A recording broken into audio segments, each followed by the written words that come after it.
We weren't expecting anything for this week. Walking out of the stage, Alltech was like, how did we get 2-0? Against all odds, one of your undefeated teams is FlyQuest. I think Chaser is a pretty mediocre player. Yeah, the flash lands! Just weaves it in! Chaser with the first blood! I guess he can play well around Sunday, which is like Dignitas' greatest player right now, but I think he's pretty mediocre from what I've seen. I'm excited to play TSM again. With this team, I feel like we can go toe-to-toe with like any roster. Big special's low, but Zig gets in. Arrow, nice big special was super sick! It'll be fun to play them on more even grounds this time.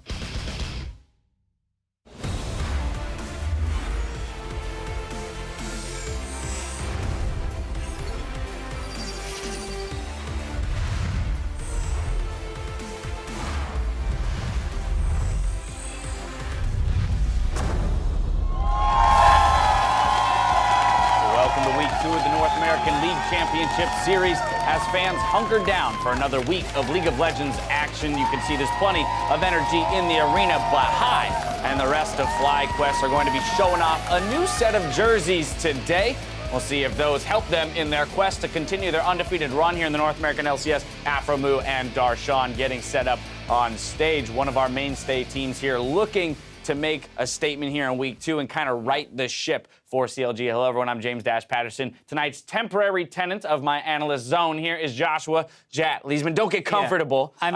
I did not sign the 1-year lease. I stuck with 6 hours. Yeah. So if you're not happy with that, I can just go find a different analyst. Not even month to month, but security deposit up front. So treat the space well, if you will. Well, going into week 2 of the LCS, we've got teams that have met, missed, and exceeded preseason expectations. The members of FlyQuest, well, they share first place with their former teammates on Cloud9, while TSM, Team Liquid, Dignitas, Phoenix One, CLG, and Immortals all share the third place spot going into the weekend, with Echo Fox and Team Envy at the bottom of the table. Let's take a look at how that may change with our first matches of the weekend. First up, FlyQuest try to extend their terrific start to the split by taking down Counterlogic Gaming, and shortly after that, TSM will have to go head-to-head with Xpecial and Team Dignitas. A couple big matches tonight. Couldn't really ask for better games on the Friday night. We're all wondering if FlyQuest can maintain that, and we're wondering if CLG was just looking off in week 1. So all this stuff is really just happening right away in week 2, so I couldn't be happier. Exactly, and the start of the split is what left us with both expected and unexpected results. Best emphasized by the two teams that happen to be sitting in first place in Cloud9 and FlyQuest. Yeah, I mean, just looking at last week and the expectations, Cloud9 was expected to be top 2. They're looking like top 1 after all of the stuff they've done. And then, you know, a lot of the power rankings had FlyQuest in dead last. They have a 2-0 head start on that projection, so they're looking much better than that, at least early on. Right, and of course, if you are going to look at top-tier teams that aren't 2-0, you'd be looking at Dignitas, who, although they did sustain the loss to C9, do look fairly good. Yeah, they had to play against Cloud9, and then you look kind of all around the league to teams like TSM or CLG, who we're going to see tonight.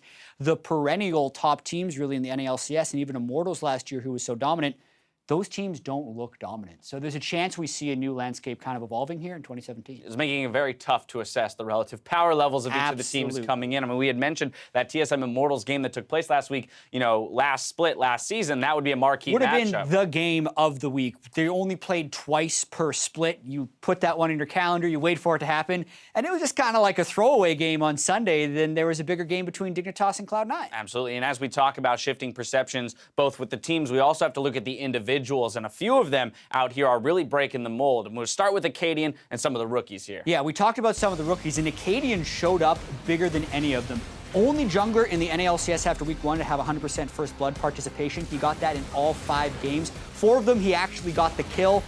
The problem with Acadian is he wasn't necessarily able to transition that into wins. Echo Fox held gold leads for large portions of games, but won very few of them. He's got to work on that, but it couldn't be a better start as far as the first blood. Another guy that really showed up was Lorlo, because people were wondering, is Lorlo going to struggle? Is he going to be able to keep up with all the Koreans in the top lane? And at least after week 1, he looked far better than ever, not just on Maokai, but also on stuff like Fiora. This play against FlyQuest, even though they ended up losing the series, was ridiculously impressive. Solo kills balls in the face of Alltech, then goes and flashes to Alltech, and then still gets away because people were coming back to base. He had a spectacular weekend. Absolutely, a spectacular series for him. And if we jump back to Acadian, he himself had released in a vlog that he wasn't terribly happy with his play either. Recognizing, yes, I had strong early games, but I couldn't translate those into late. So being very critical as a rookie here at the outset of the season. Yeah, you can definitely make some waves by having good performances in game, but ultimately you're going to be judged by how well you can win. And someone like Hai has consistently been able to win. He did it again last week. He got Moon to victory, which many people thought he was going to be kind of this Achilles heel for that team, but he looked good as well. So a lot of surprises there in week 1. Right, Moon, I mean, from last season to this season, unlike Acadian, who we don't have a baseline or an expectation coming in necessarily, with him, underperformer last split, but so far in week 1 is doing a solid job behind Hai in that mid lane. Absolutely looks solid, and you wonder if they're going to be able to maintain that. It seems like that team has a ton of chemistry. The 3 of them there with Hai and Balls Elimination have over 1,000 competitive games under their 1,000 competitive days under their belt. Just insane. Absolute absurdity, but that is going to bring us nicely into our first match of the day, which is FlyQuest up against Counterlogic Gaming. Now these teams meet up after facing the exact same opponents in week 1, Team Liquid and Envy. I was expecting like a huge renovation to their jerseys, but they just changed the subtle color of their logo. There we go. Higher highs, but really, they faced exactly the same opponents last weekend, which is quite rare, so we can directly compare their performances based off strength of schedule. Right. And CLG had issues closing out games. FlyQuest didn't. You look at the average game time these guys played. CLG's average win was 47 minutes and 47 seconds. FlyQuest was 31 minutes and 59 seconds, which was way faster. And you would expect CLG to be more organized because it's not like Afromu was a slacker shot caller or anything. Yeah. But Hai and the rest of FlyQuest just looked so much cleaner. Yeah, with a lead, FlyQuest had no trouble closing out games, exactly as you mentioned. With Afromu at the helm, a lot of times we would say the expectation is that CLG should be able to control a game, having trouble doing that at the very beginning of the season. One player who stepped up last week for CLG was their mid laner, Huhi. But going up against Hai, that's going to be a bigger test for him. Yeah, and you wouldn't have thought this even coming into the season, but after week 1 performance, Hai was first in damage per minute at 898 on Corki, and his damage share for mid laners was 37.8%, which is actually insane. We're normally seeing that around 30. And even if you just compare, these are just Corki games. CLG's mid laner there, he in the mid lane, and then the rest of NA, 26% versus 38, and yes, it's a very small sample size,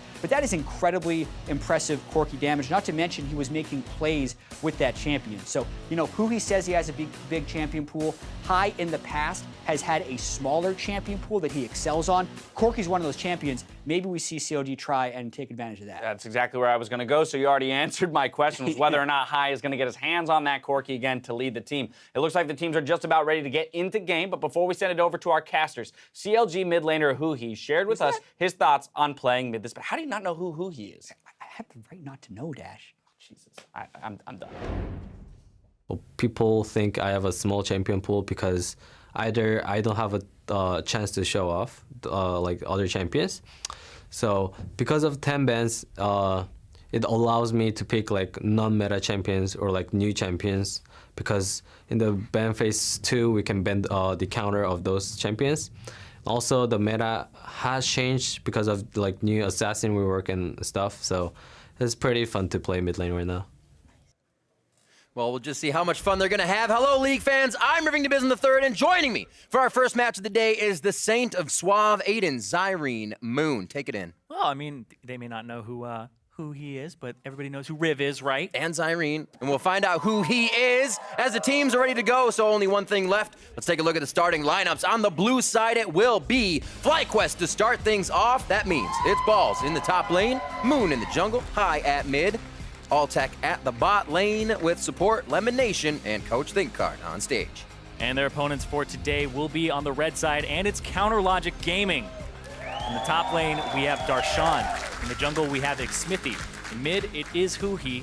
In bot lane, it's Stixay with support Afromu, and Coach Zix taking care of those picks and bans. So this is the time for mid to show up, for top laners of kind of old to show up. Balls versus Darshan, Hai versus Huhi there, and they kind of have the same picks going on here in the beginning, so it could be interesting. Yeah, we're seeing a lot of tank picks for those top laners. Maokai being heavily favored by FlyQuest for Balls in that top lane.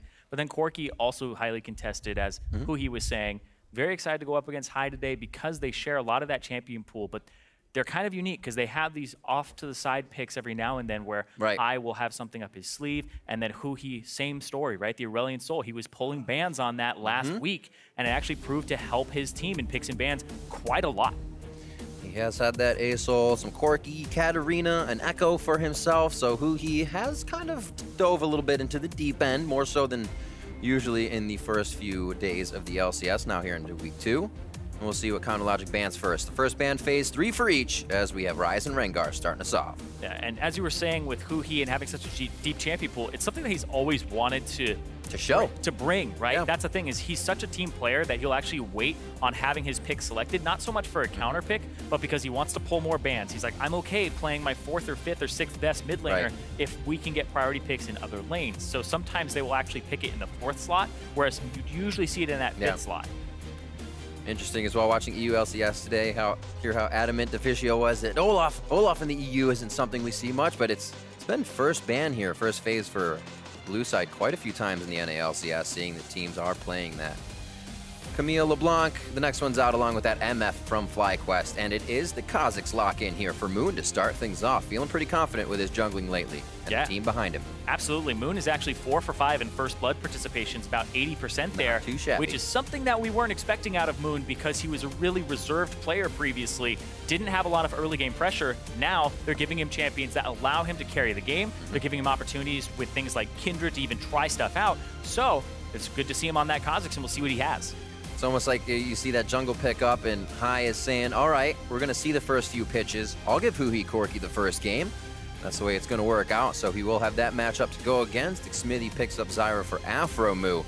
Or may see an AD carry and support as well. So Huhi also takes that mid laner quite early on. A lot of things still left up that you could pick into the Corki and do fairly well on. We'll see what they have up their sleeve, but could wait it for later on because you want that Malzahar. And because the Zyra picked up and the Misfortune off the table, that's really what you have to drop down to if you even want to be able to handle the Zyra during the laning phase. Team Purple People Eater so far. FlyQuest keeping it color-coded. Ashe gets picked up, actually all the way down to 3rd there on the first phase of picks, so great initiation. Also a little bit of disengage coming in from CLG.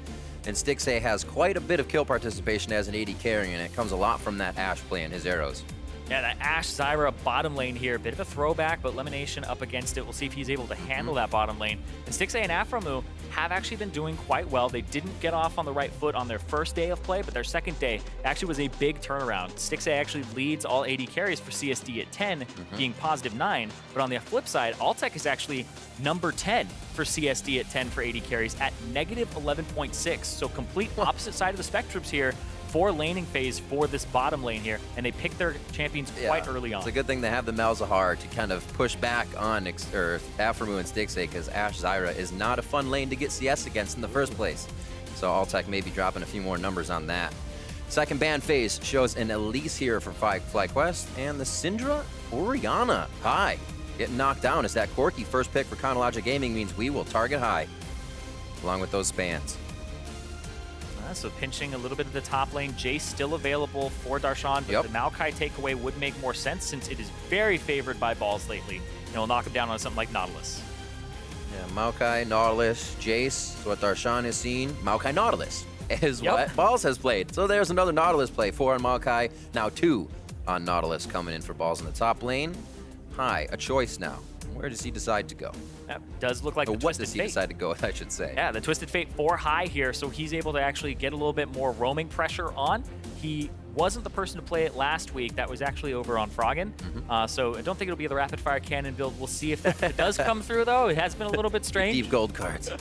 So you can have a little bit more pressure on turrets, a little bit extra range. But it seemed like a Froggen special here. So I think he's going to be applying lane pressure, applying global pressure is the name of the game here for him. It's one of the reasons that Corki was so highly sought after was you don't have to take teleport, you get to take exhaust. Now you have to take the cleanse when you're up in this matchup here against the Twisted Fate. When you're all up in that matchup. All up in that matchup, which we hope for. Get up in his grill.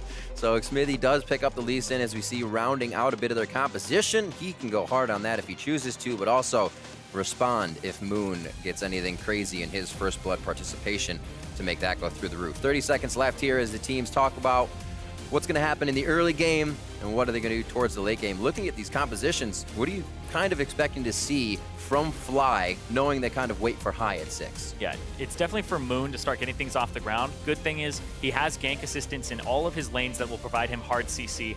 Maybe that mid lane, though, that he starts to visit quite early on, because Hai top of the damage charts right now, top of the damage share charts for his team. So why not free up that mid laner who is your shot caller? And it's always easier to shot call when your lane is ahead, you have a better grasp of the game. And it's a Twisted Fate. You free up the Twisted Fate, you give him lane priority, you take that middle turret, don't lose your own. You have the entire map, and it's completely your oyster at that point. And CLG has a good amount of comfort picks in the Corki, the Ashe, the Maokai top. I feel like they got a laning phase nice and easy. They can go with a great fighting mid game and then take it too high. Won't even be able to teleport around the map. He'll be trying to find the 5 of CLG. Ladies and gentlemen, get ready as we head into game. We're starting off week 2 here of the NALCS. FlyQuest versus Counter Logic Gaming about to get on the Rift. And we're about to see if all these expectations, speculations, and theories are right about the NALCS. FlyQuest now at the top is CLG 1-1, looks to climb in the standings. Yeah, and you're talking about expectations. FlyQuest 2-0, exceeding a lot of expectations, but also commenting that there isn't any pressure on them right now. Nope. They came back in. Power rankings for most people had them at 10th or 9th, and boom, top of the standings right now. A great start for them. If they can take down CLG, they start clawing their way up towards most people's playoff brackets. I feel like there's always that stress as a team when you come in, say CLG or, TSM, even with a small change to kind of replicate what you did. So that pressure's there. Yeah, High and the rest of the guys have been in, but like you said, coming in, no pressure. Everything's very fun. You're just going for plays, and we've seen that in the calls once more with High and also in the play that comes from FlyQuest. So with smiles on their face, they head into another game here versus Counter Logic Gaming. Bot lane, I think to be a little bit in favor of Stixxay and Aframu here with a good pickup. Well, keep an eye on it, just as we will with mid and top. So Lemon actually just moved in, made sure that he got all of those seeds out. Except the Zyra setup doesn't mean as much. Meltech will get a little bit of poke and miss it. You were talking about how FlyQuest, how they'll start to play, and then comment a little bit on Counter Logic Gaming. I do want to go back to that because it's a double AD composition that has, or double marksman composition that has the range that when you get to turrets, you can siege them down quite easily. And the Zyra hasn't really been that popular since people have been going back, or wasn't popular back in the day when people were running double marksman compositions. It was more of the karma. We were seeing more of these utility things like Braum that could defend in sieges, but this gives you so much disengaged potential that the composition just becomes so potent if it gets out of the early game and gets to a nice mid game. Be able to get everything you want out of those engages or disengages to catch your enemy off guard. We might have to find Fly getting in on these pickoffs if High can do very well. So Aframu is going to have a lot of vision and be everywhere on the map to really stop these engages. Not too bad to start things off. High can't really get to the CS just yet. He's letting it get pushed at him. 8-3 though as he slowly farms out that mid lane. Yeah, canceled an auto attack onto Huhi and missed out a little bit on a trade where he maybe have been able to sneak in another one. And right there, a gold card instead of a blue card. Just a little bit off, and Lemon just applying the pressure, yeah. The Voidlings, they move a lot faster when the person has the Malefic Visions on them. There we go, ward in for Aframu, so he knows that's coming. Great brush control here from Lemonation to start off a bit of the early game and shut down the Ashe Zyra. Here comes Moon. Good vision control to the mid lane. That fog of war, you couldn't even see Moon coming in. The spikes come out, and first blood to Moon. He chalks up another one. And High was kind of playing like he's a wounded lamb there, playing a little bit further back. You see the CS differential. He was missing a decent amount, but also allowing the wave to shove towards him and allowing Corki to outshove him in the early game. Moon comes up, another first blood for this guy. He's now 5 for 6 in his first blood participation. He's actually kicking butt. You're taking a breather for another 20 or so seconds, which just happened, but you're not expecting Moon that early. Oh, yeah. Beautifully done. Especially from that side of the jungle, too. Yeah, right. Because he cleared his blue side, which is so awkward for Kha'Zix to do, and then he came in and got the gank. Now he's at his red. So he hadn't even done his red buff then, and he got the flash, he got the cleanse, and High and Moon both have theirs. I expect a repeat gank at some point. Ooh. High actually almost just walking at Xmithy to say, all right, we'll be in the minions after we fight. But now Xmithy tries something mid. There's more pressure bot as Aframu's flash was just blown, so small things in favor of Fly here. We'll see if CLG can recoup. It shouldn't be too hard. Xmithy usually gets his pathing through the jungle right back on par and right back up with the other jungler.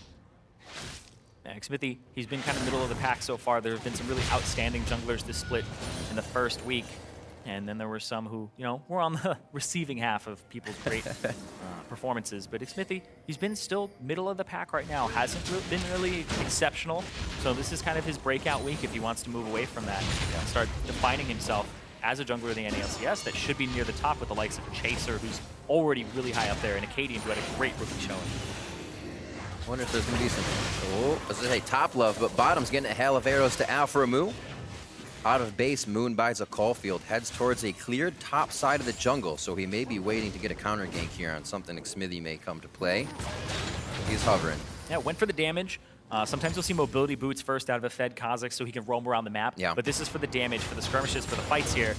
And Darshan, Balls is out of mana. He did see him, though. Ping, ping? No ping. Yeah, no, he saw him. Oh, yeah, okay, yeah, he walked back a little bit. You're right. Yep, pretend you're weak and have Moon counter gank. Same thing. Now he plays the high game. I'm weak. I'm weak. Now Balls should walk up, trade a little bit.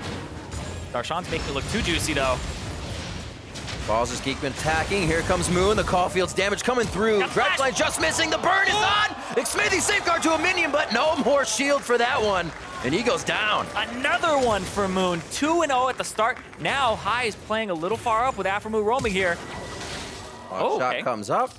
Bit of a back and forth. You can see CLG not scrambling would be the wrong word that came to mind there, but they're trying to get back into it and not be so reactive, at least be a little proactive here. And Fly's doing a great job of staying on top of the ball. Yeah, and top lane, it was really good. Darshan was making it look a little bit too juicy, but it was something that was set up. Xmithy got spotted, so that's something when they look back at it, be like, okay, I was spotted when I went top, so the counter gank did come through, and it was quite obvious there. But Moon just barely getting it off of the red buff. That hot foot. Oh, whew. Helps him shut out the top wave, too, so it doesn't freeze, and he can have it bounce back towards him. Both top laners did blow their teleport to return to the top lane, so no TP plays onto the bottom side of the map for a little bit. So Darshan Seal on his way back out. A little damage for Xmithy. You can see he can't really put an item together just yet, as he was put back there, forced to still get what he could in his recipe. BF sword for Stixxay, all tech stacking up that tier along with his 2 swords. Yeah, we don't always see the tier build from Varus. We've seen things like the Essence Reaver, we've seen early builds, but hold on, Twisted Fate is 6, and High is coming towards the bottom side of the map. Here comes the game. He's got a little love for Moon as well. It'll take Moon a while to get there. They fire on Aphromoo. They know his flash is down from before. Great timing. Wow, High had barely enough mana to even do that. Use the gate and lock in the card to come through. So just barely enough to catches Aphromoo without his flash, and he has to burn his exhaust as well. That is a whole lot of damage. Feeling the pain through the screen. Moon getting caught up in the slalom of the minion. One last attack, goes down valiantly, but that's a 3-kill pickup for Xmithy and the team. Oh, it's a big one too, because 3-0 on this Kha'Zix, 3-1 now. As a good start for Moon, absolutely insane that he was able to just lock in this Kha'Zix. They had the trust in him, and that's the thing, is people have had so much criticism of Moon, saying this guy actually sucks, like he's not that great. We've seen him split and split again, but now he's on a team. He told me he doesn't feel nerves anymore. They're actually giving him so much support that he feels empowered to make these plays, to go with his gut. He was a player who was just climbing up solo queue ladder so quickly, but he never showed those results on stage. Now, this might be the split that Moon actually was a big pickup for FlyQuest. And that's a very big turnaround, especially for, as you said, a player that was almost looked down upon so much to be given such a chance as well, then the resources. And he even said in the Kindred game, I knew that was a bad idea, but my team was behind me and I kind of wanted to do it. Like, how often do you even hear that in a game if it's not a composition created around kind of an entire thing going into Champ Select? Not in Champ Select, we're going to decide to do this now. Yeah, how much do you hear that? And then also feel okay to take risks again. But hold on, speaking of taking risks, Elimination off on the left side here has the ultimate, not yet. He's close to leveling up. He's just trying to make sure that nobody roams in. Still good by Malzahar's to sit on the side, because if somebody face checks the brush, you use the silence, they can't flash away, they can't really get away. You E, you W, make sure that you can actually W-E. So your E actually has a quarter-second cast time. So if you do it the opposite way, and you E first and then you W, you actually lock yourself out for a quick second, whereas if you W-E, your Voidlings will already be on them and start multiplying very quickly. Good tips and tricks. Small things. If it wasn't already easy enough to. Yeah, you have to point on people and click your ultimate for it to work, by the way. Anyway, speaking of pointing and clicking on ultimates, here comes Balls. We're going for a swim. To the deeps. The depth charge come out maybe. He's going to try to stop. Oh, all right. Turns left. Gets it. I like that. Choice by Huhi. Also is able to go for his blue after this one. So does not decide to go down. Moon would have been able to catch him there on that, which just shows that Fly has been everywhere. Moon in the bot side to top, helping High and middle when he can, but also getting him some kills for himself, as we saw in the mid lane. Did go down for that attempt, so we're seeing what that impact now has on Xmithy. He has yet to fire out of the jungle once again. He's been trying to repair these lanes as they go. Still good in CSing. That's what we kind of said for CLG.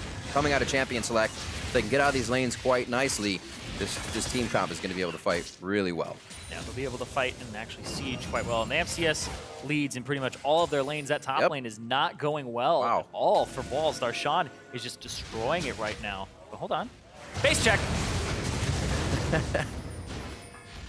Only once a game. He'll know now. It's a trial and error thing. You always think it's once a game, and then you want to do it again. You can't be in there this time. Is the stove hot? Let me touch it again.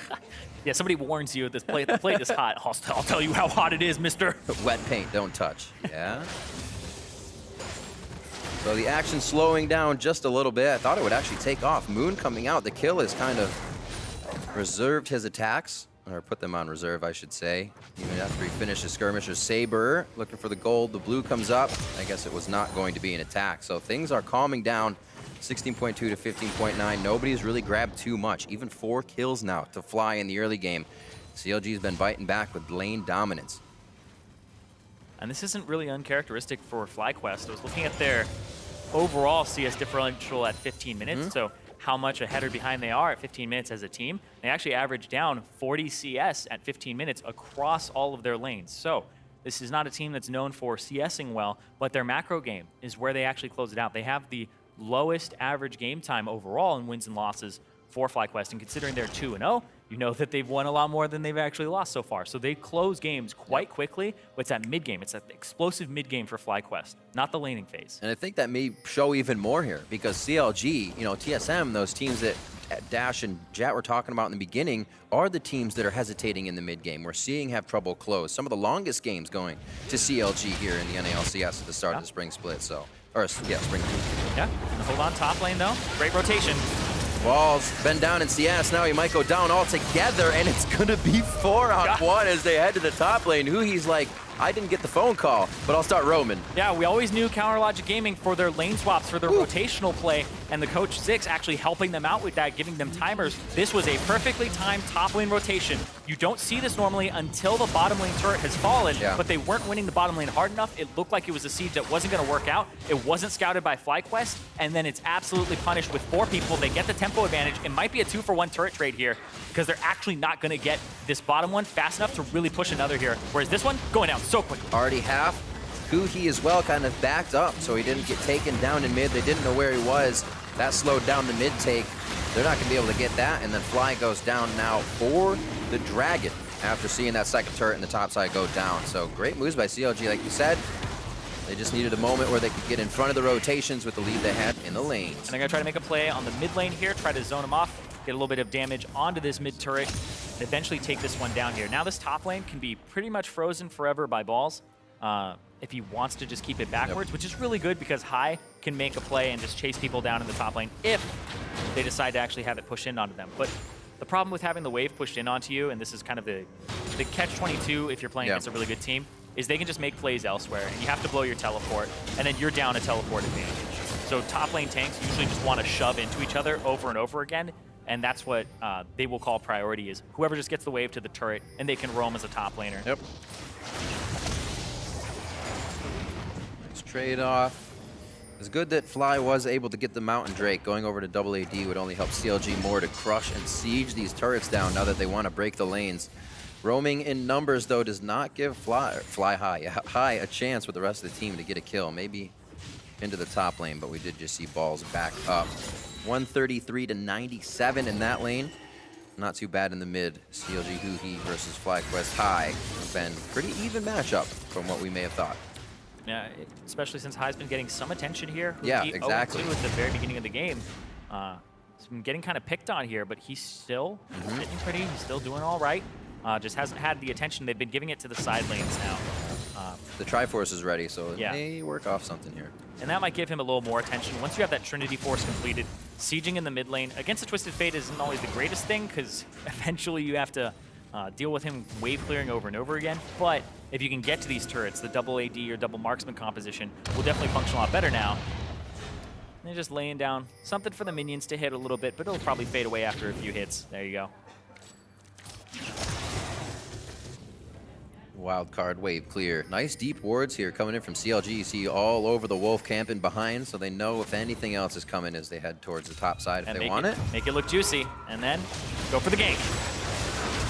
A little far away, they're still able to get him. Gold card on a Stixxay. That's the flash, that's the heal. He still goes down. Aframu follows as he tries to save his bot, but that's not going to happen. 6-2 here as we come up on 15 minutes. Yep, and if you're shoving that top wave, you always have to worry about that twisted fate. So as soon as you start walking up, trying to lay a plan, got to keep that in mind. So it looked like a little bit of a miscall there from Aframu to try and gank that top lane when they didn't have control of mid. They weren't pressuring the twisted fate in far enough, and Hai gets another great gank off. And it seems like that's exactly what CLG had warded for. It was staying down by the wolves.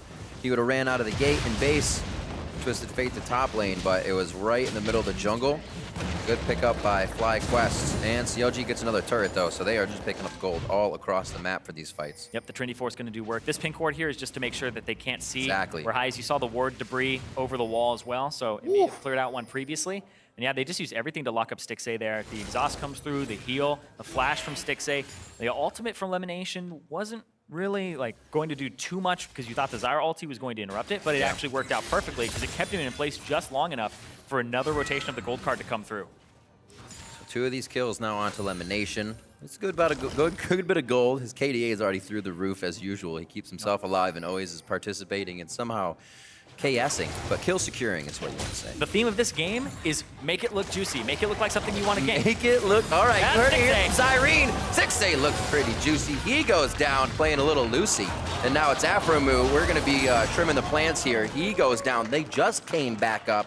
So they're gonna go ahead and window shop once more. Man, that's so clever. You just gotta make these kills look like they're easy to get. And I think that's a little bit of Hai there talking. And even when they're just practicing on these side lanes and you can see Hai's like, all right, just bait it. Walk backwards a little bit, push up, make it look like you're playing dumb. Because that's the thing, is you look at the enemy and you're like, God, this guy just pushed up too much. He's getting greedy for this turret damage. And then it's like, nope, actually, I tried to make it look so good that you couldn't resist the gank here. Because if you don't gank them, they just get turret damage. So it's actually a really good scenario here where you have to just go, okay, that's not a good play to make. He's probably in that bush. I can't know for sure. So you have to go somewhere else. But if you go somewhere else, you just like let him there to just like throw cards at the turret and shove in. I feel like that's the rule of thumb you always play with though, is somebody's in that brush. Yeah. You spawn 4 seconds in, somebody's in the brush outside your base. Yeah, it's like blackjack. That's how you play. It's like blackjack. That face down card, always a 10. It's always a 10, right? Don't hit. Don't take the chance. And then it's the right play there though. So they try to make a play up top. They don't have the reinforcement because the teleport from Darshan actually gets canceled. Balls does come through to help finish up that kill, but if Darshan, it was a more proactive play where they knew their top laner was going to be involved, you can make it a 3-on-3. Darshan arrives a little bit earlier, see what happens in that scenario. So we're up to about 17 minutes now.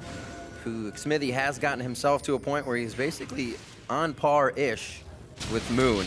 Still be pretty interesting if they were to meet in the jungle, but he had a rough early game watching his mid go down, trying to help top and watching Darshan get hit up, but able to put a little back on the board for his team, so it feels good. It even feels better here as Moon comes over the wall. Exhausted, so he couldn't get the hit off, but they still get Stixxay down. Moon gets out with a sliver of health here, who he is just going to live as Aframu goes body side to that little minion. And they may be losing mid-turret here. Balls tanks up the first few shots, actually still tanking on accident, and they'll be able to clear the minions on CLG's side, but FlyQuest looking to activate and take down some of these outer turrets here to get inside CLG's jungle. Yeah, they have a little bit of time before the Corki actually comes out of base. He does pick up a package though, so he's gonna rush straight down, and now FlyQuest know, okay, Hai needs to back. He doesn't have any way to get to Dragon quickly, and they want to defend the Drake, but they have to back off because they won't have the numbers for a little bit longer here as everybody takes some backs, buys some items, and Zonius comes through for Hai as well. 4-0 and 3. 3-1 and 3, thanks to Moon. His only death going to Xmithy when he was taking down Huhi in the mid lane. Yeah. So we're gonna have to see where that power comes from. We saw Hai hit up Stixxay with, I think, Moon or even Elimination. It only took a few hits for him to go down. So things are getting scary. Might see some Quicksilver sashes soon. It's an Ocean Drake, so you can give it up if you are FlyQuest. It's not a huge deal. And so they are going to let it go over to CLG. And the next Drake that will be spawning, also an Ocean Drake. So not a lot of pressure on these teams just yet to contest it, whereas that Mountain Drake going over to Fly will help them out very much so, especially since Hai, he kind of has the hybrid build here where he can enter team fights in Zonias, or he can split push and just use the Lich Bane to kill these turrets. And we'll see how much damage he does here as he tries to pick a fight with Lemon. Very nicely done. There's no teleport to be had by Fly. They go to CLG's teleport, hopefully able to take down the tree. I don't think they brought a sharp enough axe, though. The Twisted Fate gate comes out. Moon's gonna come in. He'll be able to chop him down. We see another hit coming in. He going on to Altec. He's able to back up. Knife depth charge from Balls. I don't think anybody's gonna be here to help him. He has just been the meat shield. Flashes out nicely, and I guess he doesn't need any help. The team does scramble up the river. They're all about to join now in mid, and it looks like CLG may have to back. Yeah, CLG did the right move there by throwing an arrow out and trying to at least catch somebody in the mid lane, but it went a little bit wide, didn't make contact, but they kept continuing, trying to actually get something out of it. But the only tier 1 turret that they have left is that bot lane turret where that gank happened. So they aren't actually covering a place where they could get something back for what just happened to Darshan. But Darshan, on plus side, getting quite tanky, so it took a long time and a lot of resources to kill him there. So Elimination gonna be down in exhaust for a bit, and High doesn't have that ultimate. So what is allowing now Fly to kind of do this? We thought CLG was coming back. They kind of evened it out, and then boom, FlyQuest once again. Take turret, take a fight, and get out safe. It's the Twisted Fate pressure that you have, but also the fact that they have a really good composition for picking people off. The Kha'Zix just does so much damage to isolated targets, so when you start split pushing with High, or when you have High off in a side brush, it's very difficult to answer because pretty much anybody could be there because they've been pushing so far forward the entire time. It's hard to get wards in their territory, so you have to play defensive. The only weakness is really, if they are splitting, it's kind of easy to kill the other members. Like you saw there, the Ash Arrow, if it made contact onto Altec, right, what's that fight look like? It's definitely a lot different. But that hasn't been a problem here. Sometimes you'll see people run Karma or run a Sivir when they're running a 1-3-1 composition so that their three members have some type of movement speed increase. They don't have that here for FlyQuest, but on the flip side, CLG, their engaged tools are the Ash Arrow. Your Maokai is probably going to be splitting and looking for a teleport, or if Xmithie can get a really good kickback, or somebody's like really out of position for a Grasping Root. So they aren't really reliable, and they aren't really part of your 3-man unit, except for that Ash Arrow that I would say is probably the one they're looking for most here. Trying to keep themselves backed off here. So much poke coming through from the piercing arrows, the wild cards, and even Moon's going to be able to start shooting out the Void Spike soon. Just slowly protecting this one, not for much longer. Blow that one down. Watch out! Oh, the Zanya's up. Grasping Root as well goes through. That's all right. Stranglethorns is able to pretty much disengage everything. Darshan may want the fight. The team calls him off. A bit of a hesitation there from both. But CLG says, we're actually all right with that. We don't have much to get, even if we do win this fight. Take a breather. Oh, make it look juicy. The turret, once again. It's like, hey, you got 33 HP. One more hit there. Great reaction by High to use the Zanyas, but you could have seen that coming. They didn't see Darshan in the bottom lane anymore. He'd actually pushed off to the side, so Ball's not calling that Darshan could be there right then. And High not respecting the arrow and that it could come out, and that's what they're trying to use to actually make these picks. So Counter-Lodge Jamming do get a little bit back there. All right, picking up resource in the way of farm very well. 230 for Darshan, 217 here for Huhi, helping to complete those items. There's one of the Quicksilver Sashes, so they can start playing with a bit of their own trickery in these baits if it really comes down to it. A whole lot of mind games here coming in with all the crowd control in this game, and really a lot of the squishy people that are doing all the initiating. We haven't seen Balls and Darshan really being the ones to get in these fights. It's, hey, look, it's High, or Altec's by himself, and now the fight starts. Yeah, it's a lot of picks, and the tanks aren't involved too heavily just yet. You can see just by like CLG score lines, the bottom half of the map has been getting picked, and then the top half of the map for basically for Fly, and then, actually I guess the bottom half in the jungle is involved too. It's pretty much all the ones who are doing the pick. So if you're sectioned off and you're by yourself against this Fly composition, then you're gonna have a bad time. Coming up on a 25-minute mark in just a bit. Good pace to the game so far. Teams are definitely tempered a little bit as we see the core items being completed. Another needlessly large rod here for High coming in. The rest of the items are on the board. Yeah, 2 QSSs for Counter-Lodge Gaming, one for Huhi and one for Darshan. And then the Black Cleaver finally completed for Moon. He went for a little bit of a detour. We'll see the Black Cleaver for the 20% CDR and the reduced cooldown on the Q from the evolution, so that you just massacre things like Baron and Drake very quickly. But got the Hex Drinker, made sure that he doesn't get blown up by somebody like Huhi or Afromu, who is one of his biggest threats, because their roots and their CC is primarily magic damage. So if you're getting caught by one, you're probably going to take a load of magic damage afterwards. I will say, commenting on physical damage here, at Altec's build, a little bit different because it's back to the lethality, it's back to the armor penetration, the cooldown reduction, and the large mana pool here. Instead of an Essence Reaper, we've seen things like the 100% crit Varus, because we changed his passive so that it has your bonus attack speed actually just helps you so much. You kill a minion, you kill a champion, you actually get more bonus attack speed based on your bonus attack speed you've already purchased. So people were buying Rune Ants for team fights, for applying more Blighted Quiver stacks. This is really just poke-centric build. This is like Varus before last split, where he didn't have that buff. He didn't actually like things with attack speed on him, and he just wanted flat attack damage. It's actually very subtle. Just that glow on his bow that you see when you have it, but oh, so much it does. Fight coming in. Corky package in. Huki doing his best Talia impression. The package takes him too far, but is it enough for the team? Moon very low. Stixay in the back, and High has to go in. The rest of the team follows, and CLG is backing up with Darshan on the front line. High gold card him.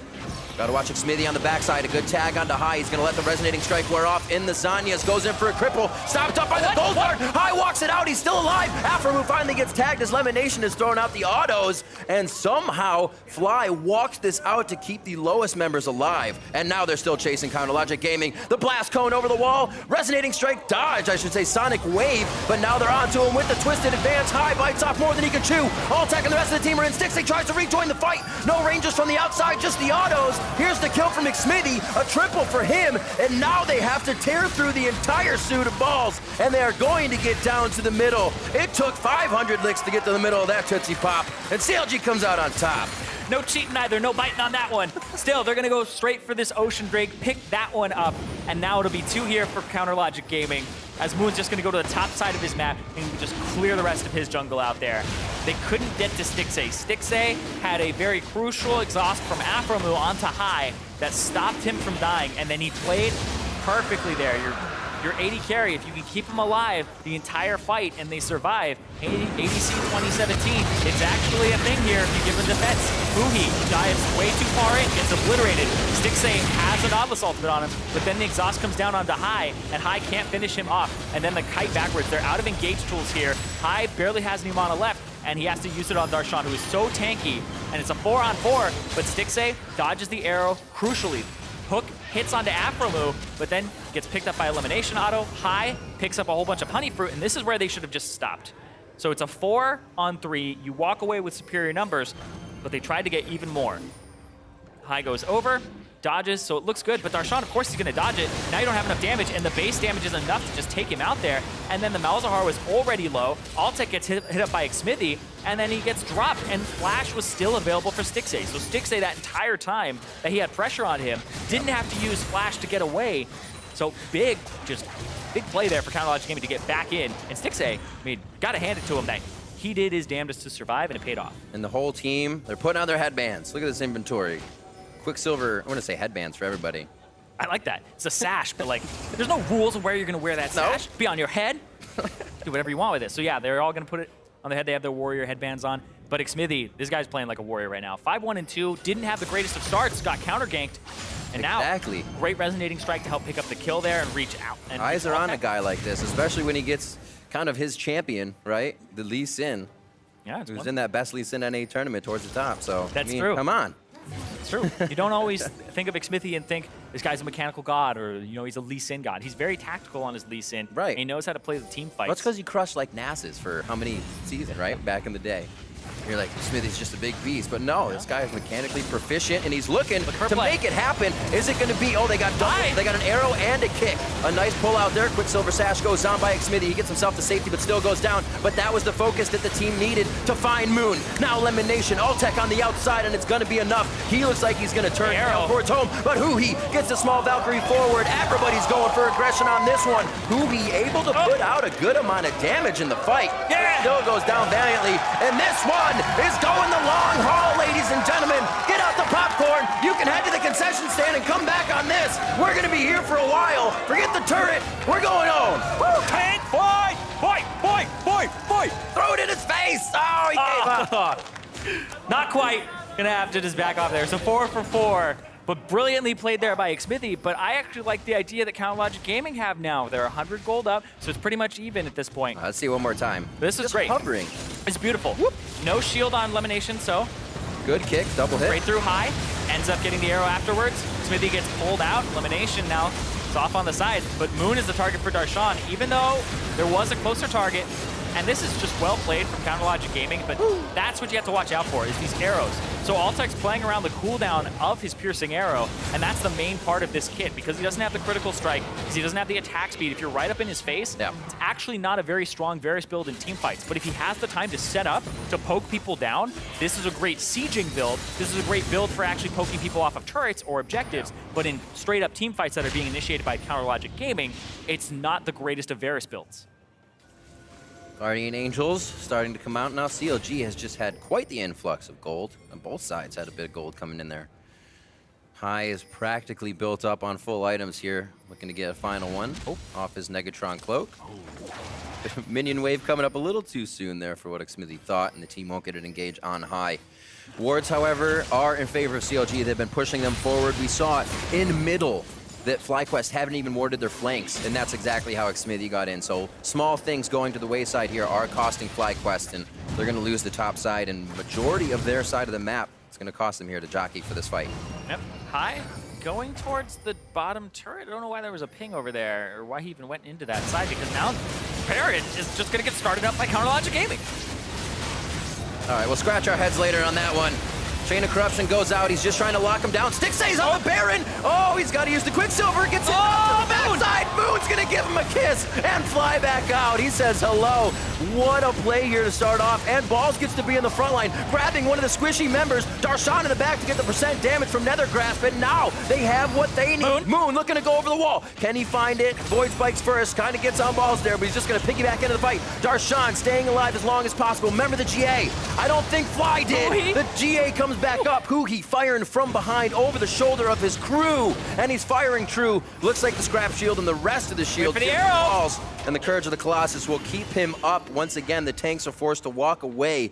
What bloody fights, but I don't think we're finding the kills that should be solidified here. Yeah, and we're seeing people die with Summoner Spell's abilities still not being used. This is just so explosive here. Stixay still has his flash available and his arrow, but he never gets the opportunity to really show it off here. So Stixay has to QSS, starts running away, but takes so much damage from just the Baron. He's the last one out of the pit. Moon gets the reset, jumps back out, and now they'll get the Guardian Angel out of Darshan, which is quite big, and the flash forward for Balls to get Afromu, who also still has flash available. Didn't flash that, but he still gets out. And then the kill onto Darshan here, get the Guardian Angel down, hook back onto Afromu, and the Balls comes back up with so much HP as well. Just a long fight. These are long fights. Let's do it again. Back to the mid lane, 32 minutes in. The gloves are on. It's not even really a gold lead between these two. It's just a matter of mechanics in the fight. And like you said, Summoner Spells not being left up. Have to use them in those pivotal moments. Huhi just spitting out damage in that last fight, about 3,000. 3,500 more than anybody else in that fight over Altec there. Yeah, but you can see Stixay pretty much got nothing in that fight. Just 95 damage.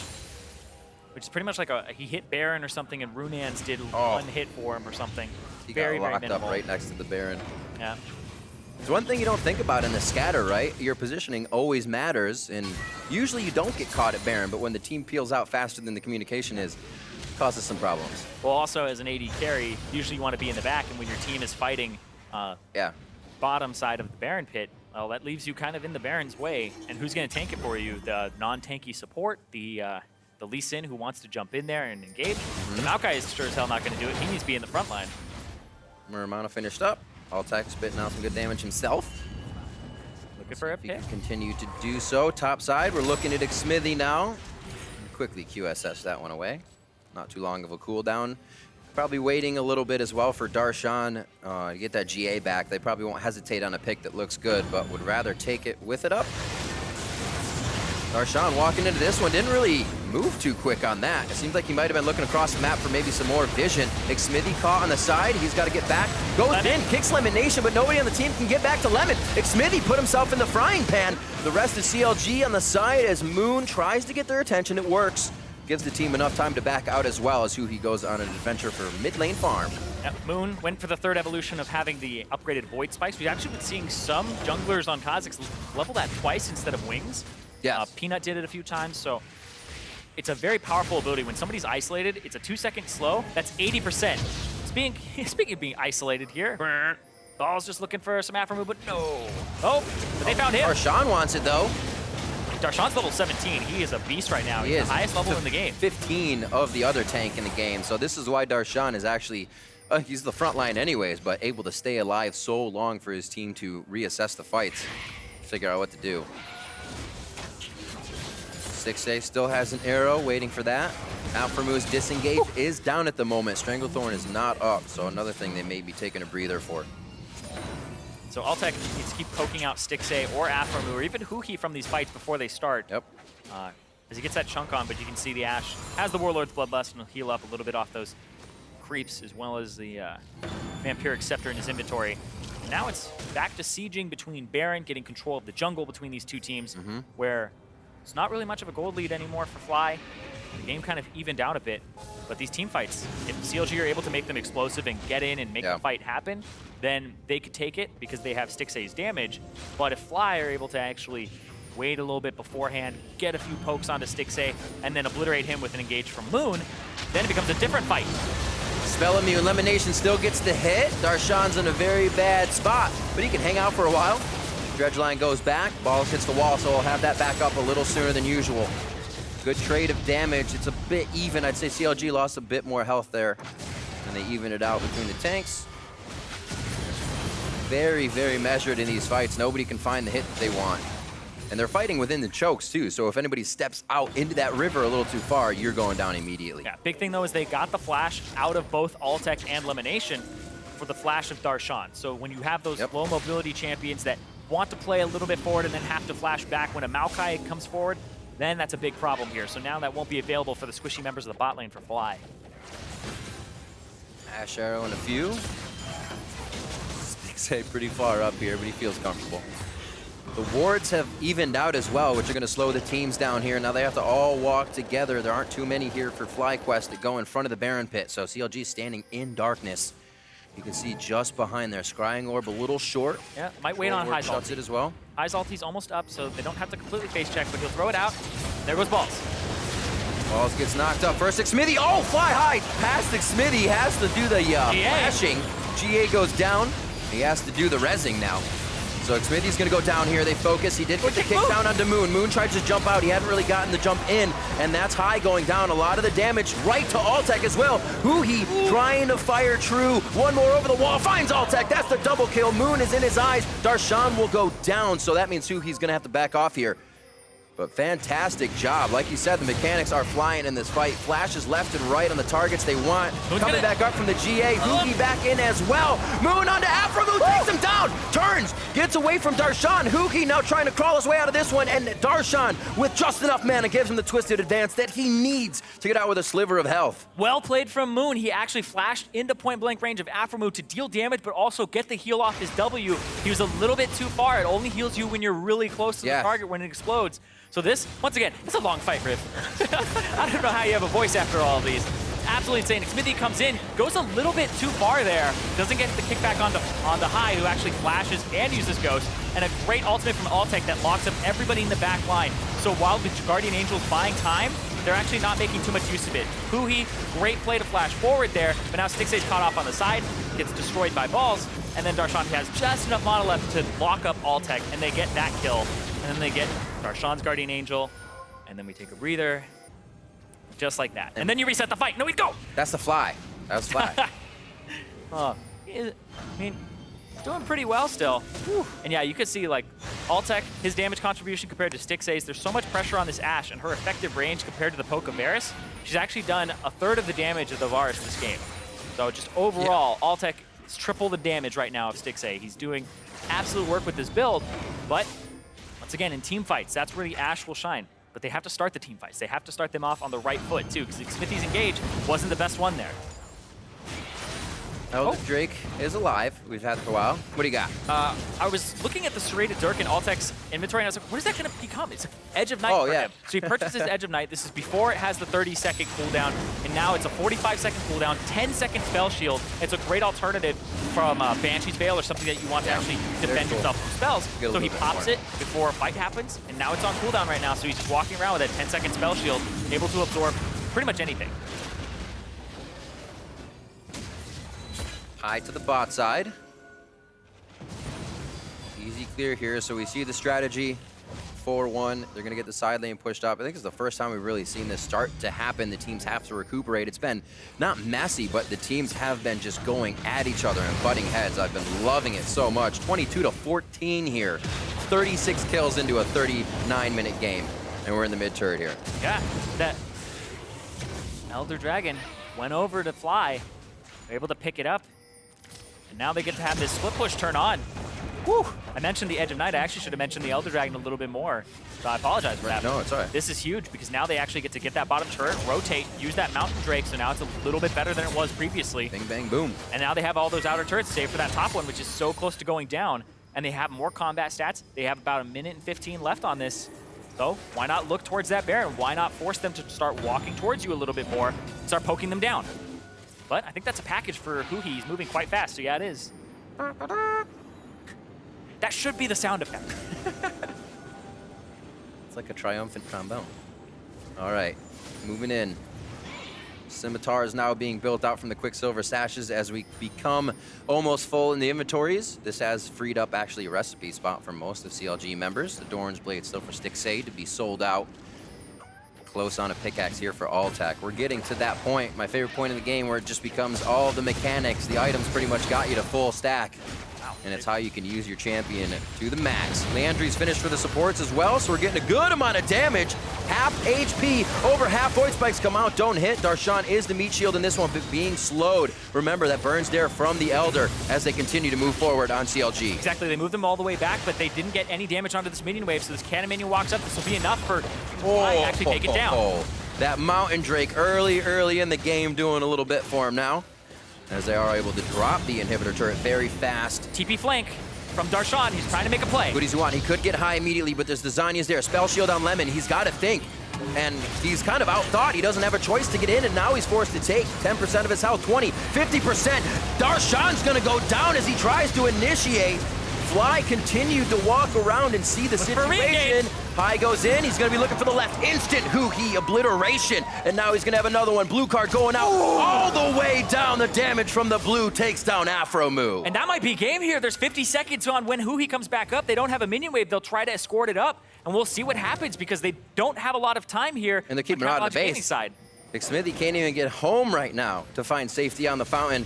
He doesn't even have an enhanced back, so he's looking to catch the wave, yes. Stop the minions, give the turrets their armor that they deserve. And it's not going to happen. They drop that inhibitor turret in seconds. The Nexus is going to follow as well. Coming up on 42 minutes, Xmithy Quicksilver's out of this one as they quickly take down the Nexus once they're inside the base. 26-14 for game one. FlyQuest comes up big. And FlyQuest, quite impressive. People are waiting for them to turn back into a pumpkin. Is this squad really not that bottom of the standings team? Well, against Counterlogic Gaming in that game one, back and forth, incredibly scrappy, but they come out with the victory. Now they're trying to make a statement. If they can start off 3-0, that is huge for this team. 40 kills in a 42-minute game. I think you saw High do it multiple times. He's like, all right, what was that? Well, we got to stop doing that. Yeah. I'm sure the fights were great. It was fun to make calls, but that has to be so stressful when you're down so much. Usually in a game, you're always on the map, providing wards, doing things, but when your screen is gray, majority of the game, it feels so much different, and you're anxious to get out there, and we saw it, anxious to fight again. They continue to butt heads. Yeah, I mean, High got attention right off the bat, right from Moon. Moon starts off the game 3-1 with 2 of those kills being on Huhi in the mid lane, and Huhi, he's talking a little bit about how it's on him to start a lot of these fights right now, and it's just not working out. You're seeing him Valkyrie straight through with the package and then get blown up immediately. So right now it looks like High, he's still calm, cool, collected, the High that we've known, and the High that we love because he's been one of those great American shot callers. And now on the other side, it looks like Afromu needs to step it up a little bit because Huhi is going to need a little more attention to get freed up because he's being proactive, but it's not working out. Right, we'll have to see what they can do. And even in that match, it seemed like FlyQuest was going so hard, but that inhibitor turret was down in the bot lane as well for FlyQuest. Minions had taken that down, so if CLG had that fight, they were also in FlyQuest base. I can't wait for game 2. For more on that game 1, let's send it over to Dash and Jat. Thank you very much, Riv. FlyQuest getting that first victory. However, it did not come easily for them. Let's talk about this mid lane matchup. Hai versus Uhi. We had centered it rather all around this Corki pick. Lo and behold, CLG does put a lot of priority into securing that for Uhi in the mid lane. We did our homework on this one. We made the Corki graphic to talk about how they both play it. Hai was better on it. We even mentioned that Hai's had a small champion pool in the past, and CLG might try and deny that. So here we have. Lo and behold, they did. Yes, we got the first rotation Corki in for CLG. Of course, the standard red side bans, which do include LeBlanc. But then we see the Syndra and Orianna follow-up testing Hai, saying, what are you going to take into a very safe Corki matchup? Exactly that. So you just look at all the mid laners. We haven't seen Corki pick this early. Then you saw bans on the second fan of the ban phase. You can see down on the bottom right there, Syndra and Orianna just trying to take all of Hai's options away. And while CLG targeted Hai in the draft phase, once you got into the game, it was Fly really helping out Hai in the mid lane. Absolutely. So yeah, FlyQuest recognizing the focus that CLG put to the mid lane, they decide to compensate by in-game visitations to the mid lane. Now, this is all pre-10 minutes. Yeah, so they're level 2 when this happens. They get both summoner spells and a kill because Moon did a very early gank. CLG's like, well, we have to counter, but Hai still had flash, doesn't even have to use it. That counter gank doesn't help that much. And that was kind of the end of the assistance that Huhi would get. This is just Moon running once again for a gank after Hai had actually ganked the bottom lane. He wasn't expecting him, but you can see they're firing down there.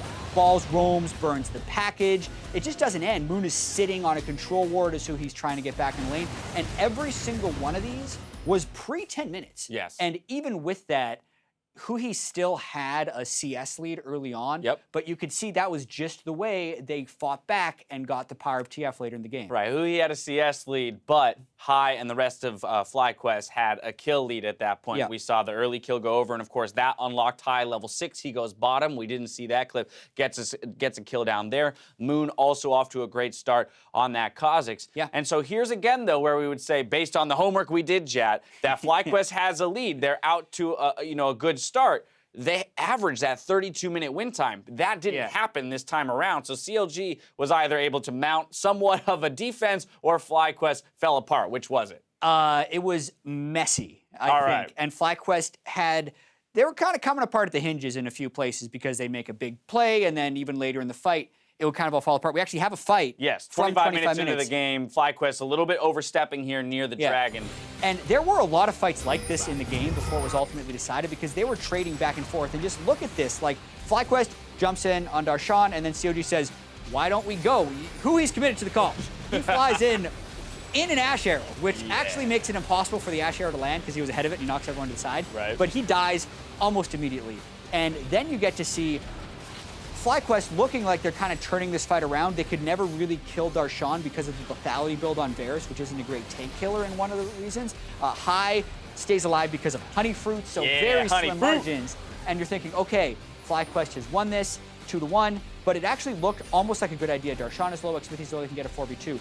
But in stepping back from the queue, he misses his gold card onto Darshan, and Xmithie finishes. And then Xmithie ended up ending this fight with 5 total kills on the game, and CLG kind of got it back. But this was a microcosm of the chaos of this game and how both of these teams really did come to fight. The pick ban stuff was out of the way. Hai got a ton of ganks early on, but then after that, it was just a total bloodbath. Right, and that's, again, not something that's super characteristic of at least CLG in their, former iterations or just from last year. This is not the team that goes and runs their head against the wall over and over, hoping that eventually they'll break through. So a different look on them this time around. Now, for FlyQuest, again, they're still a newer team, so we're trying to figure out what is their identity. And leading up to today, we would have said, okay, they're getting some solid early leads and they're closing them out. This game showing a bit of a misstep and maybe some shakiness in their ability to close out against slightly better teams. Yeah, and also whenever you're a shot caller that is as bold as Hai, it's not going to work out every single time. And we saw some bits of that. Interestingly enough, as we just saw the damage chart there, Altec doing 44,000 damage. Yes. We mentioned how his build was very lethality heavy and it wasn't great at taking down Darshan's Maokai, but what it was great at doing was getting poke through the Maokai to kill everyone else. And we saw a bunch of fights where everyone was dead except the Maokai, and that's one of the reasons he was able to top the damage charts. Lethality, great at killing other marksmen later in the game. Absolutely. Did have an interesting path to getting there, though. We saw kind of bits and pieces of items the whole way through, which may have slowed them down a bit. Super early executioners, along with the tier. Of course, we will see what happens when we move into 7.2 as lethality changes will actually take effect, and that Varus build might become even stronger. Exactly. And I do want to get back to your question earlier, talking about like which FlyQuest turns up and where they turn into a pumpkin. Right. Not necessarily, but I will also say that neither of these teams looked great. Yeah. There were enough misplays in this game that if one of these teams would have been able to pull back after getting in a lead or not try to blindly, at one point, Aframu and Stixay tried to like 2v1 with nothing in Fog of War and they ended up just both dying very early on. So those were kind of gifts to FlyQuest and they still didn't have a super clean game. Right, player of the game is going to High in the mid lane, so off the Corki, but on to the TF, still has the ability to affect the map with a little bit of help, or maybe a lot of help. A lot of help. From the team. But that's the weird thing with High, you know, because he actually takes that help and he pays it forward. Right. Twisted Fate's the perfect champion to do that on. He gets a small advantage in lane, bottom lane, kill, top lane, kill, split push, kill. And then even in team fights late in the game, still very effective. All right, we had a mid-game focus game 1. What do you expect to see in game 2? I actually expect them to continue to try and target High because even though High got about 17 ganks before 10 minutes, he still wasn't a super person for like super taking over the game. CLG just got to do a better job executing what they did. And Aframu and Stixay have to take it easy a little bit. They've gotten smashed in almost every early game this year. Absolutely, although I will say, slight bright spot for CLG was Darshan in the top lane. CS lead and a solid scoreline on that Maokai. Haven't seen him show up so much recently. Maybe this is his time. We have to step away for a break, but when we come back, we jump into game 2 of FlyQuest versus CLG. Don't touch that browser. North American LCS. We'll be right back.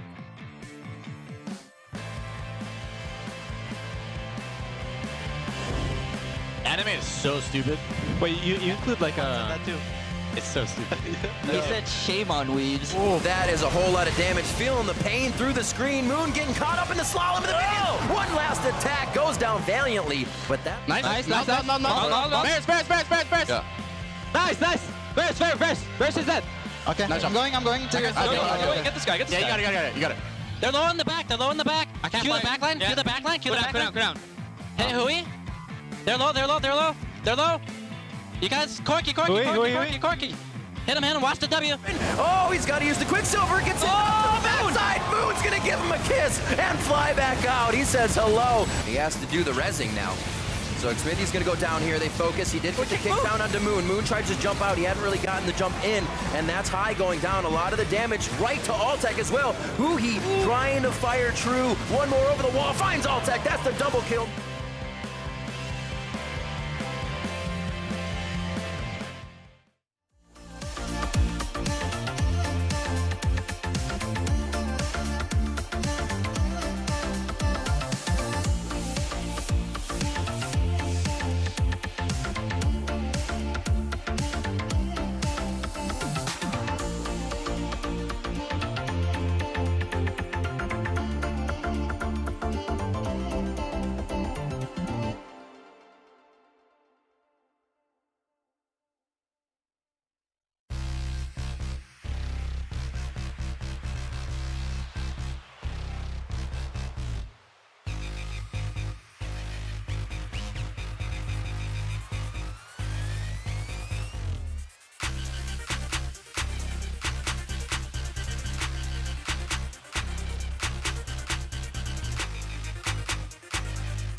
Welcome back to our series between CLG and FlyQuest. Game 1 going over to FlyQuest quite nicely. And as we clean ourselves off from the 40-kill bloody Game 1, we are ready now for Game 2. Yeah, always use cold water for that, Rip. Yes, Never use warm water, you know? Anyway, big part of that, though, was they got off to an early lead between Moon and High having really great synergy in the mid lane there, and the ganks, just Huhi starting off 0-2, whereas there was 3-1 was the scoreline for Moon at the beginning of the game on Kazakhs.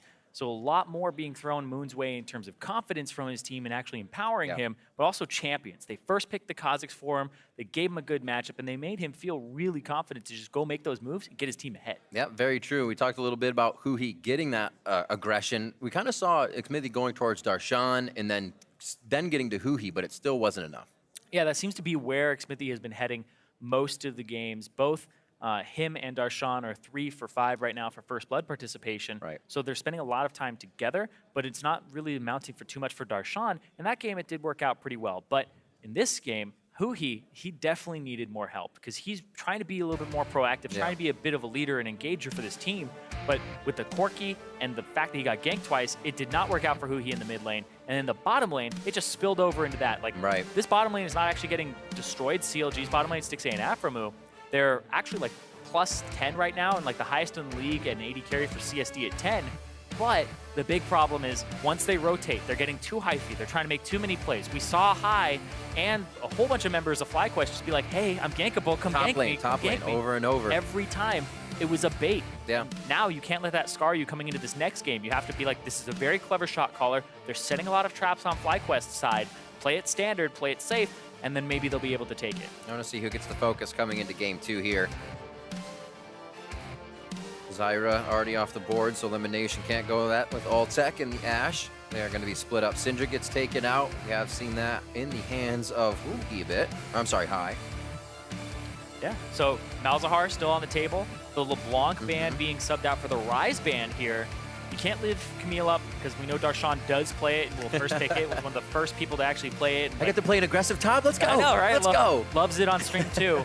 This last ban coming through, you may have to ban the LeBlanc if you don't want to have it be picked up for yourself early, and they might have a counter for it. Or you can go ahead and start banning out things like Cassiopeia, maybe even the Corki. And there it is, last one, the Corki. It's a little strange because you think they want to first pick it for themselves, but now they're saying, all right, you don't get to trade us. We pick LeBlanc, you pick Corki with Exhaust or something else. I love it. Pick some ban phase. It's so much diversity from what we've seen. And what is next? You'd think it would be the Rengar, right? Yeah, if you leave Rengar up, they first pick it. If you leave LeBlanc up, they first pick it. Oh, Misfortune is the final phase 1 ban. So that leaves it like we see Ashe go through. We see other top priorities go through. This one's not going to happen. It is a LeBlanc pickup for Huhi. He wants that completely blind to start things off. Feels good. So it's the support now for FlyQuest. I wonder how this will change things up. There's the Rengar going in for Moon. So now is this support jungle? Do they find their mid on the side of High already? Or High wants to see the rest of the team maybe? Yeah, I do actually want to comment on this because that last ban of Misfortune instead of LeBlanc, because if you ban LeBlanc, they take Rengar, you don't really get too many power picks in return. Now, you secure a good matchup for your Malzahar. They have to pick something like Lulu, drop down the tier list a little bit here. So they subbed out those 2 really OP bans that we consider are must bans on our red side. They take one for themselves on FlyQuest, one for Counter Logic Gaming, but they banned out as one of their last bans the counter to what they were going to first pick because they already had Zyra off the table. Really clever draft there from FlyQuest so far. It's Ziggs versus FlyQuest here. Or Elimination's Notebook, think hard. Yeah. And then Team Comforts, they all have a lot of say in what they want to play. The Kindred didn't just come out from the notebook or anything like that. It was just the brains of these guys just wanting to play that in that moment. All right, the Varus this time. Ashe still finds herself falling through the list, and it could be the Jhin. We saw this same kind of composition happen over in Europe without the Rengar, so the Jhin gets picked up along with that. And Lulu is the first on the ban phase. Yep. Secure, like you said, cutting out those supports. Exactly. Secure an even better matchup for your bottom lane here. Malzahar, Jhin. If you get the root, then that's one of the best because you think about Ashe will slow and then Varus will also slow. Jhin is the only AD carry that will offer a root for your Malzahar and the Voidlings to actually deal a lot of damage in the early game. So this lane can be quite oppressive. And we'll see if they ban out another champion here. That's support. Taric also considered okay. And then Karma, yeah, there's the other one. High. You see High. What is this? They banned Twisted Fate. What? Huh? I mean, it's global pressure. Nothing big. They know what kind of impact it has. And so do you, High. Let's see what this final ban is here. We see the Karma as well as the supports dwindle down even further for Afromu. So final ban here. Looking to be a High, possibly a High. Yeah, ban out something against LeBlanc. Or Look at that top lane. We haven't even seen Fiora. Maokai or Nautilus on the list, but there would be a point at this, or at this juncture. Cassiopeia getting taken out, so they're going to have the pick of the litter for top laners. And the rest of the guys are getting some pretty good picks as well. Yeah, so you'll probably want to pick your top laner last, or you pick Jace. Ooh, okay, there we go. Kassadin getting locked in for High in the mid lane. So an explosive possibility here, and also dangerous picking in a Kassadin mid laner. Yeah, you lack wave clear in your composition. Really nobody that they picked so far will offer ample wave clear to actually deal with something like a LeBlanc causing pressure. With the Kassadin pick, it's good to pick your top laner last and pick your mid laner first here, because you want to know what you're up against. And they could play for something like a Jace. They could play and have a Fiora top lane into the Maokai here that's been locked in. So good by FlyQuest in terms of their order, but this is just testing High's champion pool. How deep does it go? Because there was the criticism, right? We've been talking about it. Does this guy play a lot of champions at a good level? They're in his pool, but how much of a mastery does he have over them? Kassadin, I would say, probably pretty good. You think back to the season 3 days of banned every single game. Ooh, is that locked? That is locked. That is. Zillion. All right, so a little bit of protection as well as crowd control, more crowd control, I should say, that comes from Counter Logic Gaming. Whoever gets locked up is going down. And, you know, I don't think they can pick up wave clear coming in for this one, so FlyQuest is going to be kind of have the fuse lit for this game. Time is ticking, and they're going to have a good early game. Yeah, but they will have the 1-3-1 with the teleport mid lane. Yep. So if High gets unlocked, they have the roaming of the Rengar, and then they have the pick potential of having a Jhin, Malzahar, and also a Nautilus Rengar. So this team, once again, it's more of the same for FlyQuest. Less wave clear, less defensive opportunities, but 1-3-1 is possible. Collapsing and picking people off is definitely something that FlyQuest want to do. Whereas Counter Logic Gaming side, interesting pickup with the Zillion here. I have heard from Zix that this is a champion that Afromu loves to play and considers it meta, but it's not something that we have seen just yet. You're also really enabling the Kazakhs here, depending on how hard Xmithy plays it in, out, gives him much more safety. Darshan's initiations, we know what Zillion brings to the table, as well as the safety. The past game, Darshan was already a tank to kill. Now you're going to have to do it 3 times if he has the Guardian Angel and the Chrono Shift, so, getting it. Yeah, and when you Echo. Yeah.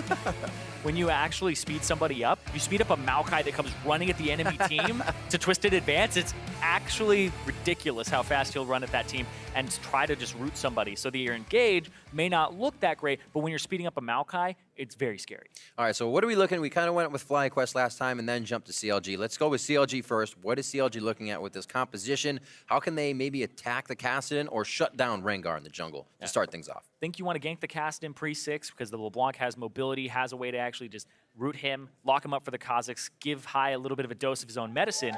But this composition is pretty good all around. They have the Ignite in mid lane to try and dominate it. They have wave clear. They have the ability to rotate. And then they have just straight up rather good team fight here. So you fight up against a Zillion. Malzahar ultimate's not going to mean much. The Kassadin burst will only mean a little bit. And with a Rengar on the enemy team, usually he wants to one-shot your AD carrier, your bot laner. Probably won't happen here. All right, we are on the riff for game 2. A lot of the same coming out of the inventories, except for the longsword on the side of Altec to speed himself towards his item. Exactly. We've been seeing longsword more and more from AD carries. The Doran's Blade will offer you a little bit of HP, but people are considering that the extra potions in the inventory, because you get 3 of them, is better than the sustain that the Doran's Blade will bring you with the extra lifesteal on it, the 3%. So consider it about 300 more effective HP from the potions. 2 more damage for that. So overall, depends on how much you're trading, but it gets you closer to that first item spike, 350 some odd gold a little bit sooner. Oh, hello. Nice flank there. This is what they tried to do last time. Imagine that level 1 crowd control you were talking about. Afromu would be blowing more than Flash right now, which is huge, but they still have the exhaust for any scary, scary moments. I talked about it. That was the actual deadly flourish coming out from Altic. He took the root level 1. So if he was able to root up Afromu, he has to just sit there with all of these little voidlings just chipping away at him and killing him. So decides to flash away, and the exhaust did come out for elimination. So interesting move that they try to come in from the flank to get the level 1 voidling out a little bit further instead of running straight at them. So it's clever here. You can see it's quite rehearsed from FlyQuest. Good guy Balls, priority tank for Moon so he can keep a lot of HP. Always feels good when you get that respect from everybody in the game. And the junglers are off and running. Top laners will miss 1 or 2, but they'll be all right. Rush control here as there is a mismatched back as Afromu got himself hurt a little bit. So this will be pushed to the turret. We'll see how Stixay and Afromu recuperate from this. Yep, and Moon is going to go ward before he actually continues his right side of the jungle there. So he only cleared red, buff to buff clear here. Even though Rengar is one of the better junglers at killing Raptors and Krugs. Actually one of the fastest at doing so because of his Q, cleaving things in an AoE. Saw a fast gank path from his Kha'Zix last game from that top side of the jungle. So he goes for the drop now and he'll come back. Smithy on his red, just a little bit behind, but we did see Smithy play very well for the amount he was kind of put behind by Moon in his engagements last game. Oh, this is great, because if he walks over this ward and he tries to go for a gank, he's going to take a blast cone over. We'll see, because if this ward spots him out, it's a worth ward. There you go. Thought that he would actually start this route. Started on the top side because they knew that the bottom lane couldn't leash because they were back. And they got poked out. And Moon gets agency on the top half of the map. He can go and just clear. Go take a Scuttle Crab as well if he wants. Scuttle Crab as well as a lane pushing back out to even. Darshan looks pretty juicy. That's the word we're still going with for game 2. Stay in baity. That was good by Balls, because Balls walked over and it made it look like he warded when he didn't ward, because he knows that Kha'Zix is on the bottom side of the map. So if Darshan is timing a ward or faking that, or telling his jungler that there's a ward there, Balls actually faked it and will ward when it's a more appropriate time to do so. Don't hit the plant, because then it gives away your position. So yeah, he's just checking. A good ward actually caught him at Raptor. So they know he's up by the Scuttle, just not down by the blue. Goes for the Wolves as well. Raptors being cleared out by Xmithy. So these guys actually avoiding each other much more in the early game. A gank already by Moon here in game 1. So on his Rengar, definitely wants to get himself nice and fat. Doesn't want to meet anybody in a bad situation.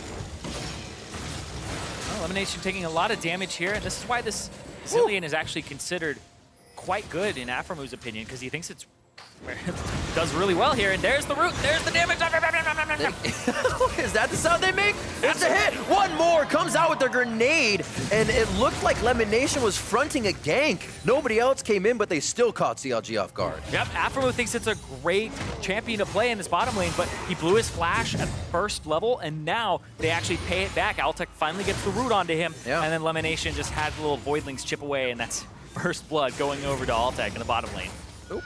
All right, taking a shot there. Altec and Lemonation back. And the items being picked up nicely. Longsword is already there for him. Getting to his Frost Queens. And you can see in mid lane, while that was actually happening, High teleport was blown, but also who he had to blow both of his summoner spells, and there was a gank there. He got away, so now CS advantage slightly in favor of High as he takes another back here. But also he's getting help from Moon once again on this Rengar, who's close to hitting level 6. He's a little bit off, but he stole Xmithy's jungle, so now Xmithy's even further behind. Yeah, now he has pretty much nothing to do for a bit, as he just searches around for camps that are up. So he's like, I gotta check whatever I can, look for something, look for a gank. It's gonna be alone now. Hopefully he can put pressure on the Balls. Teleport's coming in. I would have figured I have no mana. I might want to get out of this situation. I think Balls might have just sealed his own fate. Yep. A slow roam from Huhi isn't even going to be needed on this. If there were to be Moon coming from the other side, he scries that out, and they get to safety. So a good kill coming into the top lane. Yeah, may have actually felt safe there because Moon was just in the left side jungle. That's true. And what you report to your team when you just counter jungle is he's not on this side of the map. So bottom, play safe, right? That's what they were doing and saying, Balls, you can shove up. He's attempting to do so. Darshan backs. TP's right into the lane, right in time, and there's no ward from Balls. It's down. So a bit of a misplay there, but he had the information that Smithy wasn't on this side. Just a little bit off on that timing of staying. You can see 21-12. As also the Raptors are still in there. He just picked up, Moon just picked up that Raptor camp. But Xmithy has not had too much jungle to find. He heads towards the bottom, and there are some Krugs there for him, finally. But a pushed up Altec and Lemon Nation with items might be a chance, but a scary chance to get back in. Yeah, but it's also a level 6 Rengar here, looking for a gank and looking for taking control of the topside jungle. And Kha'Zix's quite a bit off from that. Keeping himself just about a level a minute. Ooh. Just sees it actually go over. So Darshan, they know that Moon is on top side of the jungle. Will do his route from the red buff, which just came up. Whereas Xmithy, a little bit removed from his blue. Nation getting hit up. Stixay already with that recurve can kind of see the other build we were discussing as opposed to the tier. It all depends. Yeah. For Varus. The recurve bow. So maybe a Blade of the Rune King first. Could be the Rune Hand. So seen both. Varus builds are actually all over the place. He's so diverse in how you can actually build him. That's why he's favored by a lot. Claws out. Yep, Claws. First evolution there because the cooldown on the Q. Gets away from the chain pretty much every time. So this Kassadin pick, another thing that High seems to maybe have had up his sleeve. It's incredible when I watch these players and I just think, oh, people used to criticize them for their champion pool. They've been playing for years now. You know, they've played so many games that they have had something up their sleeve. Yeah. And then in the sense that, hey, I still feel comfortable playing this matchup. We may see a pick and bans that we're like, what are you doing? And they're like, I actually like this matchup, which we've heard before. Remember I was talking about how Cadian plays Graves jungle and it's like 5th on his list because everything was getting pinched. And then you don't feel bad because you're like, oh man, I have to play one of my best champions in solo queue. Oh, it feels bad. But you actually feel really good because you pulled a lot of bans, but you're still on something that's comfortable. It's not necessarily competitive meta, but you know how to play it. You're very well rehearsed on that champion. It's like I would always get to play Thresh. Yeah, pretty much. Nobody bans Thresh. And then would I win? No. It's like when Huhi gets to play Aurelion Sol, right? Now they haven't banned it in any of these games because they left things up like LeBlanc and knew what he was going to pick. But the Aurelion Sol was pulling bans previously, and he got to pull it out when he had actually taken like 3 to 4 mid lane bans. 10 bans, man. Changes a lot. 10 bans, man. Yeah, 10 bans, man. He is showing us that it does get a little bit deeper. He didn't want to show off, but did want to prove himself here coming into this season. I guess it is true, though. Your team builds so many compositions around this, the meta, whatever, for the year, and you don't get to show a giant pool if you don't get to. Oh, High. Hard forward. And the chain. He just saw Xmithy in the corner of his eye. I don't know if it's going to be enough. Ooh, one more. The burn is on. The blue buff would be transferred, but it's not going to come through. High squeezes tight and stays alive. Oh! Whoa. Moon tried to make a play there. Moon trying to throw down the ulti quick, get himself back in. He's got Max on it. Ooh, that was almost a root there. High over the wall! Making it look juicy. That was sick! He went over the wall and just threw him a Q! That was amazing! Comes back in, he made it look juicy, Rip! It made it look so good. We're gonna have to get another look at that one. This team, they make everything look like they're just in trouble, and maybe they are sometimes, right? These are large risks. That was really good. Woo! Used the flash, and then got the ignite. This right here. He was backing the whole time. It's called the High Moon. It's High Moon. It's High. It's a tag team that comes in. Oh, my word. Easy. Easy. FlyQuest represent. Oh, my God. They have those new jerseys, too. They just got them. Look and Fly, new threads. They're able to come through with some kills as well. And Moon, once again, back to the mid lane to make sure High has a bit of an easier time, but as well be there for a counter game. Exactly. Smithy was like, all right, Hui, this is a matchup that we want to snowball, because if the casting gets off the ground with the teleport, how do you even split push against this in a 1-3-1? You have to pick off the 3 members and use 4 against them. So then you are outnumbered on one of your side lanes, you start slowly losing a turret, and it's like an inevitability of having a Kassadin that's fed, or at least ahead. And really good by Moon to just sniff that out, see it coming. High plays to the top side where Moon is, and then Xmithy comes through. Doesn't quite get it. The red, like basically if that kill goes over, if that red buff ticks just enough, none of that happens and they just get a kill. Yeah, right? It would have been much, much different. A little bit of a nature walk here by FlyQuest. They get out safely. All pamphlets were signed by parents. Everybody is approved. 11 minutes in. Dragon, the first one going over. They've been back and forth within this game. I should say series. About 2 dragons to each team last time. First one's going to go over to FlyQuest. We'll see what pace that sets. Yep, great use of the Malzahar Voidlings as well. Actually doesn't run completely out of range. Lemonation just walks down to the bottom bush. You can see Moon takes the Cloud Drake, which is actually the highest DPS Drake, because it attacks faster and does percent HP on a faster cadence.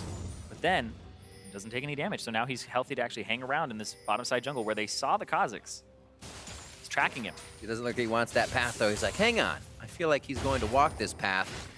Heading back. Blast cone. 2v2. They're going in. They want it even before Huhi had a chance to get in. I was going to say hi, but Huhi wanted it, and they said, all right, we'll fight all of you here, knowing they had the strength to come in. Rengar is still sticking around. Oh, TP coming through. That's going to root high. TP locked down. Balls is coming in as well. Depth charge can go right out on the tank to lock him down. They're not even going to use it. He gets hit up by Xmithie. He comes in immediately. They could go for Huhi here, but it'd be a long chase, so they keep hitting Darshan. This could actually give Balls time to get back to the top lane. What a distortion forward here. Huhi threading the chains. They're going to finally take him down as he goes for another valiant attempt for a kill. Lemonation trying to come to the other side of the minions. Afro Moon now locking down Balls as Darshan can get in the range. Gets taken down as Afromu's bombs are still ticking down. Half of the roam from Stixay, but he says, I'll stay and clear the waves. Yeah, Altec can try to get it blocked there. Curtain call is in. Brings it closer to Afromu. Throws it down, and it's not even going to reach on that one. They wait. Oh, he's waiting for it. High. He teleported it. Oh, almost got him. High could cost himself something here. No, Afromu's out of mana. We're all right. Everybody calm down. High is going crazy. The teleport was used. Where's he going with the scrying orb? I don't think he's going to be able to find him. We're all right. May get himself a blue. He's going to take that time to get a blue. Mid's not even pressured with the roam from Altec. He's back. Yeah, but hold on. He might not get this. Xmithie running up, has the zillion speed, and it's not in smite range, but he'll be able to pick this up. So thanks for the leash, High. And he'll just maybe even hand this off to Huhi, so it's no damage done there. This was big. The root onto High, and then using the clone to get another chain. Enough damage to actually take out High, and Moon came in at the right time, and now you can see everybody rotating up. Bottom lane is shoving in. Malzahar already on his way here, so you have to play defensive. That chain almost hit Moon, but the fact that it hit Balls may have actually been better because it was enough to go ahead and kill. But I think you didn't want to have to use your flash there for Huhi. If you're Huhi and you land that chain onto Moon, you don't have to use your flash for the distortion, and you end up getting the kill. Both teams were ready to just light the fuse there. It was Darshan was hanging out in base. It's almost like Huhi said, hey, High continues to just go into me with his ult and then back out. I chain him, teleport in, but it also seemed like Balls may have said, hey, he's not in lane, I may be teleporting. Like, all of that communication that had to happen for the speed it did. These guys are ready to try to get a lead in the game right now. They are itching, and I can't wait to see what happens. Next, Mountain Drake is going to come up. Blue's going to be transferred over here, and I think we're actually going to get some more aggression in the mid lane real quick. Yeah, this is actually a classic game to look at for how do you take care of your mid laner? Where are you putting your pink wards? How are you approaching the mid? Because as junglers, controlling the center of the map is one of the most important parts of the entire game. So if your mid lane gets out of control, you can snowball and just lose your bottom side of the map as well and lose Drake control. So you see that they're actually putting wards on the top side and the bottom side of mid, but then you really need to counter. So watch how Fly try to take control of that, because now High can't really push up unless he's just making a mistake. Autos, it seemed like they were trying to get the ulti out there. He wanted to die to that. Ooh. Nicely done. It seemed like Altec kind of hesitated there, wanted the ult. They played it. They get the ult out of Afromu, and we'll see how this actually plays out. They're looking for a 4-man dive on the bottom side of the map here. They're already leaving. Or Altec elimination. They're like, I don't like this situation. You can see they just have full control of the mid, which gives them control of the right side jungle. Rengar has no idea what's going on, and High also has no idea what's going on that side of the jungle. There we go. The help from Moon as well, though. And the vision from High gives them just enough information to say we can hide under turret. That'll burn down. So the Scuttle Crab control over as 2 minutes on to Dragon now goes to CLG to try and start this fight and get some summoner spells. It's a strange flank. Tried to use the clone to go through. Now they're just jumping onto Xmithie. You can still see him. He's in. One flash over. High is going to follow the rest of the team. Very nice deadly flourish. Getting a few more assists in the pocket for FlyQuest. Yep, I believe that was blind as well, because that was not their control ward. Just threw it into the bush. Ended up landing. So they trusted. They used their abilities, their flashes to go over and follow and finish off that kill. High, not online yet, but has not been shut down. Rod of Ages is stacking up for him. Yeah, Blade the Ruined King first for Stixay, so it's that other build. That other build for Varus. One that Captain Jack, I heard, was using. The Blade of the Ruined King first for the attack speed. just getting more and more on hit damage there. The Shred tanks also stay quite healthy. Fly exiting base with 3 members. High is going to take his time to farm up this mid lane. Not too bad, as we were saying. Still waiting to come online, 128 to 112. The CS has been evened out much more from last game to this game. Good fire from Stixay, though, in that bot lane, though, 160 to 127 in CS. That's Altec's roam, but that's also Stixay and Aphromoo being able to hold off after an early flash from Aphromoo, after all that aggression that he went down. Still playing it very smart. The bot lane, we should expect them to be able to do that. Yeah, and the fact that they're also just ahead in CS, so they're not getting destroyed in the laning phase. They're actually just playing a little bit too aggressive sometimes. Right. And it's just being shot back on them. It's backfiring. The first turret still hasn't gone down yet in this game. Yeah, they see the LeBlanc and the Kha'Zix hanging out by the Tribrush or the Crossroads over here with the Pixel Bush. And now they just have control. Look at those control wards that CLG have. This is actually FlyQuest losing control of a lot of the map. So they're protecting their bottom side, and it may be a gank through the lane, but otherwise it just looks like you can't really do too much off your mid lane just yet. Auto, Lemon Nation this time around. And Malzahar can't even really get the brush control needed to harass with Voidlings. Balls CP coming in. Yeah, it's on a strange side. Altec caught. Balls is from base. We're only 17 minutes in here, so you're not going to see those home guards kicking on just yet. He lumbers around way far in the back, trying to catch a straggler. He's going to be seen by Xmithy as the fight now goes under the turret. Lemon Nation beast mode, looking for the long curtain call. There's the ultimate. Beautiful job as they face Aphromoo. They're going to turn around for Stixay. Fade away shot, but they can't get it. They don't go to look at the explosion, but they also miss the kill. A nice reel in there onto Kuki. Darshan goes to the back line, but can Xmithy get there in time? Lemon Nation and High get out with slivers of health, and now Darshan's left on the front line. Moon delivering a bit of damage back, and he's got the brush to deliver the range as well, as he doesn't just want to get himself in the fight yet. He goes in now. They go for the kill. Darshan stays alive with the autos and the heals from his team, but he's going to go down in the end. And it looks like we're going to get 3 members of CLG down, or alive, I should say, and 3 members of Fly down. Yeah, but they get the bottom turret here, so that's the victory for FlyQuest. They are able to take just a little bit more, and that's the first turret, so that'll actually give them a hefty lead here of about 2,000. Lemon Nation actually stayed alive. I saw blinking red. I thought he was down. Oh, everybody. We'll see it again here. The start, they don't hesitate, and that's what catches a lot of teams off guard. Yeah, this is great because they use damage on the Stixay. As soon as they see that, they swap over to the Zillion. So they're playing around the fact that he has the ability to revive a teammate. Stixay gets really low.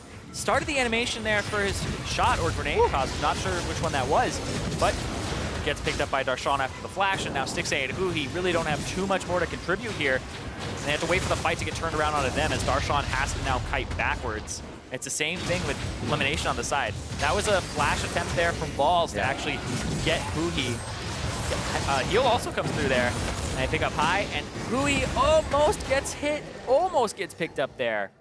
That would have been quite interesting if the Malefic Visions were on the Maokai when he died, and it would pop over to Huhi, who would then die, and it may have popped it over to Stixay there too. So it could have been pretty bad. Please no. God no. Thing you're terrified of. Oh, top lane. Yeah. Making it look juicy. Gonna throw down that percent damage. Only has the first level of his ultimate, so it's not really gonna cut through Darshan. Oh, the auto attack heal! Oh! Almost kept him alive, but not through the last hit. A little overkill in damage, but it was necessary. Yep, and they'll trade that for the Mountain Drake on the bottom side of the map, but they're getting turrets off of this. That's 2 turrets to 0 right now. And High is also in the area to try and contest. That's a little aggressive. Dragon going over to Xmithy. They have enough time for it. Balls is tanky enough for the rest of the team to get here, and that is an exploding Xmithy after getting Dragon. And Balls will fall to follow. Aphromoo driving himself around. A smite there. Bola comes in, and they're going to be able to take him down. Double kill for Moo. But now they get to shove the top wave, too. They have another wave coming in. This might be actually 2 turrets in the top side because they tried to pull everybody to the bot. That's actually such a brilliant play there from FlyQuest to get more of a lead. That bot side's also getting pushed very far, so 2 lanes at least getting respect here, giving FlyQuest a little bit of breathing room, get back, buy some items, and figure out who he is. Throwing auto attacks at the mid lane. I'm all alone, don't worry. Yeah, try to get something I'm done. doing something here. Uh-oh. Okay, he's fine. I was like, Malzahar. It's not a mid Malzahar. He's fine. He wants to run away from this LeBlanc. All right, teleport's coming in. If Uhi sticks it, they know somebody else is coming through. Darshan blasts himself over the wall just for a bit of aggression. Yeah, but now Hu, he has to back off. They have to probably bring Stixay to the mid for wave clear here. Really well played from high. He actually gets an E, and it hits almost everybody. Hits Stixay and Afromu. And now they're trying to put damage on so many people that Afromu feels pressured as a Zilean. Do I ulti myself? Who do I ulti? So he's just ulting pretty much the highest value threat that he can during that fight. So they get the double kill, and they also got the Zilean ultimate off. They actually killed Stixay during that. Just so he wouldn't keep pumping out damage. And then they didn't go back for him. They were like, nope, no more of this AD carry, because if they stayed there, he might actually reinforce faster. Yep. So it was a good call to actually just peel off and go straight for Afromu, and they did get that top turret, so it's 3-0 in turrets right now. FlyQuest has to be a little careful. Everything for those that two turret push is wards on the top side, so they might be fighting a little dark down here. It's all right, though. If you fight with numbers, it doesn't matter. 1v1, is it the 2v1? 2v2! Quickly deleted off the map is Xmithy. Man, it's the high moon combo again. It's so That's big. The thing. They're just having the 1-3-1, and it's actually a 1-2-1, because they have the jungler hanging out on this side. It's the pick composition. You can't split push against this 1-3-1 that has so much pick in it. And right now, they're trying to pick off Moon. Yeah, and so I was looking at Cassidy coming through, but that pulls so many people into the jungle. You trade one for it, that's kind of worth. Darshan's like, Vengeful Maelstrom, I can fight everything, and he may be right as the team is just on his heels to try and get in. But Fly can back off, as we said, they had all that vision on the top side, so they saw him coming in. You can see everybody back. I thought we had a teleport, but everybody's backing for FlyQuest. Maybe. Oop. But this is something that you look at Echo Fox games and you compare to when they have a lead. What do? Fly is actually sacrificing members to get turrets. So it's one person traded for a turret because it takes so many people to kill him. If you start putting hyper-powered members on side lanes, it'll take 2 people to kill them. Right there, they knew that 2 was coming, so they bring the Rengar 2-on-2, win a superior fight, get a numbers advantage, and then they just say, all right, keep being dumb, keep running into the jungle, keep people occupied. Because if you just have a siege that's equal numbers, you don't get anywhere. So they decide to try and invade. Moon, it costs him his life, almost gets away over into the Drake pit, but they still get more out of it. They get the turret. They lose their mid turret though, so in the overall scheme of things, it's a little bit more in favor for that 1 kill, but honestly, it's a 1-for-1 with a 1-for-1 turret trade. But FlyQuest are actually progressing on the map. Alltech throwing out Afro gone. Curtain call from behind. Kill for Alltech, kill for Moon. The bushwhack coming from FlyQuest takes CLG completely off guard. They had control of that jungle for quite some time and were able to use it once again.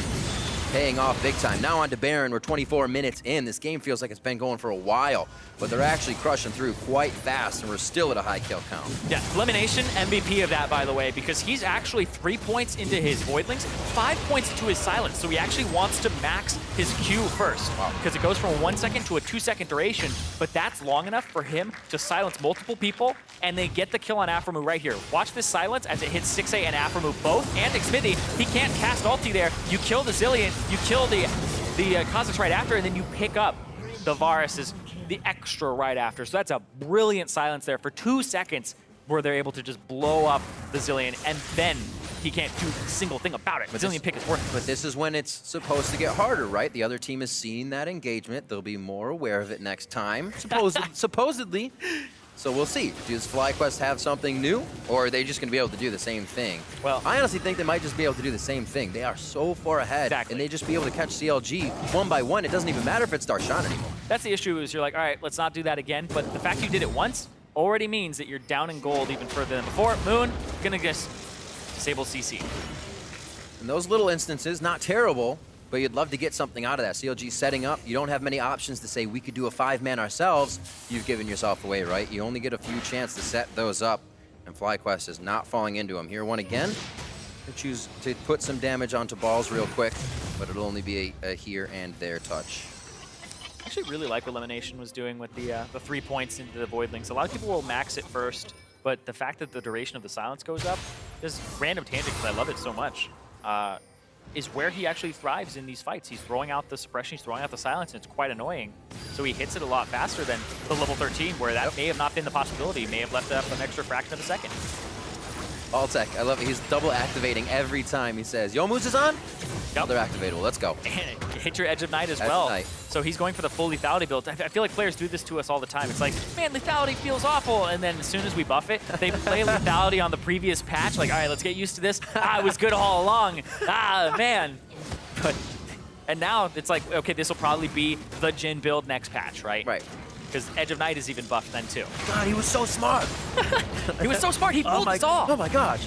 Well, 4-1-2, it seems to be working out for him, but an 8-2-2 Moon out of the jungle on this Rengar. It's like any Rengar's getting a new name throughout the season here.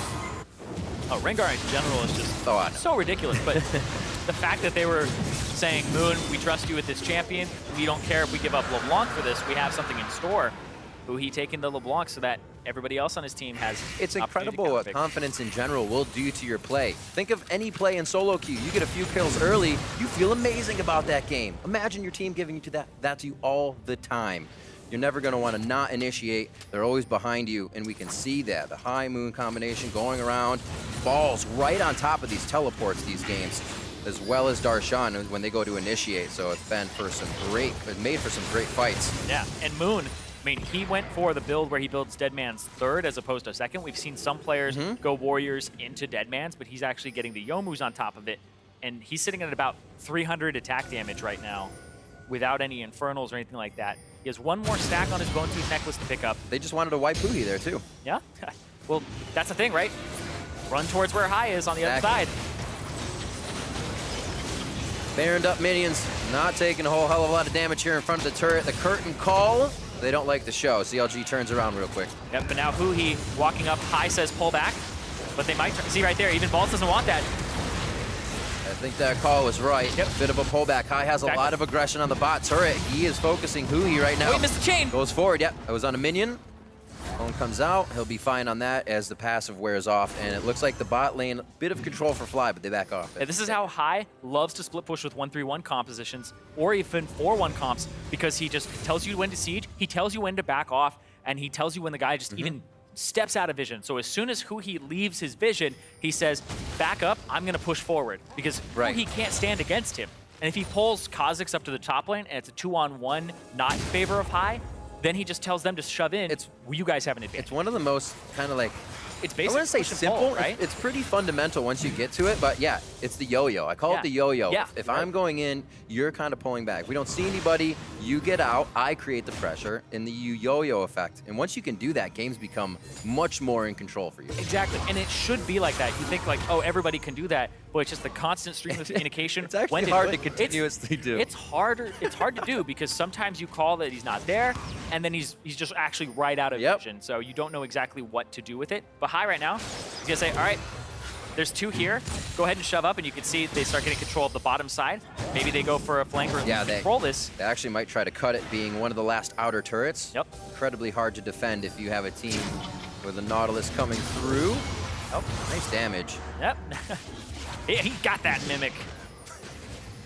But now they actually don't have anybody in the mid lane right now. They're just spreading out, making sure they have complete control over the bottom side. And Counterlogic Gaming on the back foot, 10,000 gold down at the 29-minute mark. And right now, FlyQuest are looking like they might go 3-0 to start off week 2.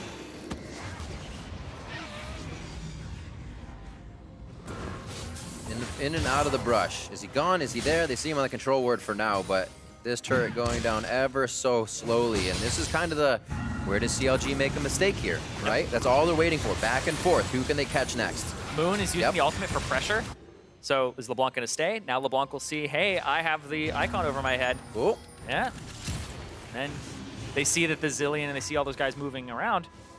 Well, maybe just push up mid, see what happens here. The Zillion shows.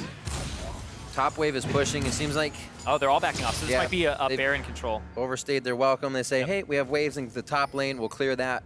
Go for Baron setup on Vision as well. They've kind of let the Vision go to the wayside. Whenever you're at the front door of a base, you have to remember that you still may have to back off, and you'd like Vision to do that. So FlyQuest setting it up around the map and probably be back at the front door real quick once again if this Baron isn't right now. Yep. Pick up the Scuttle Crab on Elimination's way back to get some more wards. It's actually in a very risky spot there. Oh. But Rengar doesn't have the ultimate available. They spotted Elimination. High's doing the blue buff. It depends on where he goes from there. Because if he goes down and starts split pushing again, it becomes a big problem. And Moon. Woo! Moon flies to him and flashes away. That was insane how far he flew towards him. But look at this. High is looking for a flanking teleport. It's going to get him about 2,000 units, but it'll be enough. Oh, did he bring it past? He hits Huhi and Xmithie now. That stops up the team. Stixxay. Stretch line. From the backside, Aphromoo goes down. Stixxay's already fallen. 45 seconds on the timers here. FlyQuest was just backs, kind of moving out, trying to get the vision, and CLG said, we have enough room. Let's engage. FlyQuest bites down as fast as they left the base, and right again at the doorstep of CLG. Oh, and again, the silence comes out from Lemonation to make sure that Zilean can't ulti there. Aphromoo maybe could have been able to do it a little bit earlier, but FlyQuest, they're going to get so much off of this. There's 20 seconds on Stixxay, 30 on Darshan as they start tearing apart the base. Don't have too many minions. Oh, they do have minions with them. They were hovering over, so that siege cannon minion will give them a little bit more time with this turret. Nothing's going to be hitting them to start off. They do say end it. 8 seconds on Aphromoo and Stixxay. There's not enough damage between the rest of the team. They go in. He's low. He gets taken down immediately. Xmithie once again forced to watch. Deja vu for him as FlyQuest is on the Nexus. They're trying to go for kills. They're trying to go for the damage. Who pockets the extra gold? It's going to be someone on the team. FlyQuest coming out with another 2-0 to start week 2. And FlyQuest moved to 3-0 at the start of week 2. That is insane considering most people said these guys are washed up. They're just playing from Challenger. They haven't had the competition. They are rusty. They have just shown that they can take down teams like Team Liquid, Counter Logic Gaming, that a lot of people had as playoff teams. Now as they move into the rest of their schedule, this gets really interesting. Overall, I have absolutely been loving the action in these games, and this may have been one of the most action-packed series with the continuous calls. We've been talking about a few teams being tempered. It leads to messy play. We get 50-minute games, but one of those teams was CLG. They've always gone late games. We know that, but FlyQuest is able to stop that once again. That's the thing right now. I feel like CLG, not once again, as they move to 1 and 2, they don't have that. They don't have that X factor. They don't have that magic. They don't have that person who's just gonna step up and carry. When it was MSI, it was Stixxay stepping up, carrying. Huhi by the end of the split in summer, looking better and better. And Darshan back in spring was having some great carry performances, and then it fell off with some tank performances in MSI and summer. So Counter Logic Gaming, they're looking for that extra pizzazz. They're looking for that magic again, and it just seems to be escaping them right now as Fly just starts surging through the standings with a 3-0 start, which is rather unbelievable so far. Really interesting ban phase as well, hitting Aphromoo this time, and then I don't know, I'm going to say, I have the Kassadin for your LeBlanc, but the Kassadin into the LeBlanc, we saw that High was playing that really clean ult out of every chain, and he wasn't getting the engages with Xmithie that he thought he would. And again, Moon. Where is this guy coming from this season? Pulls out the Rengar this time, 9, 2, and 4, and he was all over this time. He wasn't just in High's lane. Yeah, it's a completely different look for Moon. He was in the mid game. Yeah, if you took nameplates off, I would never guess that that person that was playing this champion was Moon, because he's being really aggressive. He used to be the worst early game jungler in the entire league. Yeah. When Dardoch was #1 back in Spring Split 2016. Now it's a completely different look for him. I'm actually quite impressed with the way that Moon is playing. And I got to chalk it up to a lot of the team is just integrated him in. He's the newest member, and they're putting so much trust on him. The other 4 guys played all the way through Challenger, and now it's like, all right, I can carry this because they say I can carry this because they're giving me all the resources I need. And the fact that he doesn't feel nervous, that he's confident. I mean, he took out Reignover, which has been one of his big goals back on Team Liquid because he played against the guy, right? It's like, I've never beaten him before. And then he beat his old squad, Team Liquid, that benched him previously as well.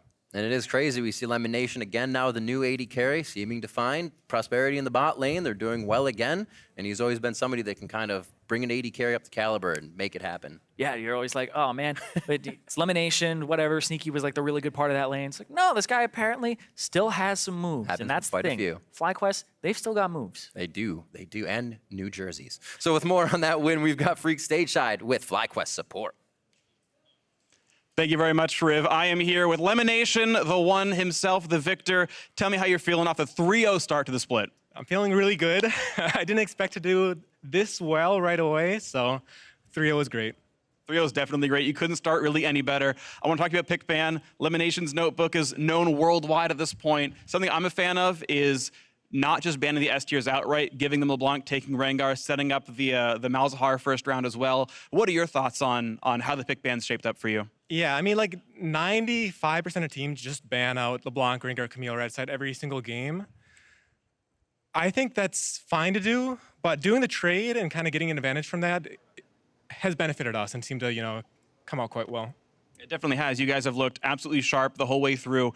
And some of that is, the Rengar going on to Moon, a player that coming in, a lot of people did not have a lot of respect for. He'd had a couple of bad LCS splits. Talk to me about kind of coming in with Moon. You've gone to Worlds and stuff before. You've got players who had a bad time in the LCS and kind of shaping up, a newer talent and having him play this well and trusted with the Rengar pick and everything like that. I mean, Moon's definitely an underrated player. Like, I think the fact that we have such a strong leader in High who can kind of like Shaka and lead that while he just, does this thing has helped him a lot. And he's just he's always at the very top of the solo queue and all of that kind of thing. He's very good mechanically, and he's just good in the jungle. It's great to see he's doing so well with your team, of course. I want to ask you about one more player, your lane mate, Altec. And the context I want to give is when you first entered the LCS, we asked you about Sneaky, and you said he's the best AD carry I've ever played with. And we were like, whoa, really? Because you played with Turtle before. And Sneaky, of course, became to be great, and you as well. Now you're here with Altec, who we've seen in the LCS. What are your thoughts on playing lane with him? Well, even before that, I played with Nintonso, and then I played with Wild Turtle. Then I played with Sneaky, and now I'm playing with Altec. And I think I've been very lucky with the AD carries I've played with because I think they've all been very, very good. So I've had an easier job of it, I think. Always propped up by your lane mate? Yeah. None of it's your doing? Well, I wouldn't say that, but it's definitely helped. It's a partnership, and your teammates are going at least halfway. Well, Lemonation, thank you very much. Congratulations on a wonderful start to the split. We'll see more from you, I'm sure, very soon. Thanks very much. Let's go back to the analysts. Thank you very much, Freak. There's a lot to unpack there in that interview, actually, as FlyQuest moves to 3-0 on the split so far. One more series to play this weekend against Echo Fox, still to come on Sunday. But let's use that interview to kind of frame our discussion here. The first of which is pick and ban phase. As Freak mentioned, FlyQuest opting not to go for the standard red side bans, leaving that LeBlanc up to go over to, into the hands of Huhi. And when we're talking about that mid lane matchup, most people would look at, oh, well, LeBlanc, that's going to be a pretty easy win. High has a response. Exactly. And also the almost disrespect or the strategy of Counter Logic Gaming was, we're not scared of High, or we think High has a small champion pool. We're going to ban him out of the 9 him picks, and we're not scared of Moon. Right. And both of those things didn't work. Moon had a spectacular Rengar game, and High neutralized / beat Huhi's LeBlanc in the mid lane, which no one is even willing to play against in the LCS because of the power of that matchup. So I applaud the courage, essentially, to not ban those champions, because if it backfires, you get hammered with criticism. Absolutely, right. If that ends up being a 9-0 LeBlanc or something that wreaks havoc across the map, then it was just the dumbest decision you could have possibly made. They suck at pick ban, right? But when it actually does work out, I really applaud it. Yeah, absolutely. And so now if we zero in on the matchup itself more as the individuals High versus Huhi, once again, High is kind of shaking off any of those preconceived notions that people had of him coming into this split. But we do have to temper a little bit of what he's done, what he's accomplished with his opponents, who he's gone up against. Exactly. Alex Each, Golden Glue, and Huhi are not necessarily the Hall of Fame of North American mid laners yet. Right. We'll see. We got plenty of years left. But from there, even if he's beating these guys, that definitely proves that he belongs in the LCS and he can compete with most. Right? So we haven't seen him up against Jensen and Bjergsen yet, the top tier of the North American LCS mid laners. But with FlyQuest starting like this, that's incredibly encouraging, Dash, because most people were thinking these guys were auto-relegated, and some people are calling it the worst esports investment of all time. Right, and I think it's going to... It's looking a little better than that. Exactly, and I think what it's going to do is it's going to force a lot of people to rethink how they approach playing against FlyQuest, and specifically High in the mid lane. If we now look at a Bjergsen versus High matchup, do you think it's as lopsided as you would have said it was coming into week one? Probably not, because High has shown that, okay, I can survive in bad matchups. I can get through the lane phase. I can play something safe like Corki or, and affect other lanes. And so I think we're running into that situation where people are going to start having to completely rethink their strategy here, not go after the mid lane. In that case, who do you go after on FlyQuest? Yeah, you have to respect them for sure. And potentially, instead of just tunneling around a specific player, you try and help your players and just play it like a normal ban phase. Like no longer just tailor a strategy saying, we're going to pick Corki in the first rotation on the red side because it messes over High. Right. In which case, you're forfeiting the other advantages you could potentially get on the red side in this draft. So I think that's more the line where teams are going to be taking. Absolutely, and a player that we have to talk about, Lemonation already mentioned him in that interview, Moon. I mean, this guy, night and day across 2016 to 2017, he chalked it up to maybe it is because we have such a strong leader in high that Moon is more unlocked to play with, more certainty, more aggression, and a little bit more freedom than he would have normally. Yeah, and I'm going to preface what I'm about to say by saying I love jumping to conclusions, and small sample sizes are my jam. We're all about that here. So, Meteos is a jungler who played with High in the past and was the MVP of the LCS. Yes. And without High, he looked like a mediocre jungle / potentially better end of the spectrum. Moon is a player who hasn't looked well on his own, but normally junglers in Pro League have this shot calling burden. And when you're playing with High and you're an elite solo queue player like Moon is, which he actually is, if you look at the history of this dude in solo queue, he's almost always top 10. And then you can just port that over to pro play and the other dudes directing where traffic goes, you could actually find success. So I really love that insight from Lemonation. And I want to see if Moon can kind of prove out that he's a good jungler in the LCS. Yeah, and then you end up all of a sudden searching for the weaknesses in FlyQuest, where coming into the split, people said, well, they've got 1 million of them. Just, throw a dart at the board and you'll probably hit a weakness of FlyQuest. They're starting to just, get rid of all of those ideas of, oh, this is how we're going to beat this team. The last person that I'd want to look at who you might be able to target and really put FlyQuest off kilter would be Balls in the top lane. Yeah, you always have to wonder about that. They very clearly did not want to give Darshan any counter picks in this matchup, which is why they were okay leaving Maokai up on the red side and then waiting to go with Nautilus. Right. Because they were, I think, afraid of what would happen if tank versus carry in that matchup, and I agree with you. I'm also really looking forward to people looking back into segment in 5 weeks if, they actually do turn into pumpkins. Right, exactly. Because we still don't know yet. We're done 3/18 of their regular season split. All we know is they're off to a really strong start. Yeah, we can only say so much here at the beginning, but we have to take a break for a few minutes. When we come back, it's going to be TSM, who hopes to topple someday, and Team Dignitas. We'll be right back.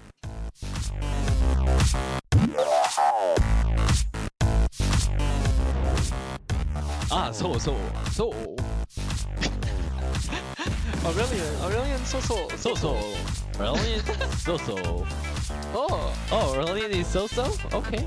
That one was almost a root there. High over the wall!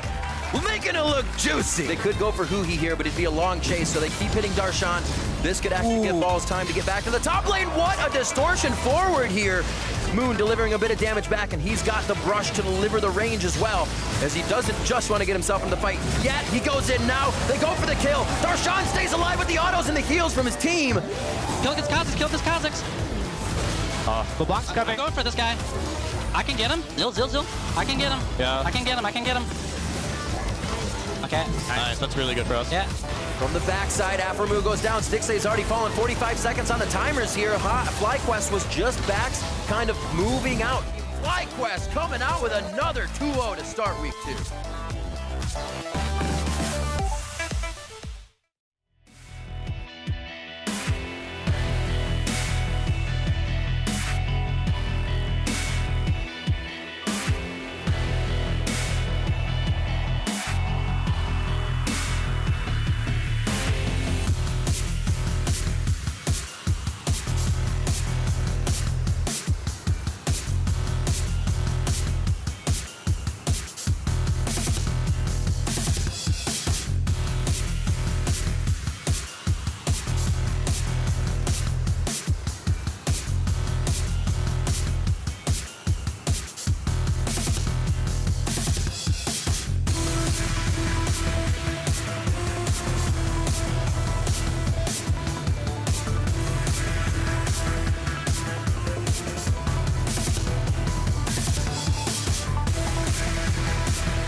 Welcome back, League fans, to Week 2 of the North American LCS. My name is David Freak Turley, and here scooting to my side is Isaac Azale Cummings-Bentley. How you doing? I'm doing great, man. I'm very excited for this matchup. TSM Dig, I think, is going to be such an important game for both these two teams. Yeah, absolutely agree. It's going to be fun. So going into the split, people thought, TSM, great, they're the favorites. But after Week 1, opposite showing here. Team Dignitas looks like now they are the team to beat in this series. Yeah, I think that Dignitas looked a lot better against Cloud9 than TSM did. And a lot of people have these guys pegged as maybe the second best team in the league. And TSM, on the other hand, have kind of regressed. They've gone back to their old play style. It's kind of the Bjergsen 1v9, get him ahead. And it feels like they're pushing this so hard that it could be tough for them against a team that knows what's coming. And, despite a lackluster first match, both Sven and Bjergsen did bounce back last week against their Immortals.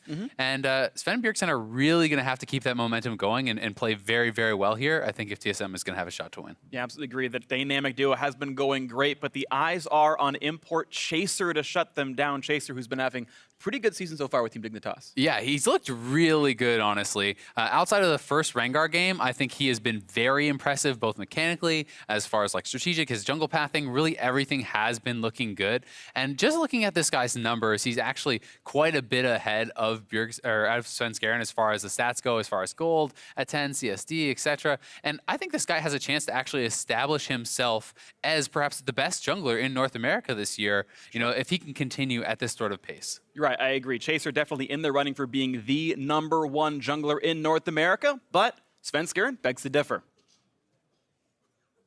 So I think Chaser is a pretty mediocre player. I guess he can play well around Subday, which is Dignitas' greatest player right now. So that's the strength of Dignitas. But I think he's pretty mediocre from what I've seen, and yeah, just not that good. All right, well, not mincing words there. Thinks Chaser's not that good, and I want to see this because I think Sven Skaren is still playing well. He's playing 2 form. We know he's a good jungler, and it makes it just one more player to stack up against, to measure yourself against. I mean, last week, Immortals versus TSM, it really was a jungler's duel. Sven Skaren and Thardock going blow for blow, and Sven Skaren came out on top there. I'm excited to see if he can do the same here today. It's going to be a bunch of fun. Let's get the starting lineups now for both these squads. On the blue side is TSM. Their top laner is Hanser. Their jungler, just heard from him, Sven Skaren. In the mid lane, Bjergsen. Wild Turtle, the bot laner, with Biofrost his support, and Coach Parth returning as well. And on the red side today, it's Team Dignitas. In the top lane, Someday. In the jungle, Chaser. In the mid lane, Keen. Bot is going to be Lod with support X Special, and Coach Jung-Soo Kim. It's going to be fun, and it's been interesting to watch because there are definitely different strengths and weaknesses on these teams. We know both junglers looking good. Bjergsen should be much better than Keen if you go by historical power. That said, that can't always be the case, but I look at the bot lane, and we saw that despite the fact that TSM did win their series against Immortals, they got kind of exposed down there up against Ole and rookie Cody-san. The fact that Wild Turtle and Biofrost were, generally it felt like losing lane against those two is a sign of concern when you contrast to Lod, who we know has actually been playing really well every game so far. Yeah, Lod has been playing super well, and Bjergsen, obviously he's a monster. I still think he's best player in the league. Probably, it's going to be a while before anyone can dethrone him from there, but the fact of the matter is he has not looked like he's totally on form this season. And Keen, while he's not going to be favored against a guy like Bjergsen, Keen has been quietly having a very good season of his own. He has really shined. And yeah, a lot of the tension has been on Someday because he has come in, he has looked like the best top laner in the league. He has looked like he has been crushing, but Keen is doing work, Lod is doing work, Chaser is doing work, and X Special is contributing. And that is why I think Dignitas is such a good team, because they don't seem to have any huge weaknesses. They can play in a lot of different ways, which gives them the ability to kind of catch teams off guard. And I think it's really kind of worth pointing out that some people will try to take away from Team Dignitas and say, well, they've got Someday, so everyone else just follows him along and you magically look good by being on the team. But we've all seen TSM games. How many memes were Bjergsen in 4 awards where his teammates didn't look good, only Bjergsen did, and they got dragged along kicking and screaming? On the Team Dignitas side, it's not 4 people being dragged along by their hair by Someday. These guys are winning lanes. Right, it's everyone's winning lane, or most of them are. They're putting up good performances individually. Someday can just play Maokai, and the rest of his team will still team fight well. Exactly. But one pick I really am interested to see if it gets out today is Someday playing the Kennen. We've been seeing kind of this on-hit Kennen build a lot in the LCK, and Someday has been spamming it in solo queue. It's something that he has really been practicing. you know, the like Wits End type builds into these AP damage tanks. You can go Wits End Hurricane, full damage on hit, and it's been really successful in the LCK. I'd love to see if someday can bring that out, because he has shown the propensity to play carry picks and to carry on them, but he always has Fiora banned against him. Well, not this time though. Yeah, not this time. He's going to have it available if they want to go for the play. Worth seeing how that Rengar matchup comes in. Just kidding, he's banned. I saw the word and it popped into my mind, but yeah, we'll see how the top lane matchup goes with no top lane bans other than the Camille. Standard red side S tier bans, and that means Kha'Zix is perceived the most important champion in the game, trying to push Chaser a bit farther down the pool. And I really am excited to see the answers here for Dignitas, because when Fiora has been up, Someday has played it. Obviously, that was just the one game. He dominated that game and has not gotten the chance to play it again. Someday is historically known for being an incredible Fiora, so they do have the ability to do that, but TSM is not going to be taken by surprise from a Fiora pick. So they obviously have a plan to deal with it, and they think that they can handle it if it does come out. And first off the bat is going to be the highest priority mid laner left available, and that's going to be Ryze picked up. Also worth noting that normally is good into Cinder, doesn't really matter though. Malzahar going to go alongside it thanks to the courtesy Zyra ban that came through from TSM. So TSM's bans a little bit feeding into what Team Dignitas has picked for themselves. We wait to see what the boys in black and white have as the counter picks. Exactly, and you kind of have to expect it to be something like the MF or a Karma. These are two champions that are available and can deal with that Malzahar pretty well. I do feel like Zyra is the best matchup into that, but TSM wasn't willing to first pick the Zyra, so they banned it away. They don't want to give it into that second rotation. And now, with Maokai having been chosen here for TSM, that really does open up for Dignitas to take that third pick Fiora if they want to go into that. What's interesting here is if TSM chooses to mismatch the roles, they don't. They go for the Cassiopeia here, which again makes sense as a counter pick. But if you mismatch the roles, they say if we go for Fiora, there it is. We can ban away junglers. And even though you've picked this counter pick here, we've still got Kha'Zix into 2 more jungle bans and pushing Chaser down the tier list. Yeah. So you're going to see some targeted bans now. At the same time, though, Dignitas can really attack the support pool of Biofrost, right? There's not a huge amount of great matchups into the Malzahar. I think a lot of people do have trouble with this lane already. We saw it do very well earlier today. You know, Lemon was playing it, doing very well against Afro. And MF, you know, that's one of the guys who can kind of hold their own against the Malzahar support. So Zyra is gone, MF is gone. We could even see Karma get taken away. And then the question is, this bot lane for TSM has been struggling. Can they hold up with a disadvantageous support matchup? And that's going to be a big question. Right, they already lost lane to a Morgana, 6 days ago. How's it going to look when you're up against something like Malzahar, who's even more of a lane bully a lot of the time? And we've got to see what that ends up being. We know several of the matchups. The top laners have been locked in. The mid laners have been locked in. The rest of the desync is going to be the Nami ban sent in. Okay. Final support. And Nami has been picking up some play in the NALCS. And another interesting thing to note is because TSM didn't do any first rotation jungle bans, Chaser is not really even getting pushed that far down. You know, we have seen players be pushed down to like the 6th jungle pick and things like this.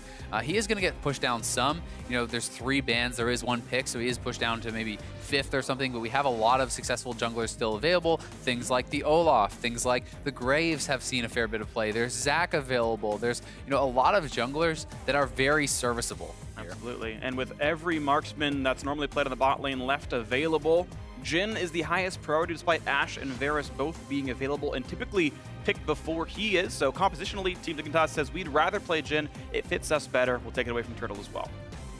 I think Jhin is a champion that can work quite well with this sort of composition, especially I like it in combination with the Malzahar. I think really that is the reason they're taking it over the Ashe, because if you can land the Malzahar E, pop out your Voidlings, and then the root does connect from Jhin, you get a massive amount of damage in on the enemy AD or support, whoever you can connect there. So it's all about the root from Jhin there.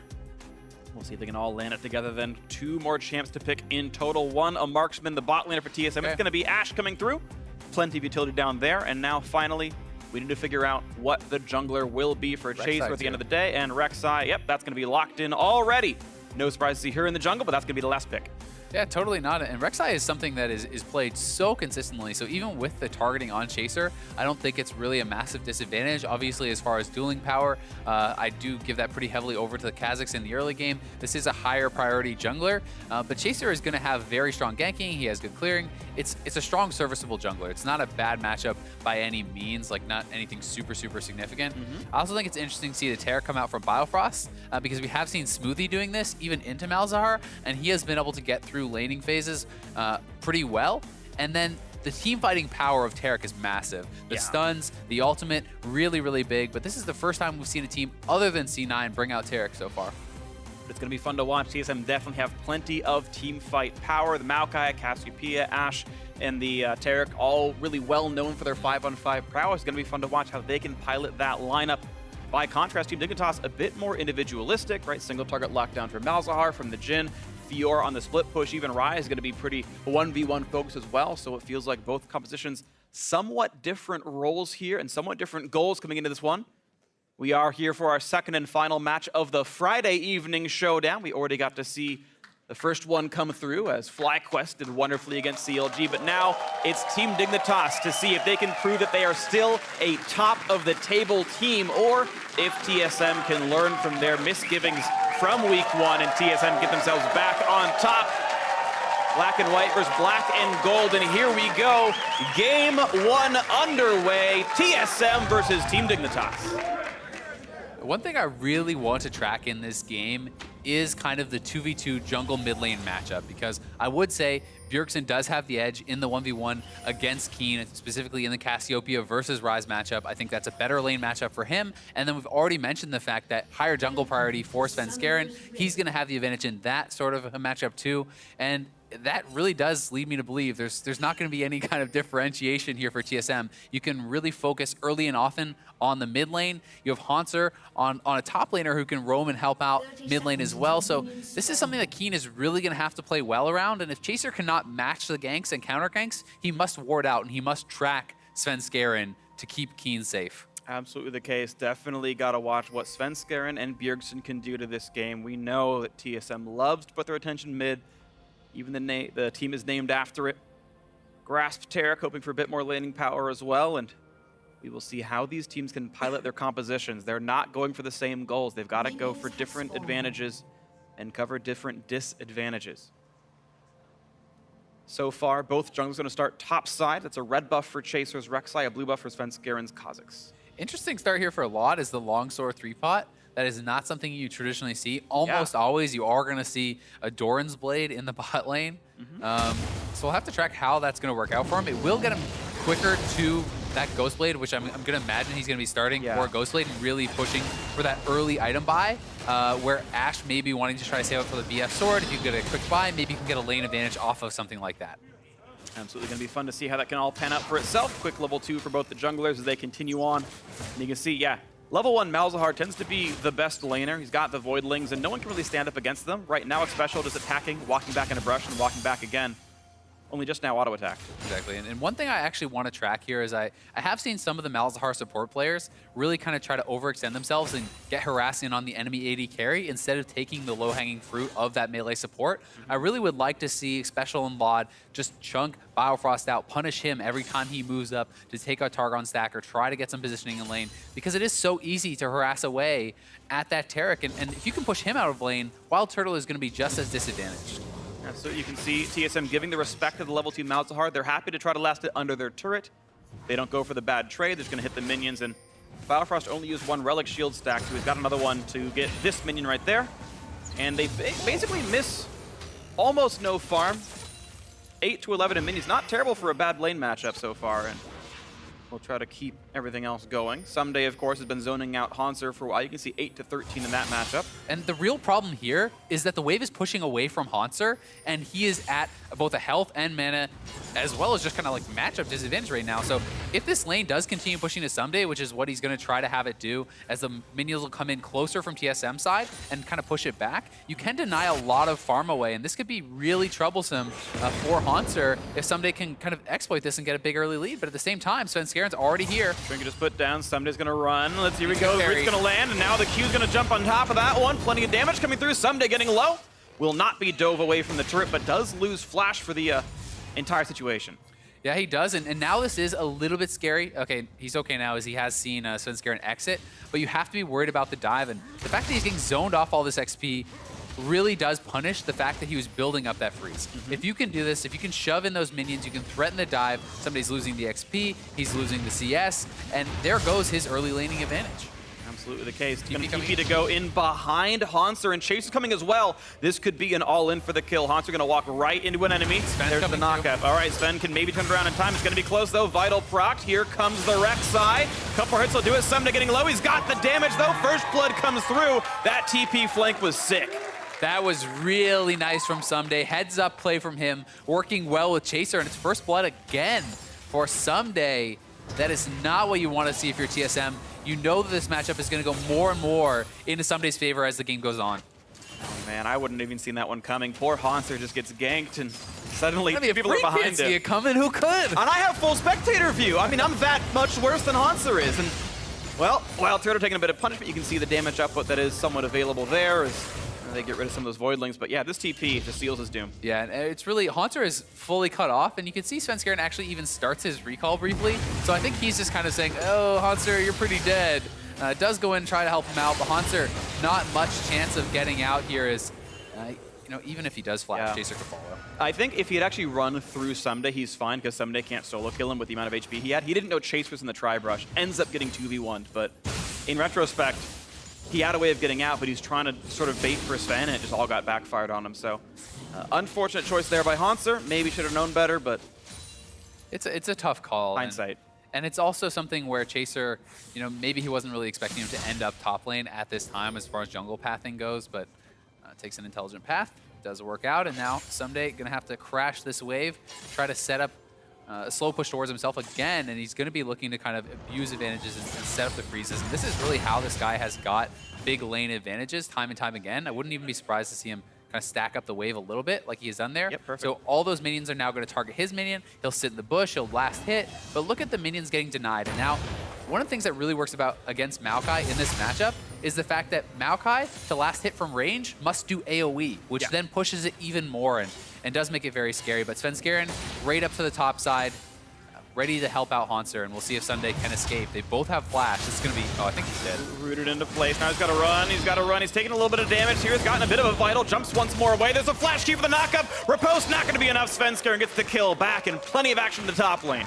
A lot of action, but still, a good job by Someday to at least make them blow their summoners there. So, good parry, gets both the summoners, but still, it's 2 quick visits to top lane from Svenskeren. And it's a now TP-less top laner, so a double minion wave getting lost right here. You're seeing +7 minions right now, but plenty of XP in the advantage also. Yeah, they're trying to all in the top turret right now. You're right, plenty of damage being dealt here. And you can see the health bar whittling down. 3 casters left. It's going to be close. The next wave will get there in time, so they can actually just stay, finish this off, no problem. And that's first turret over to TSM. Really nicely done. They let the Fiora get picked. They don't care at all. And TSM, look at that. Enough jungle pressure, and Svenskeren tilts the matchup. Yeah, I mean, Someday has done fantastic in the 1v1, but it's a team game, and TSM came here with a plan. Maokai with some of the best gank assists in the game is able to set these up for Svenskeren, and you know, Someday is really getting set back by this. He's played great, but still, they're going to have to show that respect to Svenskeren, and Chaser has not done a good enough job of really kind of tracking his jungle opponent, of showing his top laner where he is, and he needs to start getting more wards out now that he has that Tracker's Knife, really keep Someday safe. See if you can do it. You know that Fiora's going to be a volatile matchup, and even behind like this, you scale into infinity and Fiora eventually gets ahead anyway, but that is a long road to travel right now, and it's uphill both ways. There's snow on the ground. It's going to take them a while to get there. We'll see if that can happen. They're all kind of the same metaphor, to be fair. Different parts. You said it, not me, freak. Yeah, no. It's okay. It was the right call. Oop, not quite going to land the root, but a double stun. Look at that. Yeah, Biofrost stunning in kit as well as looks. Just doing beautifully.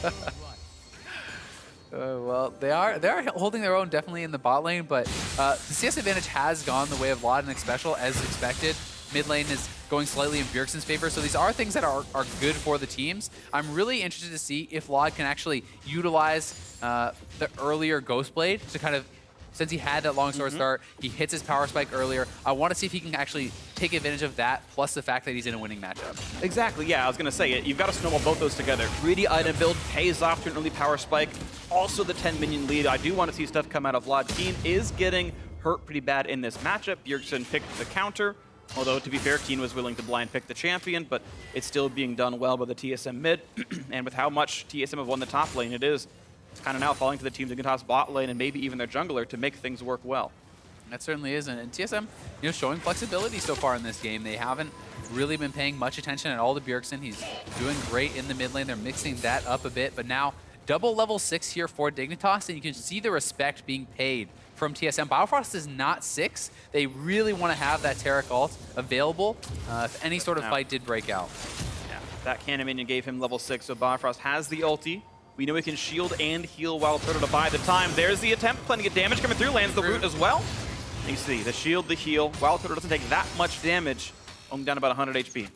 Yeah, Biofrost is very quick to target down those Voidlings, cut off a lot of the tail end of that damage. And pretty smart play from him so far. And you have to think that Taric is so good in the teamfight stage. If you can have this sort of CS deficit, it's not really a big deal. Yeah, it's definitely serviceable. Right now, TSM looking good and looking at an early look right now, better than they did in week 1, where they got pretty destroyed by C9. And Chaser knows Bjergsen might be... Whoop. Doesn't look at the poison. Pinkboard sees it all. Here's the flash knock. If they want to knock down Bjergsen, flashing away himself. They know he has the ulti. There's the flash to chase. They're just waiting forever. Bjergsen never gets to pull the trigger. Quick kill picked up. Keen gets it, and that's Chaser with 2 successful ganks. Nice job by Chaser and Keen there. 3 summoners blown for Bjergsen's 2, but they get the kill. And I think, even though Bjergsen didn't use his ult, I think that was totally fine. I don't think he was going to be able to get out of that one. Both his summoners were already down.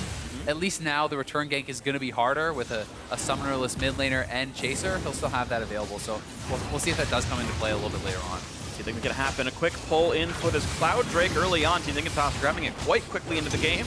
They decided mid lane turret damage wasn't worth it. They'd rather take this more global objective. Chaser also going for a bit more of a damage-focused build, the early Tiamat. We see that sometimes on Rek'Sai, not every time, but it gives him, or her I should say, plenty of clear speed. Yeah, it certainly does. And Bjergsen kind of giving the respect to Chaser that he does know that he's there. And bot lane. Arrow lands on a lot, but an image he was going to flash away from the Dazzle. That was kind of required. But here comes Svenskar and forcing the flash out of Special. Also, a lot of respect flashes, knowing the skill shots would be there, and it's Team Dignitas now out of HP in the bot lane. Yeah, they're pushing them back, and Dignitas definitely needs the base at this point. Svenskar was looking for the wraparound. Dig should be able to get out of there, but that's going to erase a lot of that CS deficit. And Bjergsen looking top lane. There's no turret to keep Someday safe here. Yeah, just got his wits about him. Level 8 plus level 9 versus level 8. Here we go. Quick ulti in, half HP. Someday gets away from the first tick of poison from Bjergsen. W's going to miss as well. Still has to land that Q. Is going to be another dodge, so Bjergsen not doing full damage, and Someday just running and running away. And he never gives him the speed boost, and now Chaser wants back in. Someday dodging every one of Bjergsen's skill shots. That was so well played by Someday. Bought so much time running away from Bjergsen. Most people would have tried to just run through him, accepted their fate. He played that beautifully, using the vitals for the speed up, ultimate to get another one for Bjergsen to get back out. That was just so well done by Someday. And the whole time saving riposte for the Petrifying Gaze, because that's got plenty of telegraphing, right? Plenty of wind-up, thank you. And never has to press the button, so nicely played right here. Someday, despite getting killed, despite losing first blood, up 13 minions and up a gank. He's looking good. I mean, TSM have taken that turret, so gold is very, very close, and Svenskar and Chaser both have been effective. A lot, is he too far up? Wild Turtle, Arrow's gonna tag him just barely. That's the chain CC. They needed no chance to get away from this one. Quick kill picked up, Svenskar, and capitalizing everyone else's hard work. Yeah, I mean, Lod was pretty far up there. He had the Ghostblade active, has Swifty Boots. I guess he thought he could kind of outplay a gank if it did come, but by himself, very far up in lane. Sees Svenskar coming, but cannot react. Special thankful that he's got that passive on, but is it going to be enough? Now chase under the turret. Suddenly they're invincible, and the turret doesn't even deal any damage. Now they're re-engaged towards Svenskar. Do they have the hits? Not quite yet. Gromp de-aggros, and Keen wants in. Re-engage to the bot side as well. First we watch Keen root into E. Doesn't even need the overload afterwards. Now to go a little bit more. Wild Turtle caught on the wrong side of the map. Killed in the tri-brush. But here's a teleport in for Haunter. The flash to engage, to follow in. Quick knocker for Chaser. Lod wants to help as well. Misses the first. There's the Petrifying Gaze. Picks off one, and suddenly back into the turret they go. Someday running out of HP. Riposte buys enough time. It blocks all the damage. And Haunter nice drops down from the turret. Keen getting a little bit of damage more, but it's just going to be the disengage. Looks like 2-4, close to 2 overall. A close fight. These fights are very well played on both sides. Extremely close in the early game. And Someday, had that TP, his ultimate was not up for the fight though, so it was not as impactful as he might have hoped. And here it is again, Special clearing that ward. does have his exhaust, so he's able to stay alive long enough to try to return some damage here.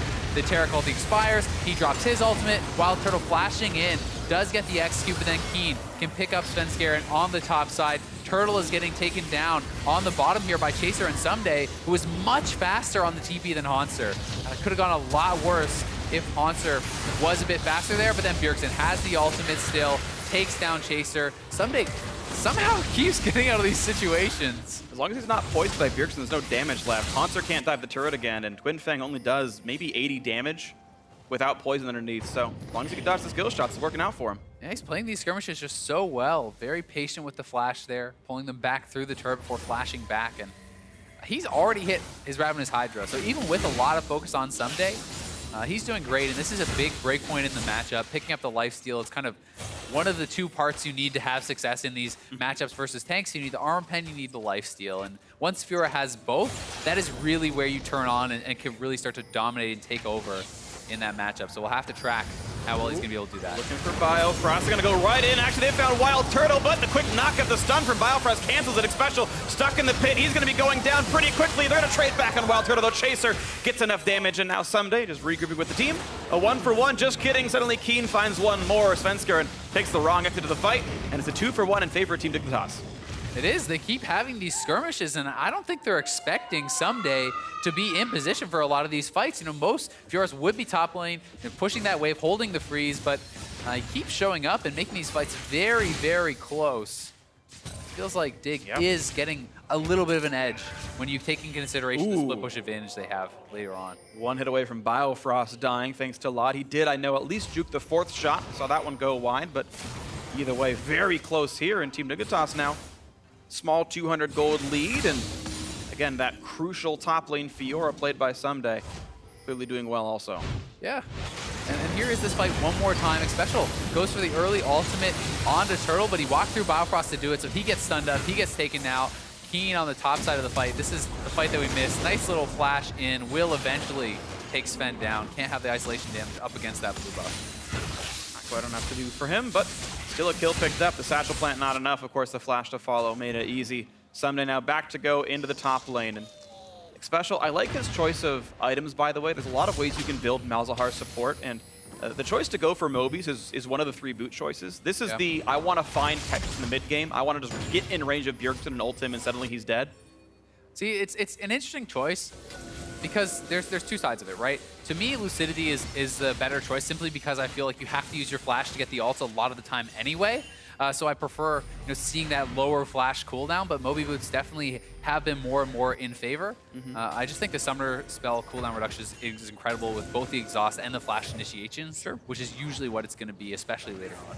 Yeah, and that's kind of the choice, right? They cost the same amount of money. It's just one gives you the I can walk at you, one gives you the I can flash at you. Exactly, and both of them have been pretty popular. It had felt like Lucidity was the clear choice in the starting days of the Malzahar support, but we've seen, especially in LCK, a lot of players, Gorilla and Wolf and guys like this are all playing with Moby Boots, all preferring that style. And another part of that is just the fact that it's easier to roam around and get the wards, right? So you have to kind of remember that as well. It's not just about the combat power, it's about preventing the fights and getting the advantages in the fights through superior vision control. You're just generally better at being a support if you have Moby Boots compared to anything else, absolutely. Well, it's going to be his choice here, Special. We'll see what else they can do with this game. Still, this gold is very, very close. We've been singing a lot of praise for Team Dignitas, but it's worth keeping in mind TSM are right there neck and neck with them, and in fact, they've got a small lead for themselves here. Maokai still only 10 minions behind, not too bad. Hanser can definitely transition into the mid game, but we know their team fight power is great. Bjergsen's got tons of farm. Wild Turtle and Ashe going to do more damage as well, so the 5-on-5s, again, still the goal for TSM if they can find them. Chaser wanting to split this up, though, looking for a big roam. They've got Keen coming as well. Hanser alone under the turret. No Sven's here for the defense. It's a 2 versus 3. Do they even have the damage? Sven pushing him away. Hanser, tanks it up nicely. Someday has to flash get out of this one, and that is a summoner spell down for Team Dignitas. Really good game sense there by Svenskeren, getting up, being in position to stop that 3-man move from Dignitas. That is key. You cannot allow these easy dives to keep happening. This is how Dignitas snowballed Someday on the Fiora last time they played it. It was constant moves from Keen, constant moves from Chaser, really tilting that matchup, because as long as TSM keeps that matchup generally close, there's so much team fight power in the Maokai, and one team fight mistake from a Fiora means you just die. You get caught by a petrifying gaze as Fiora, you are a very squishy champion. You must parry the CC or you will get deleted. Absolutely the case, and always things to watch for right now. Someday and Hanser both have their teleports available. A state you consider might just favor Hanser, again, if they want the 5v5s. Quick lane swap-a-roonies here as Keen heads to the bot lane. The dueling going to stay mid. We'll see if TSM can match that quite as easily. Cassiopeia, not quite the same side laner that Ryze is. Yeah, certainly not. And Keen, another good performance he's turning in already. 3-0. This guy has just been having such a great start of the season, really doing work on a lot of different champions, and I've been so impressed with him. His team fighting is good, his laning is strong. We talked about Bjergsen having an edge in this matchup as far as champion picks go, and generally people would say as far as player skill goes and stuff, but Keen, he's right there in CS, he has more kills, he's looked great. Absolutely does. We'll see how much more they can do with this one. Keen 3-0. We know Ryze can make huge plays, and he's done a couple so far this game. Right now we just have the holding pattern though. Only the one Drake got killed, and that was 9 to 10 minutes ago. It's been a bit slow paced, otherwise still only the one turret picked up as well. The early top lane tower dive into everything else happening. There we go, Ulti gonna find Svensker and plenty of damage. Hard CC layered together. Sven never got to flash, never got to ult, just a quick pick off. Moby boots at work a little bit there. The layered CC looking nice, and that means a quick Cloud Drake. One thing to note though, Someday canceled his TP, Hanser still has his. TSM not going to go for this whatsoever, though, so it won't come into play. Chaser? Okay. Didn't know his own strength. Overestimated it. Just because you're an NA, the Drakes aren't easier. I know everyone's told you NA is not the same as Korea, but it doesn't affect the jungle. It's the Cloud Drake, man. Double Cloud Drake. It's the NA Drake. That's true. Yeah, welcome to North America. Cloud Drake's for you. I think Cloud Drakes, though, all jokes aside, are quite nice in the split push game. A lot of it is being able to react when you see people coming for those picks. If you have early knowledge of Svenskeren or Turtle or someone making a rotation to try to kind of get those 2v1s in on Someday, which is often what these games kind of turn into. Having that extra move speed really can keep you a little bit more safe. Xpecial has 488 move speed right now with the Moby boots and the double Cloud Drake. Like, he's quick, he's zipping around, he can find those. Ooh. All right, Law didn't trust the ability to juke. Has to flash away from the air, but that means TSM control the mid lane, looking for their second turret of the game. Not even a problem, but here comes the attempted flank. A couple of shots from Curtain Call. Chaser on the wings, but nothing to be had. Good force on the turret there from TSM. Turtle comes in, shoots out the arrow. They get a flash, they get a turret. So they do trade that bot lane tier 1 for the mid tier 1, and that is obviously a more important turret that TSM just took down. It kind of unlocks the jungle. It does make it, I think, a little bit more risky, for Chaser, for Someday to be by themselves in their jungle now, and something that they're going to have to be cognizant of. See what else they can find on this one. Although that trade of turrets still means Team Dignitas are ahead 1,000 gold thanks to the earlier kill they got prior. See what else they can get for themselves. Bjergsen still stacking up his tier. Seraph's Embrace not yet done. Now building towards Abyssal Scepter as he needs a bit more durability against the two mages on the team, the Malzahar and the Ryze, of course. Still waiting to go. Biofrost regrouping into the mid lane. Lod senses danger and pops the Yoma's Ghostblade running away for himself. Got that max speed build. Gotta go fast. Gotta go fast. Infinity Edge gonna be next up, which I actually really like on Jhin, since your fourth shot from the ulti as well with your fourth auto attack are guaranteed to crit. Crit chance isn't important, just the crit damage. And it does seem to be the new kind of really popular build. People had been experimenting with Essence Reaver, Rapid Fire builds, Rapid Fire AE builds, but this is kind of the one that people are most coming to the conclusion this is a solid build. The early Ghostblade gives you some real power on your ultimate, especially against those squishies, and the IE is going to add a lot of damage, both against squishies and as far as team fighting, because you do have to get a lot of damage with your auto attacks later. Face plant into Lot. He's just going to drop for that one. Didn't respect the Asher across the map. Wild Turtle landing these shots, forcing arrows or getting kills. Turtle has been doing great, and that's the benefit of these CDR Ash builds. You constantly can look for those picks, force the summoner, immediately goes back, looks for it again on Lod when that arrow is up, and he's rewarded with a kill. We'll see if TSM can get anything else off of it. Yeah, really nicely done. Just having the rest of the team nearby as well to layer it all together. They had 3 members. They got the damage output, and that means TSM have a bit of control. Not enough to take a Baron just yet. You can see it's actually Team Dignitas able to play for the wards here. And you'd think 5v4, TSM would take that top river, but they are unable to. At least not right now. Not right now. Yeah, they certainly haven't been able to just yet. And Dignitas finally moving into that jungle, trying to get some of this vision control, trying to allow Someday the ability to kind of split push further, because TSM has done a good job of maintaining their lines of vision, of not allowing Someday to really push very far. He hasn't been seen past the river really before this point in the game. Yeah. He's always been having to play it farther back, show that respect to his opponents, because he's never had the knowledge of where they are to kind of unlock his ability to go for these more aggressive split push moves. It's actually really interesting watching how TSM even sent all their resources, because the book would tell you match TPs in the bot side, Baron's the only objective on the map, why isn't Fiora bot lane? The Team Dignitas wanted to trade bot outer for top outer, essentially. They said, yeah, Hanser, you can have bot lane, we're going to send everyone up here anyway, we're going to keep Someday over here, we're going to knock this turret down, and it breaks open the map a little bit farther, more use of the Cloud Drake, more room to 1v1 people. Yeah, exactly. And the room to 1v1 people is really key, because Fiora has such incredible chase down potential. If you can get in those extended 1v1s against Hanser on the Maokai, you can continuously proc the vitals, get that true damage out, and you need those long fights to be able to take him down at this point. You know, he's not at the point where he can just kill him under a turret. Maokai has stayed relevant, and that's simply not the case. But Fiora, is hitting this armor pen plus lifesteal point where you do start to really become very dominant, especially when he picks up his Bloodthirster. That's when you can pretty much start to just ignore turrets. You actually out-heal the turret's damage plus the Maokai's damage. That's the state he's going to be in about 1,700 gold. It's only a few minutes away for this Fiora, but he's got plenty of damage output, and that's the point you need to reach, that 30-minute mark, where Fiora's going to feel really good about her 1v1s. And just take a look at what both these teams have to do to kind of find success in this game. Someday right now, he is split pushing. He wants to spread out the map, get more time to scale, spread TSM out so they can't have this fantastic 5v5. And TSM, they have two answers. Their chances to win are either force on one side away from the Fiora, find that team fight, either through starting up, a Baron, sieges, things like that, or alternatively, you collapse, you kill the Fiora, and then you try to go for your play.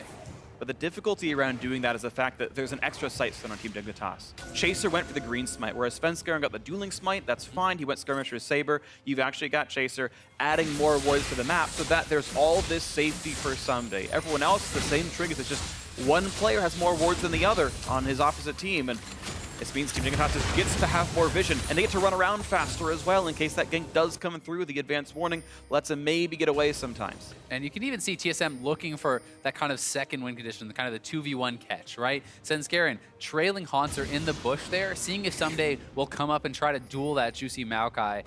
Doesn't go for it, won't pay off just yet, but it will net them this dragon. It's their first of the game. But they're trading different sides of the map, of course. TSM, all their pressure on the bot side. Team Dignitas have, for a while now, controlled this Baron area. Right now, it only turns into a blue buff, but theoretically, they could have been rushing down this Baron itself for a while. It's been in darkness for, 15 seconds straight. Yeah. Just never pulled the trigger, and TSM gets away with a sneaky Ocean Drake. Dignitas has the proper ward set up too. Now, the control wards don't actually cover the entire pit, so you need to have multiple control wards around the Baron area for that complete safety. You can see they actually have 3 right now.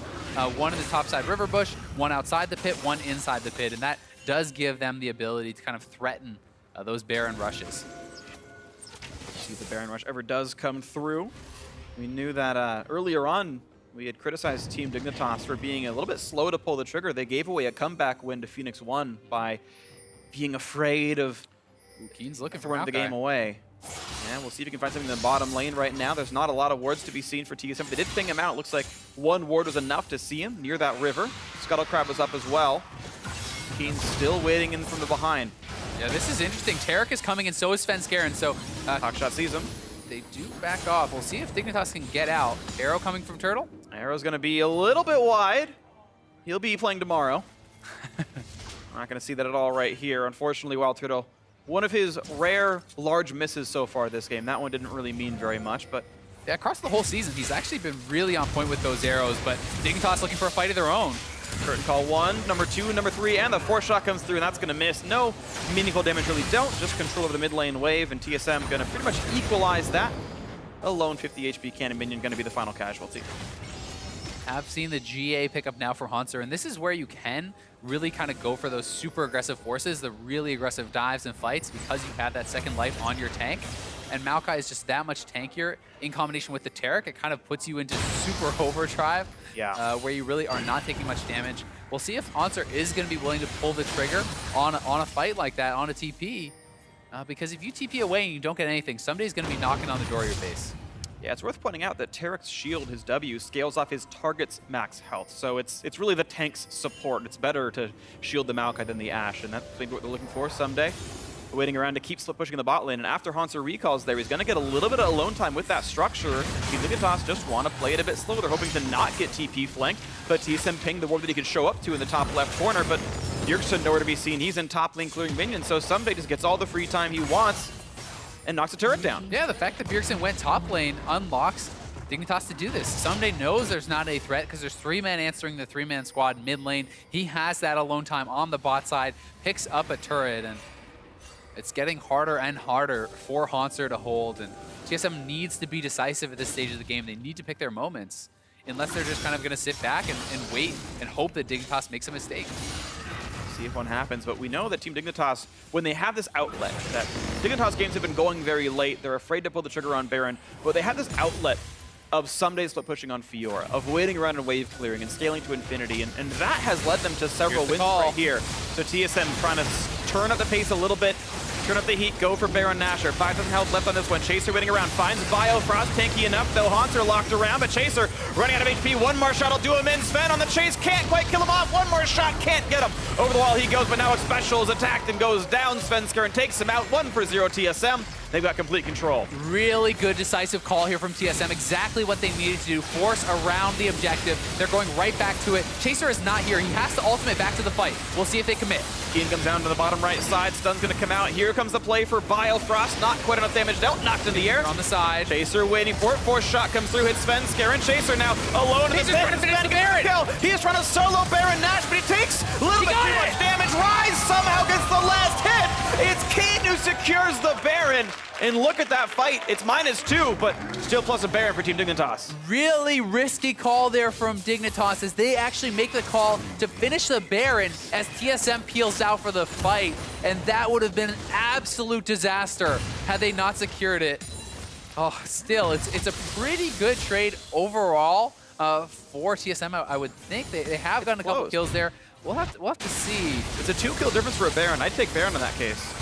Here it is once more. Alad kind of nailing some of these shots onto Svenskeren. The last one really chunking him out. They do decide to back off, and it's as Chaser goes in. Chaser moving into the pit. Svenskeren chunked down to half. He decides to finish it off. Keen is on the side fighting, and we're going to have to see how did Keen actually get this. Had to be a Q over the wall. There it is. Smite and a Q. Smite plus the Q.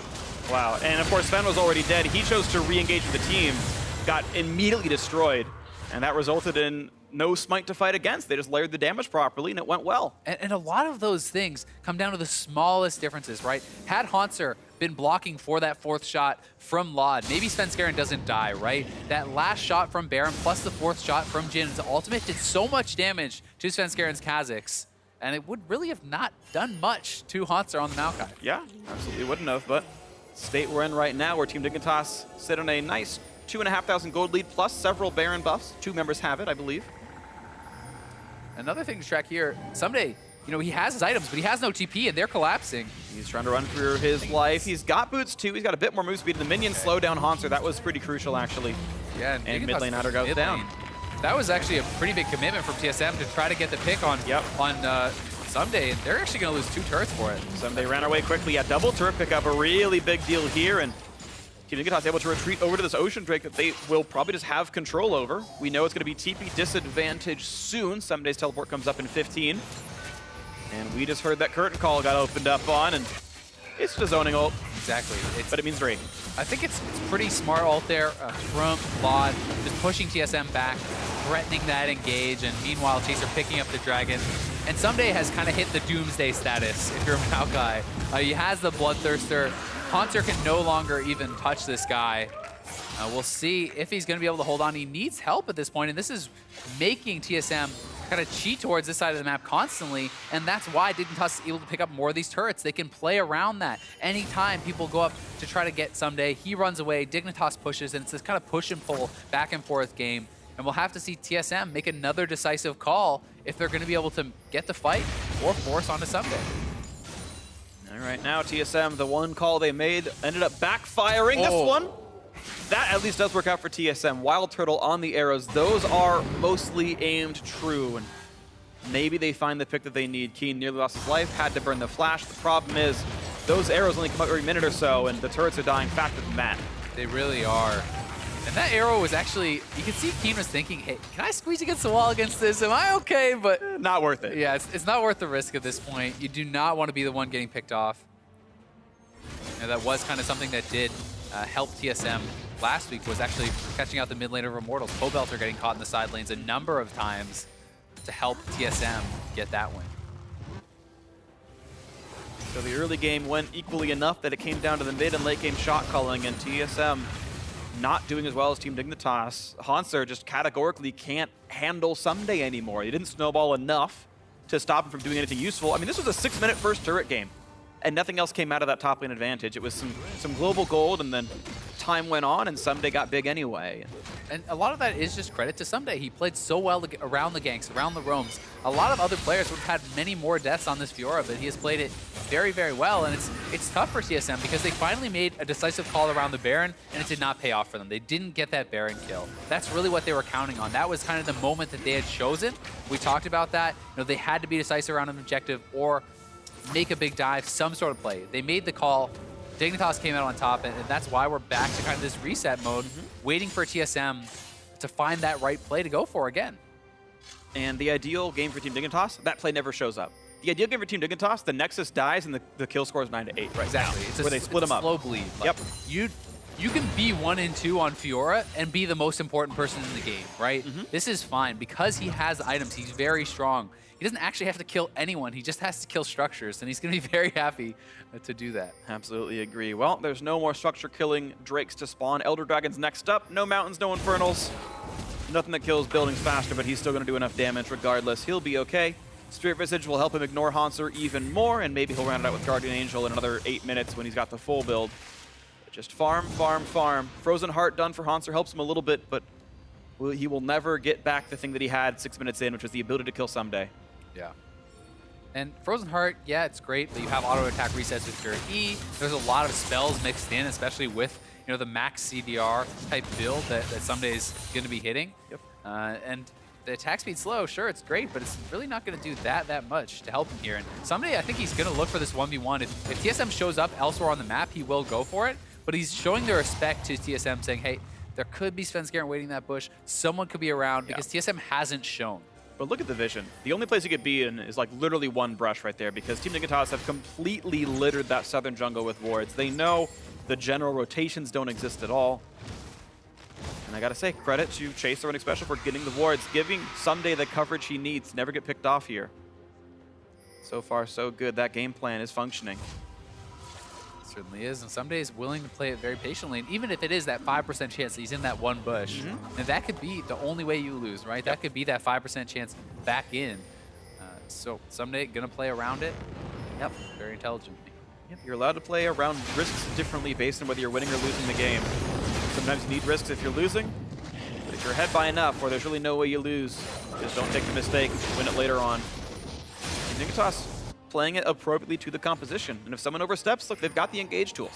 TSM, if they can get that Maokai flank, if they can get that arrow onto Keen, who's flashless for another 40 seconds, maybe that lets them get in. Yeah. But they've got to find that flank. And it's tough because Keen has shown the respect to the CC of TSM. He has the QSS, right? So he has the answer to that arrow at least once. We'll see if TSM really can find that flank. I mean, Hanser's moving to top side of the map. TSM wants to fight. Somebody's not here.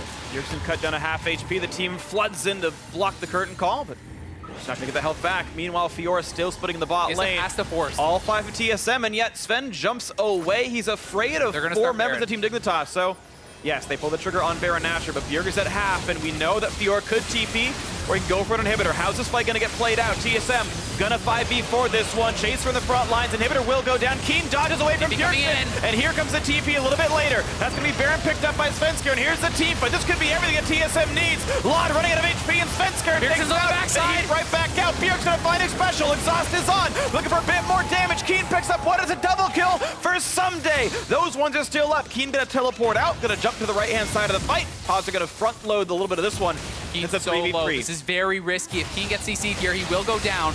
Someday. Play it right. Someday gonna run for Lucian Bjergsen. The flash follow. Keen gets the kill. Nicely played. Turtles next up, and it's now only Hunter left alive. And he's got nothing to do on this one. It's an easy 3v1 that Dignitas could not possibly lose. With minions crashing in, how much will Dignitas be able to actually go for here? They will pick up the kill. Do they have time to go for the base? Minions top lane, minions in bot lane. There's a fair bit they can get, and Elder Dragon's up in 5 seconds. My thought, maybe 1 turret or 1 inhibitor, and then a rush for the Elder Dragon afterwards. We'll see what they really pull the trigger on as Someday comes to reinforce the bot lane. Biofrost alive right now. Svenskeren in 6 seconds away, but the rest are 25 seconds or more, so they're going for as much of the base as they can.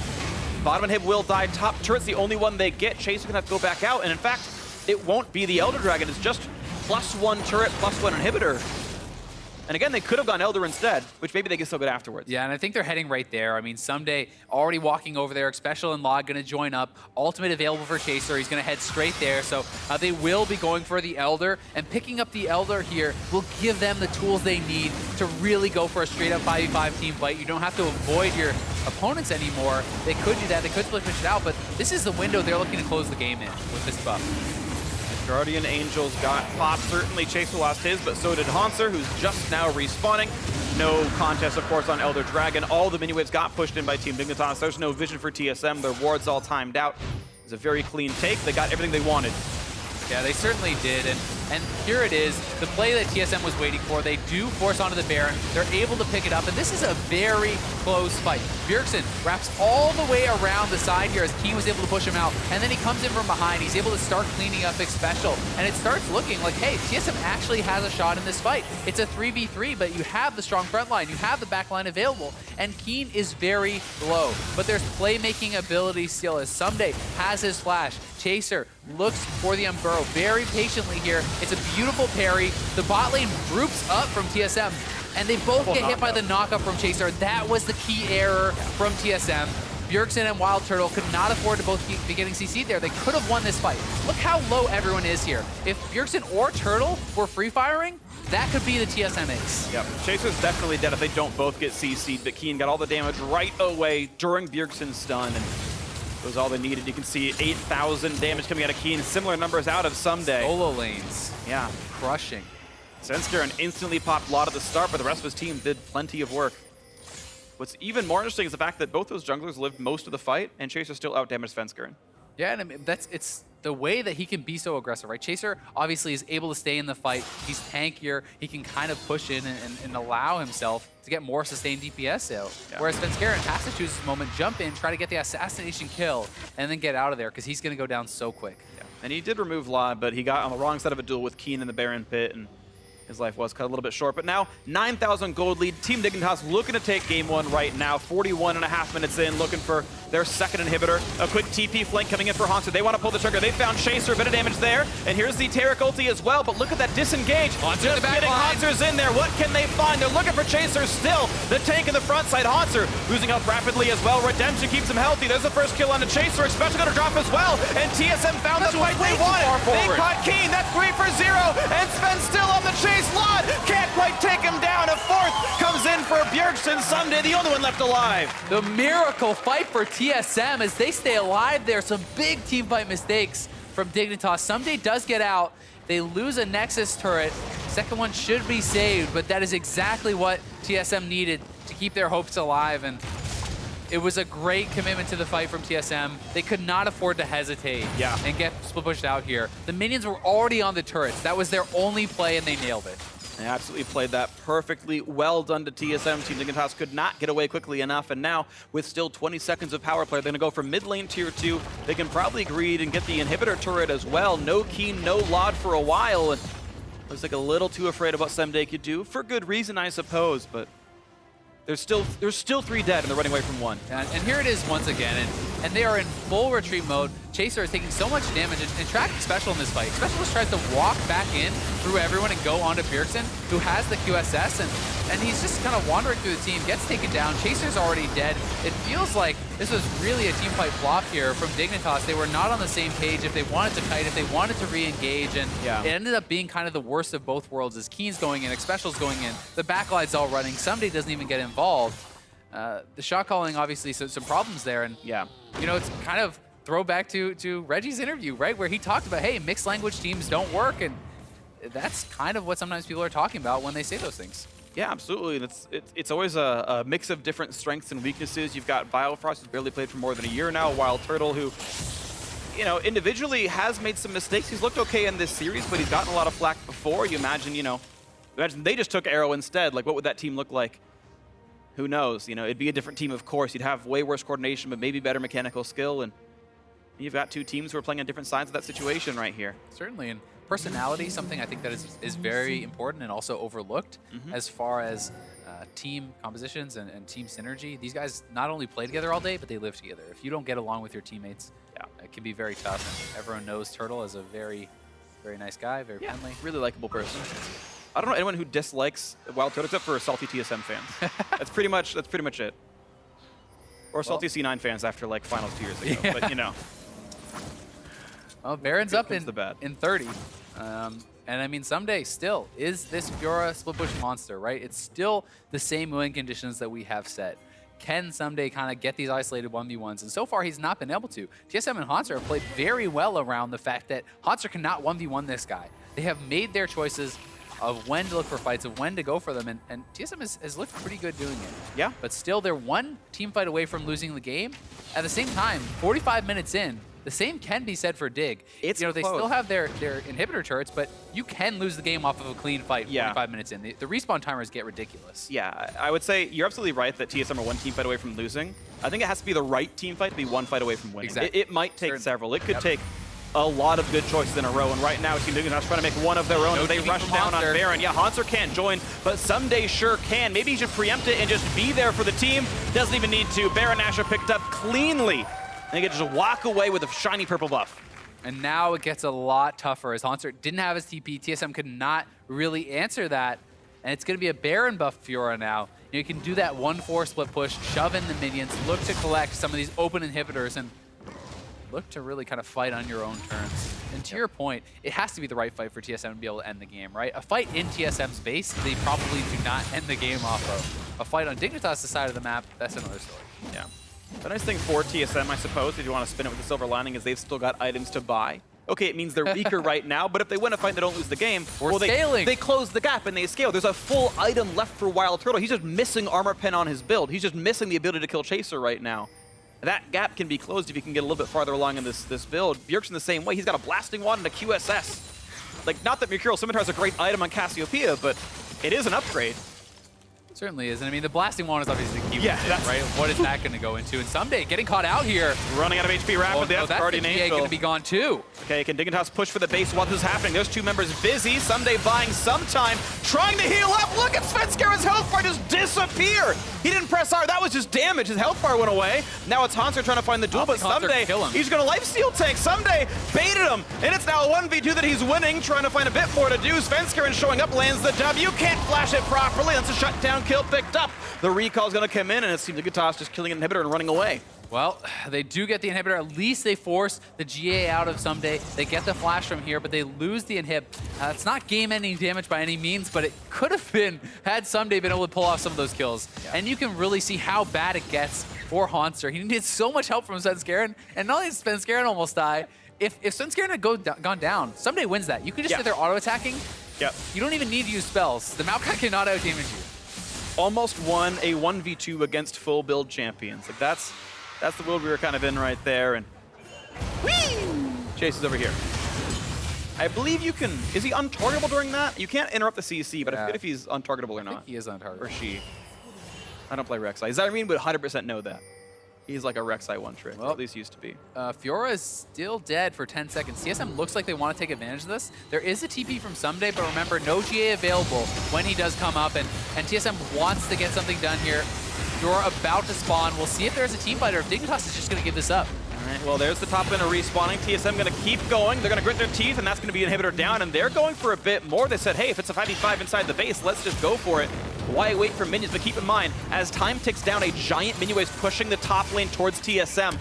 If TSM AFKs, they will lose the game, and it's going to be Fiora split pushing to win the game. It's a 5v4 that TSM must win. They have to win this fight. They got the Guardian Angel off of Chaser. Bjergsen cutting back so that he can recall because their base will die. There's the recall for Bjerg. Chaser with a lock-in. Can they stop the rest of the back? They're going to go ahead and top down one of the turrets, and Bjergsen's going to be there to stop it. Oh, the rejection! Expesto wins the game thanks to Someday in the base. That was perfect. What a play. GG for Team Dignitas. Oh my god, the redemption from Xpecial knocks Bjergsen out of the recall and knocks TSM out of the game. What a gutsy call. That was definitely awesome. That was one of the plays where you know it when you've played a lot of League of Legends. Back when Karthus was popular, you'd see those ultis to stop recalls as well, but Xpecial saying, you know what? We win the game if no one gets to back. Let me find the person to snipe. That was absolutely beautiful by Xpecial. Right call by Someday, of course, saying, I will win the game if you don't close it out yourselves in 10 seconds. And that's what a lot of Dignitas wins are going to look like, is Someday split pushing on Fiora and then playing around it right. I mean, that was crazy. The fact that Someday TP'd almost in the face of TSM. Yeah. If he had been interrupted there, if someone, I don't know what spells exactly were available there, right? You know, if Maokai is able to Q him out of that, if Bjergsen's able to ult him out of that, there's a lot of stuff, there's a lot of interrupt there. If anyone stopped Fiora's teleport there, I think that Dignitas probably loses the game because they've committed so much to that. They're throwing their lives away to stop recalls. They lose the fight, they lose the game, but somebody gets the recall off. They stop the recall from Bjergsen. That was just insane and such a ballsy call. Yeah, and it worked out though. So that's what it comes down to. It doesn't matter how pretty the game was up until then. You killed the Nexus. And Team Dignitas living and dying right now, largely by the Fiora split pushes from Someday. Definitely earning his keep so far on this roster. A very fun game, and we've got more to come. That was just the first one. So now we're going to dive more into that Team Dignitas win with Dash and Jat. Thank you very much, gentlemen. Dignitas led by Someday here in the split push game to pick up the first victory of the series. And that's really where the story lies, is in that top lane. Maokai versus the Fiora.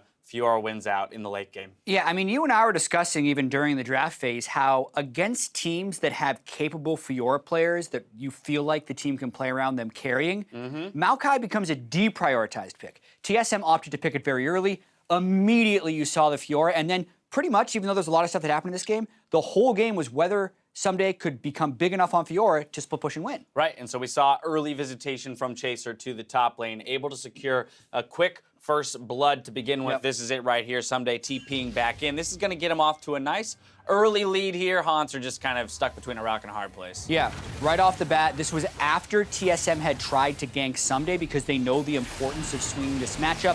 Haunter couldn't find a safe way to flash away. I know the casters talked a lot about the different choices he could make. And this was kind of insane because you're thinking, Bjergsen and Haunter, Someday, he's running in the wrong direction. What's he going to do? And he just very cleanly threatens Bjergsen enough. Bjergsen wasn't willing to cast ult because Someday trusted his reaction time. Right. And he just gets to walk away from it. I mean, I think what's baffling about that as we watch Someday also split pushing down a turret. And so this is what the threat developed into, right? You see all of that work put in by Dignitas, he becomes big. And the way you stop that is you force a 5-man Baron. So in this situation, they could have taken the inhibitor down bottom, but Someday plans to teleport in. Essentially, this is a game-altering fight. If Team Dignitas loses this fight, they essentially just kind of lose the game because TSM had been able to pick up the Baron. But Someday plays this fight really well, and so does Keen, which cannot be underrated because he put about 8,500 damage out in this fight. But look at Someday, he's sitting at full health because of double lifesteal, and the way they decide to continue this, because the advantage had already kind of been had. They'd opened up the inhibitor on the bottom side. They decided to go in. Someday buffered his riposte while Chaser got the knock-up on the squishies, and then Someday flashed in to finish it. Once they killed the damage dealers, he could just kind of comically heal off of Haunter. Because at the time of the fight, I don't think Haunter had Thornmail, and this felt like this split push was going to win after. Yeah, and although it takes ages to take Haunter down, they do eventually. But this really is kind of the story of the larger team strategies here, is based on the compositions that they drafted. So you've got the threat of the split push, the 4-1, or even the 1-3-1 if you want to use the Rise for it, against the more fully oriented team fighting team. TSM makes the proper decision in forcing that Baron in order to get the TP out of Someday, or at least say, we'll trade the inhib for a Baron buff. Because they lose the fight, though, on the back end of that, it makes it look like it's a lot worse of a decision out of TSM, but they do play the strategy elements of it correctly there. They knew what they had to do because they're not going to have a world unless like we saw over in Korea when Huni built Thornmail third item on a Maokai and had a little bit of lead on the Fiora. You're not going to see a world in which a Maokai can withstand a Fiora in 1v1 and even in 1v2s as we saw in many situations. So yeah, TSM did what they had to do to try and win, but that's the situation they're in when there's against a very capable and good Fiora player like Someday. The game ended up going late as we see TSM on your screens here. Definitely, you know, one of their poorer starts to a season than they've had before. It'll be a question for these veterans here on your screen about how do they bounce back. A lot of them maybe haven't been in a situation where, you know, they aren't at the top of the league and expected to roll through opponents. They've got to make some adjustments. But I do want to take a look at our last replay here, 30 minutes into the game. TSM going to come out on top in terms of the fight. Dig picking up a Baron, though. Yeah, watching this was a slightly earlier fight as well, and it's just the first time they really tried to get an advantage because Fiora had just taken a bottom tier turret. So they decide to force, and they actually get a 5v5. So this is a situation that TSM has to succeed in if they want to win the game. Ash Arrow gets absorbed by Xpecial. They kind of pull away and have lowish casualties. But the surprising thing about that is just how the fight just continues. They decide to stay on it, and Team Dignitas doesn't decide to concede the Baron for Baron's sake. They poke as much as they can with Lot. It basically does very little, but then notice how Svenskeren gets tagged by the very patient shot from Laud and is at half health and then takes a Baron shot. So he actually dies during this, which allows Team Dignitas to get the steal. And as Ale was saying during the game, there are very small margins that are deciding these games because it was a split push versus a team fight death ball composition. And if those Baron fights go differently, we see different results in this game. Yeah, now something I do want to talk about with that top lane matchup, the Fiora Maokai, and the way that we saw Champion Select roll out. You see there that Jace ban came through in that first rotation. Somewhat suspect, at least in my opinion, when you are up against the likes of someone like Someday. In this league, we have top laners who can very clearly play both styles, the tank or the carry. And so to leave something like Fiora up and take Maokai blind into it, allowing the counter, seems like a misstep all the way back in Champ Select for TSM. Yeah, I feel like it's kind of like you're picking between three poisons and you're like, well, I don't want to fight against that fatal poison, but the other one's going to be okay. So if you're willing to opt into it, it's tricky. Maybe just to play devil's advocate with us a little bit, Jace does unlock different styles of team compositions while still being lane dominant, but there's the Kennen Someday can play into Maokai, there's the Fiora, there's the Jace, there's a lot of stuff. Yeah, if you've loaded up Someday's solo queue account anytime recently, you've seen plenty of Kennen games in there. We'll see if it comes out in the next one. Player of the game is going to go to Someday. Once again, just demonstrating his ability to play multiple styles. And I think as he continues to be a threat for this team, I'm waiting to see the first team that can come through and figure him out. Because even though they lost to C9, I wouldn't say that C9 figured out how to beat Someday in the top lane necessarily. That was a spectacular series, and Someday and Chaser seem to have been able to get pretty good synergy fairly early on. Not to mention, Someday just has total command over these champions. It's not his score line, it's not the damage to champions, it was just the way the game revolved around Someday and how he was able to come out on top. And let's talk about the way the game ended. I mean, it ended with the TP finish here by Someday. I mean, TSM once again making a stab here in the mid lane, but Dignitas responding in the moment with a very smart call. We have to see this again, and like they said, if the TP's interrupted, TSM actually wins the game because Team Dignitas is fighting right here. And Chaser can't get it, but watch the interrupt right there by a redemption from Xpecial. Now, with 2 super minions and a full health Fiora, even if Bjergsen does get back, I feel like it's still over. But just super clutch. Nothing could go wrong there. Even if Someday wasn't there, the minions actually may have been able to end it. So just a nice job by Team Dignitas. The thing I love about that, though, is because also Freak and Azale were talking about it a bit, and they had mentioned the fact that Reginald said, hey, mixed language teams, they have errors in communication. Well, hey, look. And then they pulled a split push strategy on you, which is one of the hardest execution complexity compositions there is. Exactly. So, it really excites me to see a team like Dignitas that had tons of hype around the individuals being picked up on the roster coming in, but then see them also reject some of these criticism thrown at them, like, oh, well, they're not going to be able to communicate, they're not going to be able to operate, in tip-top shape right off the bat. Well, they look good so far. When we come back, we'll see if TSM can tie up the series in Game 2. More LCS action when we return.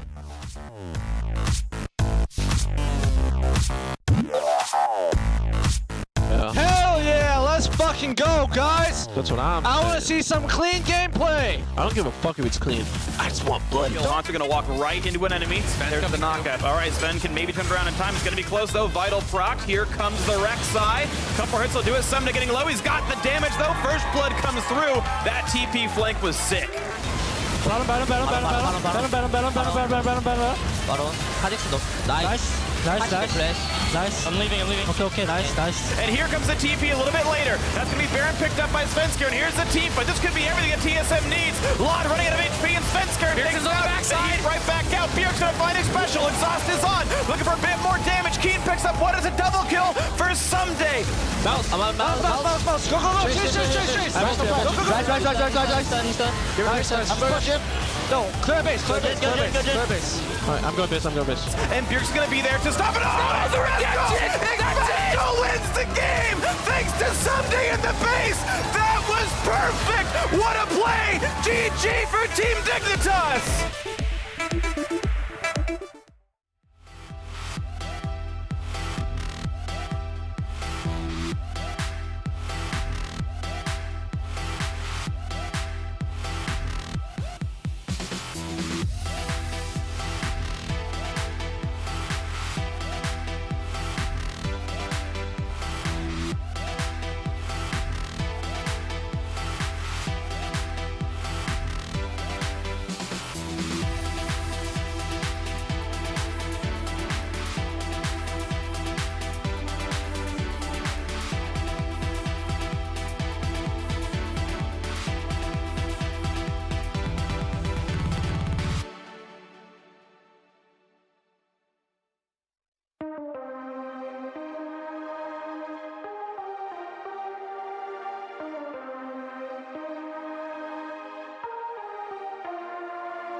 Welcome back, everyone, here for Game 2 between Team Dignitas and TSM, and pretty awesome series so far. Split push victory someday, especially with redemption to stop the recall. That ended Game 1. I recommend you all watch the last 5 minutes of the first game if you missed it so far. TSM games have just had insane endings so far this season. I mean, the one against Immortals, this one now, have been very, very exciting. But you know, so much of that game really was about the fact that the Fuhrer was in the game, right? They played around it exceptionally well. They warded for him. Somebody was very, very careful to not get caught. But there has to be credit given over to TSM too. They obviously knew what they were doing, leaving the Fury open. They had a plan for it. They were able to execute on the early game. Spencer and going top lane, they took him down. To me, the problem was really that they waited too long to be proactive on their plays after having kind of knocked back the Fiora a little bit. They let him scale up anyway. Yeah, that just did kind of happen where TSM, normally they were like the best team in the world at snowballing from early leads into commanding victories, and that was a thought about them coming into Worlds. Oh, if their early game's good, they're going to skyrocket, and the question is, could they shot call from behind? And now they've been able to shot call pretty well from behind. They had those comeback wins against Immortals last weekend. They've had a close game here against Team Dignitas, but you're right, they could have done so much more with the first turret goal. Didn't quite seem to happen. Just would have loved to see them really push the pace with that Maokai in the early game. Utilize the team fighting before the Fiora becomes this unstoppable force. Right, absolutely the case, but that isn't what happened here, and so we are in a picks and bans for Game 2 as we kick things off at the start. Rise, Maokai, LeBlanc actually, blue side ban for Team Dignitas.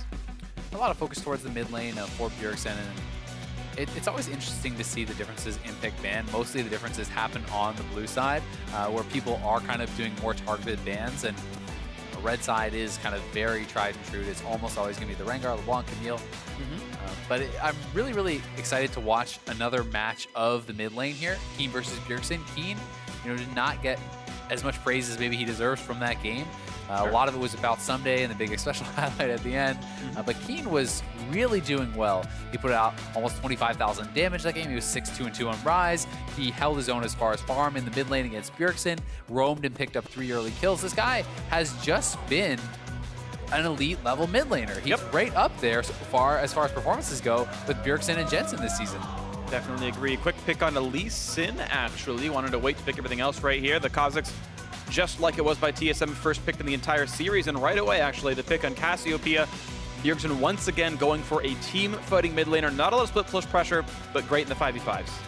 Now the question here is, do we see the advantageous matchup kind of going over to Keen now? Orianna, people talk a lot about that, being able to zone out the Cassio. Last time he was kind of on the wrong side of that mid lane matchup, the Cassio into the Rise, and now he has a chance to kind of take Orianna here. Great team fighting champion, he's good at it. That's going to be the lock-in. I like it a lot.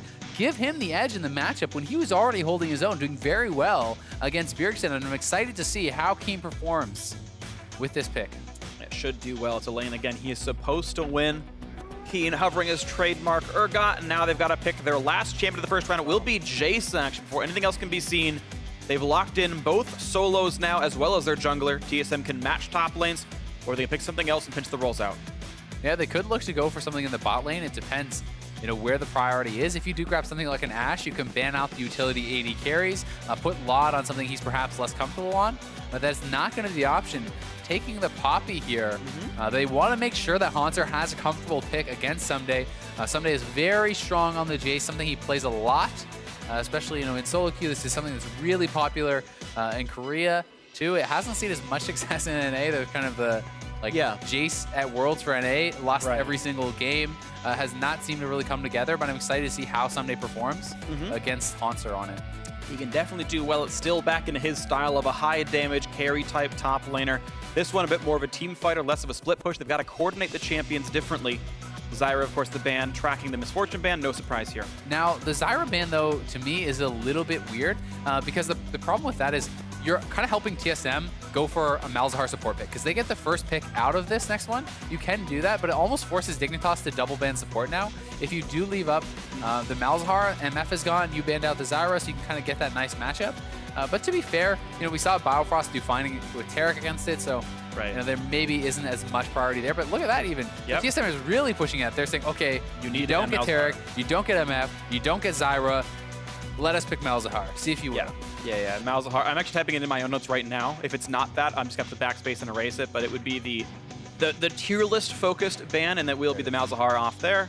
Not a huge surprise that that's going to be the mirror, but it's kind of cool though because TSM was able to kind of dictate the pace of the second round of bans simply with the direction that they were going, right? The MF into the Taric really did force the Malzahar, and I think that is quite nice for them because they're able to kind of get their first crack at the AD carry pool. This triumvirate of supportive AD carries, utility AD carries, and their selection is going to be Varus. I also really do like to see the differences between players, right? Some people are like, yep, Ashe first pick every time. Then last time we saw Dignitas prioritize the Jhin, TSM prioritizing the Varus here. So they all have different strengths, different weaknesses, and different preferences. Ashe, Karma gonna be the bot lane here for Team Dignitas. It feels like their comp is now different. They no longer want the Jhin. They had the option to pick it just like they did last game. This time around, things are different. And yeah, I think you're right that it feels like Varus' stock has been rising, actually more than Ashe from what I've seen more recently. I don't know if that's actually true as far as player perception goes, but Thresh will be the final lock-in to go alongside that as both teams lock in their dual lanes at the very end of it all. Varus Thresh versus Ashe plus Karma. Really excited to see Biofrost back on that Thresh. Was able to make some big plays against Immortals, even with Olay playing Morgana, considered kind of that Thresh counter with the Black Shield. Very easy to Black Shield those hooks up, but Biofrost played well around it, was able to roam around the map, hitting flash hook after flash hook, really setting up TSM well in that game. And I'm also kind of secretly hoping he's going to keep that Ignite and go very aggressive with this. Look for something in lane, try to go for those kills in lane. Would be very exciting, but obviously it's risky. If you take the Ignite for the lane, you don't smash lane, now you do not have an exhaust against a Kha'Zix and a Jace who could be jumping in on your AD carry. Yeah, it could be really scary. Gonna have to watch what happens to get ourselves through the loading screen and into the game, as they have all the time in the world to change their summoners until the loading screen hits. But we are getting ready to go into our second game of the series. The coaches shake hands and head off stage, and now it's just in the hands of the players, the 5 on each team left on the Rift. There's their faces, there's their champions on the screen and ready to go head-to-head, staring each other down. And we'll see just who can do better. Team Dignitas won the first game off of some Fiora split pushing, and it was pretty magical how they ended the game out. This is going to be a different look for Team Dignitas. The TSM still with a pretty good team fighting composition. The Cassio and Varus can absolutely carry the 5-on-5s. Dignitas a bit closer to their lineup as well, and we're going to see who can navigate these comps better. Get the top minnow snowball just like it did in the last game. But here we go. Game 2 of the series is afoot. Team Dignitas now on the blue side, TSM in the red. Biofrost electing to stick with the Ignite, so look for them to really try to make some of those aggressive plays. He really needs to utilize this Summoner Spell in the early game, I feel, for it to pay off. It's so much weaker than Ignite, than Exhaust in the later stages of the game, so I really do want to look to see them play aggressive or make aggressive roams to have that pay off. And you know, TSM has the more straightforward 5v5, kind of flank him, get behind him, look for that sort of team fight. Whereas Dignitas, a lot of it is going to be about kiting. You're going to have to see Karma shielding people up, kiting backwards, not allowing your opponents to get behind you because they do not have any true tanks. That's true. It's going to always be difficult to coordinate. Thankfully for Team Dignitas, they do have double shields. Oriana's got some Karma as well. Haunter going to get pushed out, but has plenty of time to recall and get back to lane. He's not going to miss out on anything other than helping Svenskeren in his own jungle, as you see Chaser and Someday running through. No surprises here Keystone-wise. Everything feels pretty normal. The only thought being that Poppy did go Courage, supposed to grasp, but that is a debatable choice. Nice. And Fervor also is worth pointing out. Not that it's a shocker, but definitely you see Thunderlords a lot. Yeah. Fervor is something that is a little bit more niche, and I think it makes sense into certain tank matchups where you can kind of get those autos off more freely. You can kind of harass and freely do those attacks without as much threat of retaliation, whereas usually people are going Storm Raiders and Thunderlords kind of prioritize quick, short trades. Yeah. For what it's worth, Thunderlords really would be a shocker. Just it's how the ability works. It's a lightning strike. Just had to bring that one out there. 4 out of 10. 4 out of 10. Yeah, it's, I'd give 5 out of 7, but I get you. Okay. Maybe 9 out of 10 with Rice. Yep. All right. Keenan and Bjergsen 1v1 in the mid lane. Ooh, he shields the damage. Keen wins. Oh wow. All right. You know what's actually kind of interesting is this is the first year I feel like I'm seeing TSM ever lose or get close to losing fan votes. Yeah. Normally it's 90%. Then Worlds happen. You're like, you know what? Yeah, look at this. Really good poke going down. And I mean, I have to imagine that was Biofrost looked for a hook or a flay and it didn't land. And then they just had all the options they needed to go for the attacks. Of course, you can click on him and know that he's got the flay charging and know he doesn't have hook available. It's really brutal, especially when you take into consideration what we were talking about earlier. He took the early game summoner. He was looking to kind of smash this lane, and now, you know, going to have to chug a lot of potions here. And it's interesting. Turtle is now going for the longsword start here. We saw Lod do it last game. Turtle is going for it this game. And could be a lot of attention to this bot side. Chaser already moving his way down. Svenskeren is on the bot side of the map. Always have to be watching out for those Thresh Lantern ganks. Very powerful at level 3. Definitely agree. Things to watch for. Gotta be something from scrims. I haven't seen the longsword starts in solo queue, but yeah, Turtle and Laud both in their respective turns did the greedier starts, trying to get their casting items together a bit sooner. It'll be interesting to see how it pays out. It did work for Laud at the end. He, seemed reasonably effective. Didn't seem to be lacking the lifesteal by any means. But look at that poke coming in. Of course, until you poke 3 health potions worth of life off, they're going to be fine. But Turtle has already used 3 potions. Like, that's pretty brutal now. He doesn't actually have a lifesteal from his item, and he's used all his potions. Laud hasn't even used 1. Turtle has used 3, so that really shows how the lane is going so far. Yep. I'm also going to be interested to track what kind of a build Turtle is going for. Is he going for more of the kind of auto attack focused build, or is he going for more what we're seeing, which has been recently the kind of spellcaster type builds, Ghostblade, Tier, these sorts of things. More like a standard mid lane virus build, as you think of it. That has been popularized in Korea a lot. We saw it earlier today as well here in NA, so I'm definitely interested to see which version he's going to choose. Firefrost actually takes both halves of the Karma Q. Normally, if you walk in a straight line, you don't take that extra shot, but he sidestepped a bit and took about damage he didn't need to. I'm not going to end the landing phase by any means, but still unlucky for him a little bit. You got Svenskeren backfilling the top lane here, making sure Hauntzer's okay, not getting dove. They're hoping that Someday goes for a trade. Haunzer, you see playing really aggressively, hoping to bait out to the skies, hoping he goes for the melee range attack, which is not happening. Someday playing a bit more defensive this time. Certainly is, and this is a matchup that a lot of people talk about as being pretty Jace favored. And while I do agree in the early stages, it does get to this point with Poppy, as long as you don't get too far behind, that you kind of just stop taking very much damage. You get early tab eyes, you get a chain vest, you go into the Sunfire Cape. You have so much early armor that Jace really struggles to kind of punch through and deal his damage. Definitely agree. I know we saw it pretty commonly at Worlds, and it was like, yeah, you can win the early laning phase, you have the push lead, you can invade the jungle, and then the tank becomes tanky. Look at and Turtle. This is risky. Yeah. Well, he's got Warlord's Bloodlust now, and they know there's not really that much all-in power. It's not like there's Ignite on X Special, so at this point, he's getting the full 10% lifesteal. Nice Flay. Rank 1 Flay sets up Cash Minis perfectly, because normally if you're playing Thresh, you do too much damage with an auto attack because of the Flay passive. So instead, you just use Flay the active, and it's free last hits. Today I learned, actually. I'm not a good Thresh player, and apparently neither are any of my solo queue supports. Not a surprise. Yeah. That's what happens in Diamond. I'm not an LCS player. Well, this is now kind of that break point where the Turtle was trying to really hit, right? He's able to get a nice early buy, gets the serrated Dirk, but I'm pretty sure that there's enough gold on Laud that he could buy a BF. So when that happens, I don't actually think that the longsword start does anything kind of much for you. Yeah. You're hoping that Laud has to buy like a pickaxe or something, and you get your serrated Dirk, right? That is where I think it's really going to pay off. But in this sort of situation, Turtle is actually kind of mismatched in his items. He's the one started with the greedier build, but wasn't able to pay off. I actually wonder if we're even misrepresenting it. What if it's the ungreedy build that you really need 3 potions, that you can't lifesteal enough? It actually might be the, oh god, my laning phase, let's get 3 potions laning build. And at least he now has an item to lane with. He's got the serrated Dirk. Very, very fair point. Hasn't been kind of what I have observed, at least from the pro play. It seems like Varus is able to hang around pretty well in these matchups. But yeah, there's obviously very different opinions on some of the lane matchups and the best ways to go about them. Either way, it's safe to say TSM was not having the laning phase early on that they were hoping for. Yeah.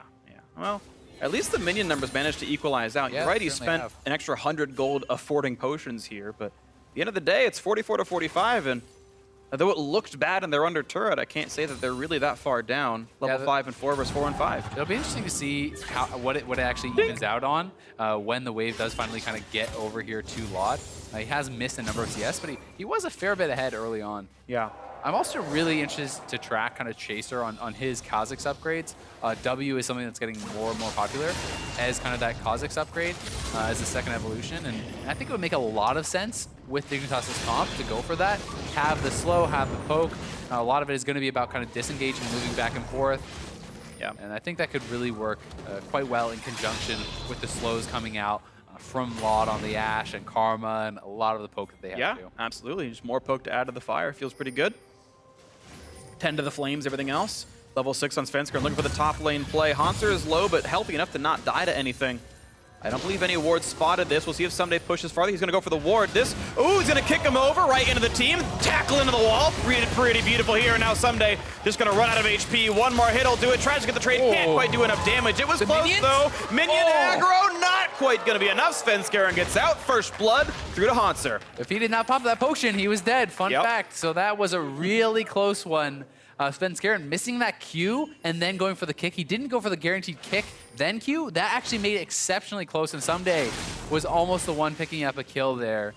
But TSM does get the kill, and in the bot lane, I mean, it's actually Laud had missed a number of CS there. It had swung pretty hard, so TSM doing really well across the board. Looking for even more, although it's first Chaser and Keen. Now that the Kha'Zix is level 6 with the 2 shields, just absolutely eviscerates that Mountain Drake, even though it's tankier than others. Evolved Claws is massive single target DPS, just chunking that down. Chaser doesn't even have Smite, didn't care, knew they had the lane pressure. Nicely done. Yeah, exactly. They saw the TSM bot lane backing, so they do get that trade back. And here's the play once more. So he actually goes for the Q, then the kick after. Could have got that guaranteed Q, and this is what makes it really close. And you have to love the effort from Someday there, not giving up on the kill. Exceptionally close, and the cannon swapped aggro. I think one more cannon shot might have been it. It was very close. Even want to point out some small optimizations. I don't know if Q is on cooldown or not, but Someday only used Shock Blast at the very end, because the auto attacks will stack fervor buffs so that you get more total attack damage, that Shock Blast does more damage itself. Whether intentionally or not, it's what happened. He cast at the end, and again, that kill was within 5 damage of going through, so that optimization was required. Mid lane seems to be quite even once again. Bjergsen now on the kind of little bit of a disadvantage in this matchup. He's the one a tiny bit of CS up, so these guys are very evenly matched, looking really strong. TSM does have double tier stacking, so while this does kind of slow down a little bit of their power in the early game, when you do start hitting those tier items, you're charging up, and you do have to kind of take that into consideration. It's kind of scaling items. You kind of get the payoff later on. And it looks like Laud, I'm going to guess, is going for an Infinity Edge build because he bought a dagger instead of a Oop!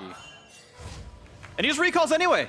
That's just scumbag from Svenskeren. Didn't even need the satchel plant. Oh, animosity in the TSM house. I feel like they might have looked bot lane had that not happened. Yeah.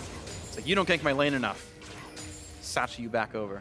Go hang out with Bjergsen some more. You like him so much already. That's what Mike Check really is, guys. Don't worry, I got this. Yeah, Someday. We're running out of health pretty rapidly. Good couple of hits come through. Running through the acceleration. Gate the flash Q. Flash over the wall to get away. Rate of flash is pretty equal. Yeah, it looks good. Now, I actually like that quite a bit from Hanser, being able to play aggressive like that. We talked about it. Tabby's already very early on. Excellent against the Jace. Now he's building into a pretty tanky build. Yeah. And a flashless Jace, you can set up dives with Lee Sin quite well. So Chaser has to be aware of this, has to protect Someday as Someday's TPing back in. And junglers have spotted each other. Oh, wow. Wow, that's a big chunk of damage. Svenskeren flashes preemptively. He knows Chaser could kill him. Flash. Oh, not going to be quite enough to get into range. Do it. Take it. It's totally worth it. Keen's here, too. They're going to go for the dive. They could kill him. There's the shield. Chaser going to flash for the Q. Gets the kill picked off. Assist comes through to the mid laner.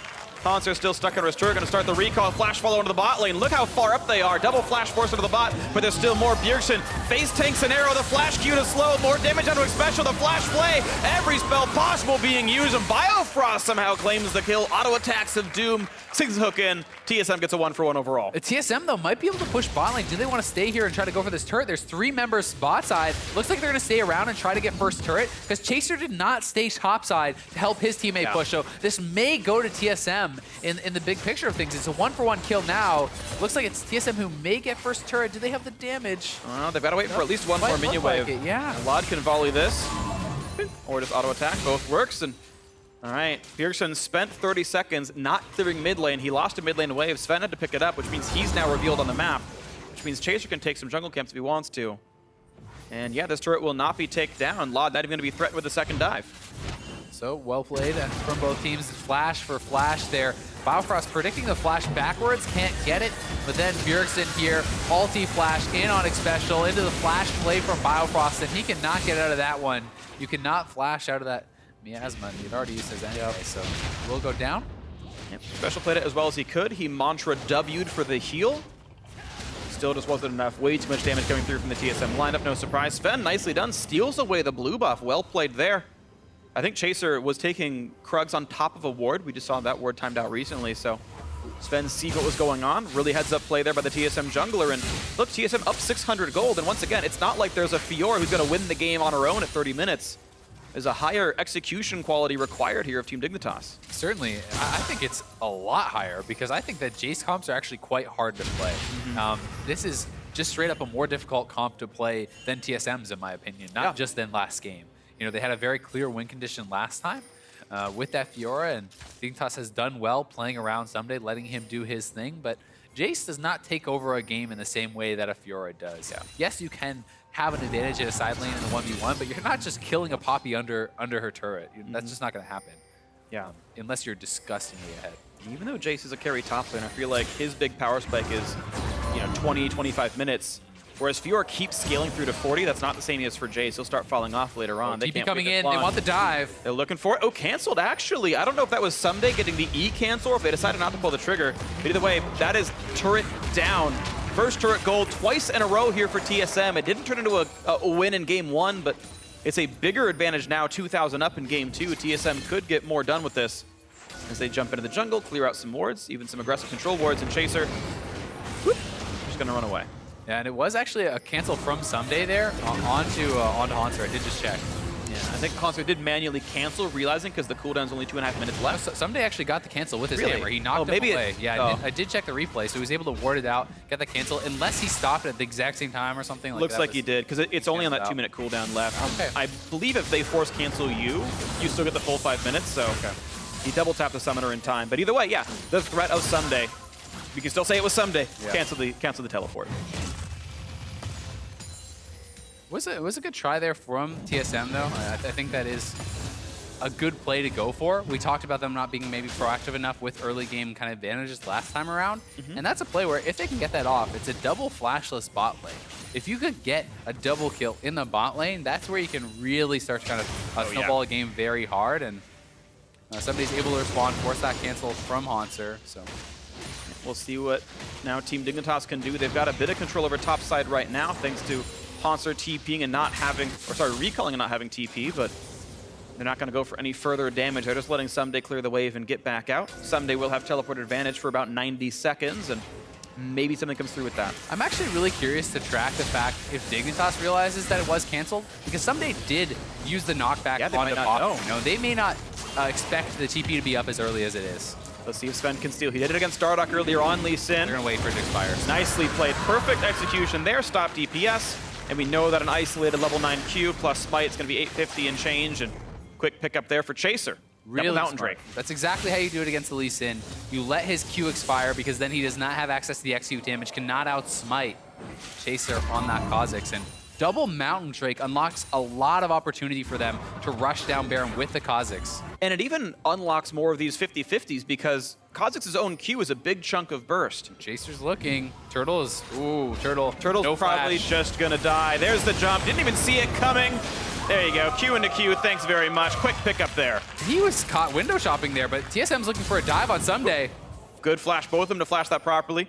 Haunter nearly got the knockup, but just a trade of summoners. But top lane outer should be dying for this. Oh, but Someday has no summoners now. He's gonna get kicked There's the quick kick, clean as you like it. There's the kill picked up also. Someday overstepping his bounds, and once again, Svenskeren playing on point in this Lee Sin. Really bold to stay around after having that flash forced out, and Svenskeren makes him pay.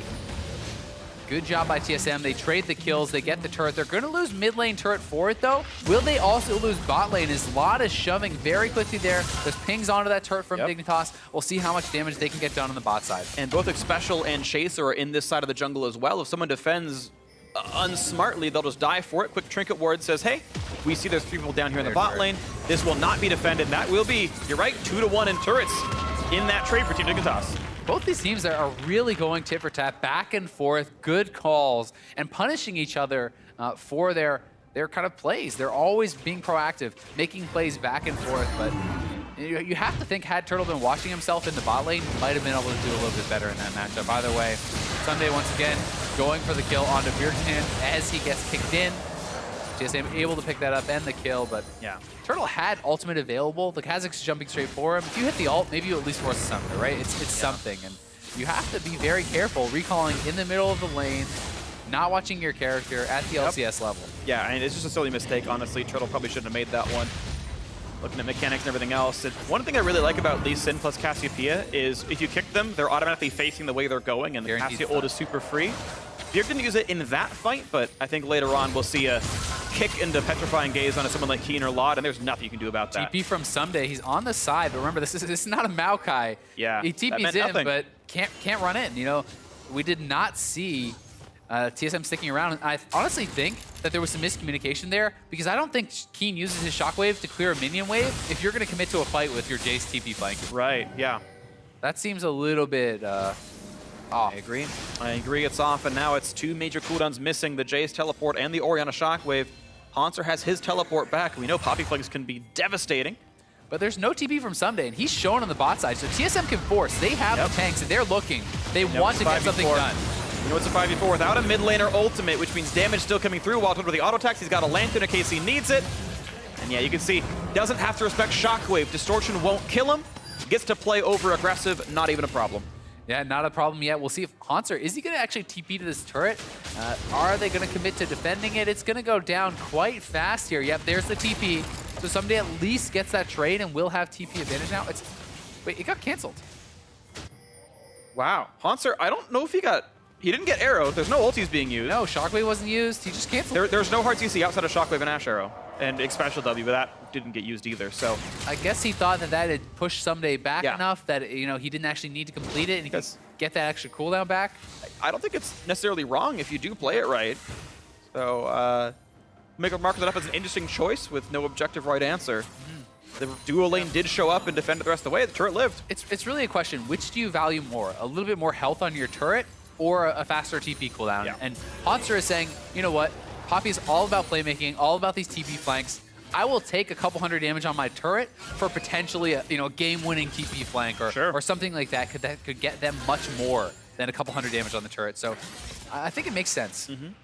And right now, most of what we've seen in this game have been side-by-side objective trades where one side takes top lane, the other side takes bottom lane, and now that these outer turrets are mostly all gone, we might see some more heads-up action to start to really see what these teams are prioritizing, what objectives they're really looking for outside of the obvious outside trades. Yeah, and it's worth mentioning, Chaser did go for the W upgrade second there. Hanser looking for the flank on Laud. Ooh, that is a crucial flash and well-timed. Hanser not going to get the pick off in this one. Arrow's going to land on Bjergsen. Chaser can't get in. Just kidding, he will because the hook is there. The kick, the fly, everything they need. Wild Turtle gets the kill picked off. Fortitude TSM, mid lane out are going to drop as well. This game looking so much better than game one. They are looking clean here, and Someday is just not that split push threat. Hanser is feeling confident to rank the roams, group up with his team, and really make some plays here. You know, he didn't even get the assist on that kill, but he is the one who set it up, getting the flash out of the AD carry, isolating Chaser from his team, then Bifrost.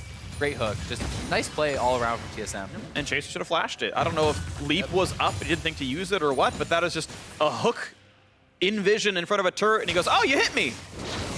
Oh, that was a mistake then. And Chaser giving up a death that he's better than to give up, but mistake is made. A good hook by Bifrost, and here we are, TSM, with a 4,000 gold lead almost. I'm going to be really interested to watch some of these team fights and see if Chaser can actually kind of get into the backline and delete Bjergsen or delete Wild Turtle, since Bifrost has not really gotten a ton out of his Ignite. You know, he doesn't have that exhaust, so this is going to make Turtle and Bjergsen, you know, their backline guys, that much more susceptible to a Kha'Zix assassination. So I'm very, very interested to see how they're going to be able to play around that. Looking for a little bit more. We'll see what else they can get. Ignite does give vision to the target, so maybe it helps them track the Kha'Zix around, and that could be the reason. They'd rather kill the Kha'Zix than lower his damage. Pop goes the Drake. TSM get Infernal for themselves. That's kind of nice to have. Laud just gets away from Wild Turtle. That was... Yeah, you're right. That would have been a dead Ashe almost 100% of the time. Nice shield there from Xpecial. Just the speed up alone gets Laud out of danger, and he is able to survive. And TSM, while they are carving out a lead for themselves, we have to remember Dig has their ways back in. They have the double mountain. It's a third mountain coming up. If they can claim that for themselves, their objective control, like their objective damage, is going to be insane. So if you give Someday any time alone with a turret, he's going to crush it. If you give them any time alone with the Baron, they're going to take it. So it does mean that TSM has to be really on point with how quickly they respond to 2 objectives and 2 turrets being attacked. See what they can grab for themselves. TSM going for the split push threats right now. Cassiopeia equally good side laner to Orianna, I would say. And looks like TSM getting that pressure first. Keen waiting in the brush, grabbing his own blue buff. And Not this time, Svenskar, and I'm waiting. This time I'm here. You can't possibly be around. There's a quick pickup, 100 gold. Hops into Keen's lap, blue buff as well, but he'll be the second one wave clearing here. Slow and steady this game right now. Honestly, just playing for the Drakes. We'd seen again that Bjergsen soloed that Infernal a little while ago. Baron really not on the plate for either team. Infernal with the Edge of Night pickup here, I actually like quite a bit. And you know, it's something where it can help to protect you against the arrows, against these kind of big ticket spells. You know, if you pre-charge this in a fight, it can help you absorb a shockwave or an arrow or even a Kha'Zix Q. That could be game-changing. So I think it's a pretty clever choice there, and you can see has it popped up here, kind of moving forward. It gives them some safety to go for poke. Yep. And it's worth pointing out, we are playing still on patch 7.1. We know 7.2 is the live super patch. Pro play is usually a week late. And so that means this is before all the lethality buffs, or specifically the cooldown buff to Edge of Night. Balfrost on the side, he's looking. Snipe on a Chaser. Balfrost takes a whole bunch of damage. There's the chomp. There's the kill picked off. Chaser walks right back out, popping the ulti for the move speed. That's a 1 for 0. Nice little absorb there from Keen. He's able to get so much damage out onto Balfrost as he comes in, and Balfrost loses his flash, loses his life. That's the risk that you take when you're going in against such a high damage comp. It's, you know, essentially 4 damage dealers on this team. There's no tanks. They really can take you down very quickly. If you hit that hook, you get the kill. You miss, you die. Absolutely the case. Things to watch out for. Team Dignitas now a bit of a reprieve and some breathing room. A little while ago, got to see a preview of what Someday versus Haunter looked like, and it was Haunter full HP, Someday half. Now, Someday is still getting some armor pen. He's just finished the Giant Slayer recently, and he's just a couple 100 gold away from the combine. But that said, he needs lifesteal on top of this, I think, to really be able to kind of win in a 1v1 against the Poppy, because you can do a little bit more damage, but Poppy was still at full health, right? Poppy was not under threat, and does put out a significant amount of damage with her base damage, plus the Iceborne Gauntlet. So Haunter is still king in this 1v1 for quite some time, in my opinion. And it's worth pointing out that TSM knew this coming in. They picked for the matchup. Team Dignitas blind to pick the Jace, said it's very obviously Jace top. We've already played Orianna here in the lineup. And TSM's like, all right, that's nice. We've seen Poppy in this one, and it works after 50 minutes in the game. And so far it is. He's had most of the pressure in the lane, and we'll see what else can come happen here. Someday 0-2-0, and really no signs it's going to get better. And so much of this game is going to come down to the fact that TSM wants to flank, wants to get these big fights, and Dignitas wants to split push and get picks, right? Who can execute better? Is it TSM forcing the fight around in the gates, just like last game, having Haunter? He's waiting in base right now, looking for those TP opportunities. Can he be the successful one, or will Laud catch people out with the arrows? Will Chaser be able to isolate people and get kills like that? Will somebody be able to split push? These are the kind of the opposing goals of the two teams. Yep. Well, maybe we'll see team fights look a little bit differently. We know Shockwave plus Hurricane Infinity Edge is going to be ridiculous amounts of damage. Like the proper 5-on-5 sees 3 members of TSM instantly disappear from damage. And if you land that Shockwave. If that lands, yeah. But TSM has shown they're great at playing around that. They played against Pobelter's Orianna last week. Pobelter was able to get to the point where he had, 3-4 items. He was massive. But TSM tracked the Orianna ball exceptionally well. They had great communication, great patience, and we never saw that Shockwave really devastate TSM. And they're the ones trying to sneak a Baron here, too, man. But it's Envision. Yeah. Even though it doesn't have the CDR build, Laud still has access to Hawk Shot and says, nope, you're not doing that. We're going to get this control right back for us. And because the exit route TSM must take, it means Team Dignitas once again gets control over the Baron area. And so the Vision can go back towards the blue side. Scuttlecrab going to time out soon enough. As we wait for Haunter to find the TP flank we know he can get for himself. TSM otherwise seemingly stronger in the 5-on-5s. Team Dignitas kind of have to show us what their plan is, because it's not a Fiora split push. It can't be. I mean, Dignitas can win straight up 5v5s, but you don't win it by kind of just like bashing against the other team. You win it by kiting out, by isolating people, by poking, and it's a very fine line you run, because these comps don't look incredible. These poke comps look so good when they're run really, really well. But you make one mistake, that Poppy gets into your back line, the whole fight can just fall apart right off the bat. Yep. Especially with a team full of squishies. You can get one shot by Cassiopeia, you can get one shot by the Poppy's setup. Well, it's not a one shot at that point, but you can die to the Poppy setup. TSM just keeps playing the wave clear game, and both teams look for their openings. If you play defensively enough, the other team doesn't get that opening on you, but it does mean that other squad gets to keep farming more gold as Haunter turns into invincibility here. TSM definitely would love to grab a mountain of their own here, too. But they have to kind of weigh that against the fact that Dignitas could rush this. They have double mountain, and this is spotted out. So this pink ward doesn't actually see the other ward in the back of the pit. That is what we were talking about, how you need 2 pink wards to properly cover the Baron pit now. It's not like the old pink wards. These ones don't fully see it. So Bjergsen going to solo out that Mountain Drake, and TSM look to kind of close that disadvantage. But Dignitas is moving right back over towards the Baron. Will they start it up? No Lee Sin, no Cassiopeia, not for a few seconds anyway. Mountain Drake picked up, and that's nice for TSM. Now they've got their own Baron killing speed. Not to the level that Team Dignitas has, but it's probably going to be good enough.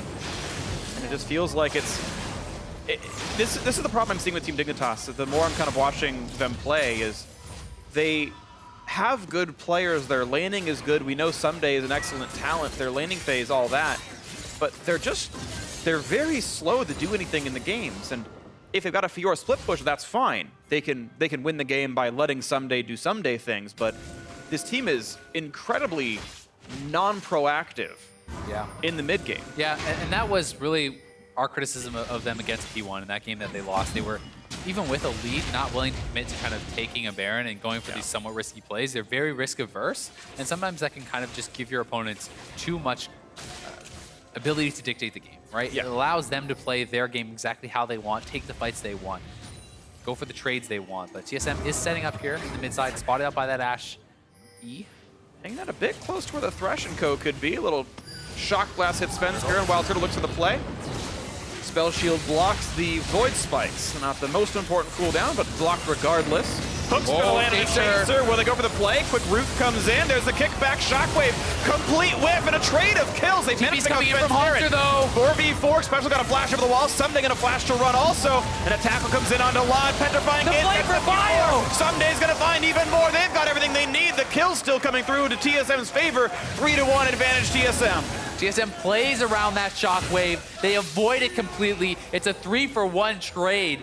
There's no jungler up, but I think they will be trying to force this Baron. Let's see if they're going to make the play. They sweep the wards away. You still can't stop Hawkshot from doing it, but it's a 4v2. The Baron is going to be on Team Dignitas' side. This time around, it's a rare point. But here it is, Lod full HP, Keen, Shockwave in 15 seconds. Looking for the poke, Baron very low, 500 HP, volley not gonna be cast in time. There was a window, but Lod didn't know when that timing was. And TSM walk away with the Baron. Nice play from them, very decisive. They get exactly what they needed. This is where they can really start to look to bully this game, extend their lead, pick up the last 2 outers, look to push and break the base. And here's this fight once more. Biofrost nails the hook on a Chaser, and look at the patience. They don't want to fully commit into the Shockwave. They wait. Svenskeren goes in. The rest of TSM backs up, avoiding the Shockwave. He trades his life, but it's a fine trade to make as Hanser into the backline, forcing flashes, nails the stun onto Lod, and then Biofrost hooks over. Double play. Actually a triple play, hitting special there as he died. Able to pick up a couple more kills. Great playmaking from TSM, great patience to avoid the Shockwave and win the team fight. Really beautiful stuff. TSM farther ahead now. 6K clean the gold lead with 4 Baron buffs on the members. Looking pretty good. They found the team fight they wanted, and it looked nice. 31 minutes in, TSM looking to tie up the score in this best of 3. Maybe a disappointing start to the LCS season, a loss to Cloud9 in a series that was closer than it should have been to Immortals. Hey, if they could battle back and take this series against Dignitas, that looks really good for TSM. Most people have Dignitas pegged as the second best team, maybe the third best, if you have FlyQuest really hard up there after their win today. Why not? But definitely a team that people are really riding high on and have a lot of respect for. So TSM taking them down would mean a lot to their fans and to them to kind of build that confidence back in the team, as it has really taken a big dip since Worlds last year. Absolutely, and you can kind of talk to anyone on that team, whether it's Reginald or Bjergsen or anybody, and it's like, yeah, it's just been a slow start. We don't feel like the same team that we were at the end of last year, and it's not just Turtle, it's just none of us are playing quite at that same level. That's what I'm hearing from them, and TSM slowly but surely getting their feet back under them. And some teams are slow starters in Spring. You know, it just happens that way, but TSM hoping that they can accelerate a little bit more. Hanser, again, just in the face of Someday, with backdoor bonus, tanks the turret and kills it. You know, basically takes no damage from that, but I think a key thing to point out is also Svenskeren, his positioning. He's staying in between the two, so somebody doesn't know if Svenskeren is right there behind him in lane, right? He didn't know where Lee Sin was. And, nice catch on a Chaser! Found him now, and his Chaser dropping another kickback almost every single time. Svenskeren is delivering someone to his lineup. a very clean Lee Sin, and the fact that he's picking off Chaser specifically, he said he was overrated, maybe proving it a little bit here in this game. It's trying to make him look that way, and TSM, they're cleaning out that extra gold left on the map. They've taken down all the outer towers now. Lod getting poked out. Jungler's down. TSM will look to break the base on this wave, I think. Here comes the attempt. 20 seconds on the Team Dignitas jungler till it respawns. Here comes the shots in. Looking for a bit more damage someday. Just not even a factor in these fights. Biofrost only hooks a minion. Keen loses a third of his health to Wild Turtle's poke. Inhibitor, you're gonna drop 8 seconds still on Chaser. 5v4, not a battle Team Dignitas can shake. And out they go, TSM with a clean inhibitor kill, growing the lead to 9,000. And I like the choice here from TSM. Back off, spend your gold, but here's the catch again. Hanser flanking around. The kick in to follow up the stun from Svenskeren. That duo has been great for TSM today. It has been a lot of focus from Svenskeren on Hanser in the top side. And think back to last year. You know, they always talked about, oh, TSM, people talked about them 2-carry team, Doublelift and Bjergsen. TSM always said, we're a 3-carry team. Hanser can carry us too. And Svenskeren showing they have the confidence to go back to those top lane strategies, to go back to camping for him, and really just kind of leaving Bjergsen to his own devices today. Absolutely, but Bjergsen, to be fair, putting in plenty of work in the team fights. 2-0-5, tied with his support Biofrost for highest kill participation. Deathless as well, feels pretty good. TSM firing on all cylinders as Wild Turtle even is putting in the poke. Another easy Infernal Break pickup. Why the heck not? No smite needed for Svenskeren. Last hits it with the Q from long range. Zooms in and gets the final blow. So it's going to be the second Infernal, I guess, of the game there for TSM. Third Dragon overall. Really having all the kind of hard-hitting late-game Dragons is going to work in their favor quite a bit here, too. Turtle finally getting that Muramana transform, which is going to add a lot of damage to him. That is something that is going to really help to pick that up. He kind of neglected to upgrade that for quite a lot of time, utilizing some of the other items in his build first, prioritizing that. And that is interesting to see, because usually people, when they pick up that early tier, do want that Muramana pretty early. Good juke by Keen. The flash by Biofrost does not quite work out the way he wanted it to. Top side. Hanser and Svenskeren in there. 2 versus 1. Once again, they push Someday out. He's trying to go for a Bloodthirster. Just doesn't have the damage yet to push him through. Sven tanky enough on his own. And slowly but surely, TSM are chipping away at Team Dignitas' base. Baron buffs have timed out. That's fine. Middle inhibitor's already dead, and they've got split pushes in the top and bottom. Yep, Bjergsen will shove in the mid lane once more. Super minions there. 2-man squad on the top side demands more of an answer, and they're looking. Goes to the play, kicks in Someday. That's all the damage they need. Sven's gonna lose his life, though. Keen picks up one. It's a trade, of course. There's isolated. Top for jungle. Hanser in the front lines, takes a lantern to safety, and turret goes down. 4v4 continues. No turret to defend. Chaser getting injured. Ult's not quite gonna land for Turtle. Can't quite hit the shot. Here comes a quick heal on for Hanser and the rest of the squad. TSM healing up. Still chunking down on this. Lod just unable to deal any meaningful damage. That's an inhibitor take in a straight up 5v5. They're able to get it. Keen is at such a strong point in the game for him, but he cannot find the opportunities for a shockwave. He really needs to look for that. He's level 18, has his 3 items, working towards death cap. He will crush people if he can hit that shockwave, but TSM is playing so patiently. They get a pick, but only 1 or 2 going at a time. It's never the whole team piling in and stacking up. And Svenskeren kicks them in again. They make the positive trade, lose your jungler, but get the top laner. Hanser able to get lanterned out, right to safety, and there's just no opportunity for Keen to really land that shockwave. You can see TSM playing around it so well. Yeah, they've just been able to hit him from really far out, and a lot of it is the Lee Sin deliveries that they don't have to come to the target. Dinner goes to them. Thanks very much, Svenskeren. I know Captain Flowers loves playing some Skarner himself, but you know, if you had mechanics, you could do the same thing playing Lee Sin. I like to attack people who can't fight back. It's easy pickings. Yeah, that's why I play bot lane. It's like, pick Janet. I'll 1v1 you. Well, TSM pushing in bot side. They're going to have their team shoving in the top, the mid, and they're really going to look to try to get that third inhibitor if they can. Baron is coming up here as well, and Dignitas is really going to have to make a stand for it. I don't think that they can afford to just give this up. And I just don't know that they're in position to actually do anything about it. Seems unlikely. Hanser's going to recall back and then TP for the home guard flank. Although I don't know if he needs to do it. Yeah, that's going to be a cancel. He didn't need to be there, but even the threat was enough to keep Team Dignitas running away.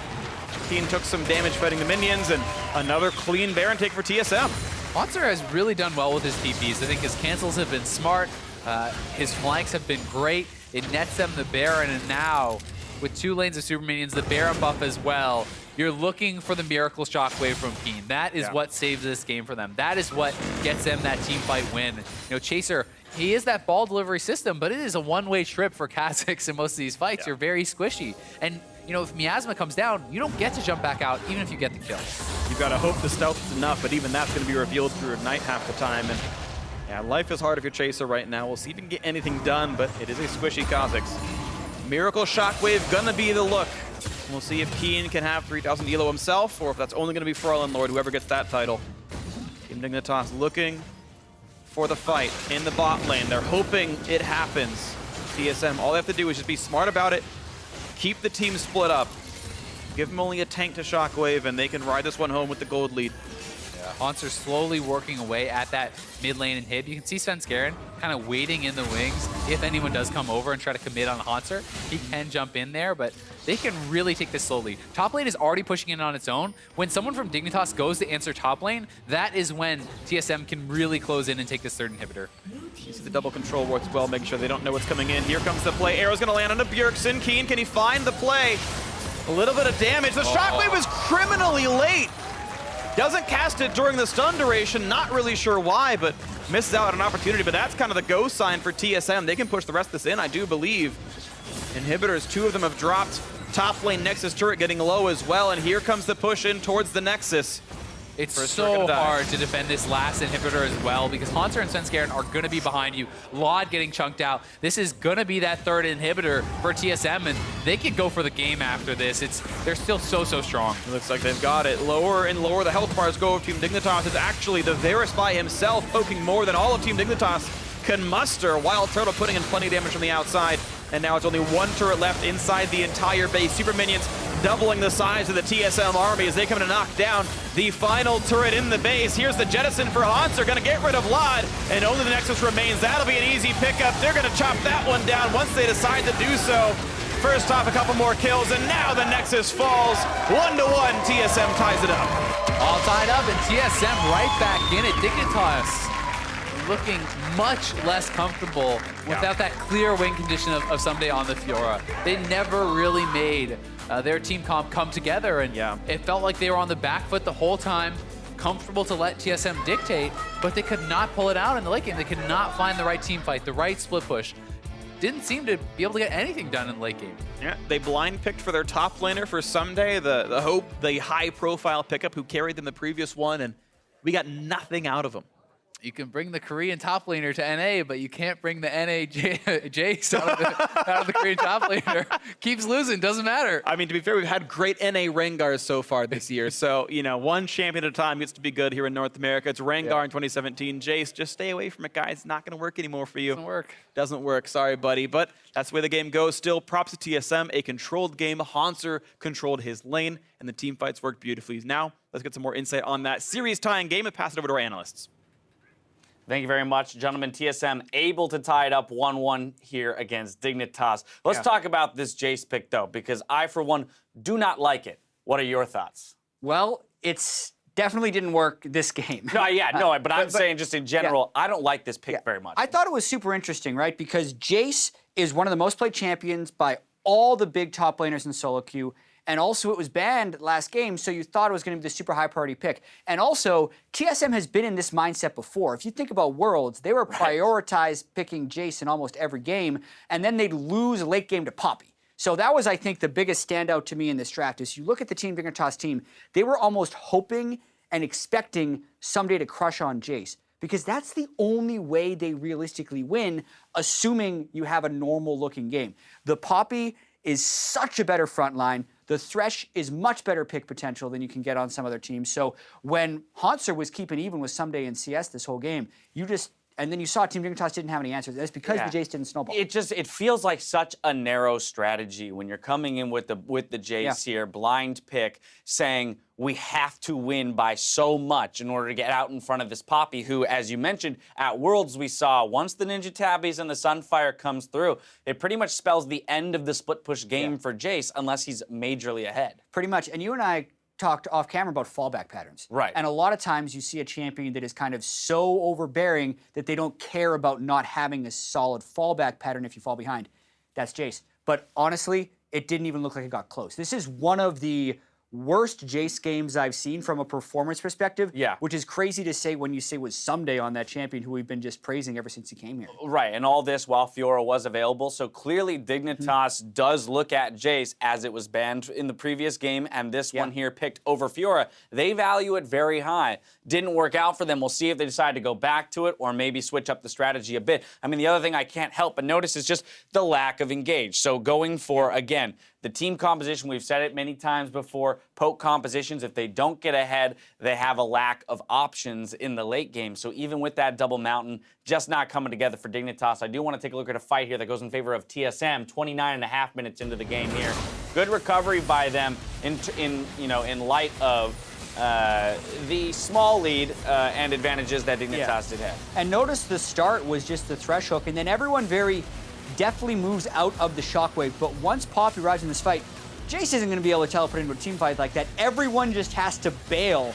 Biofrost actually hooks over onto a big raptor in order to catch Someday, and TSM was just able to kind of brute force their way down, and you can see the rest of the game just kind of swinging in that fashion. Right. They never really had to fight. Look at how low the damage is.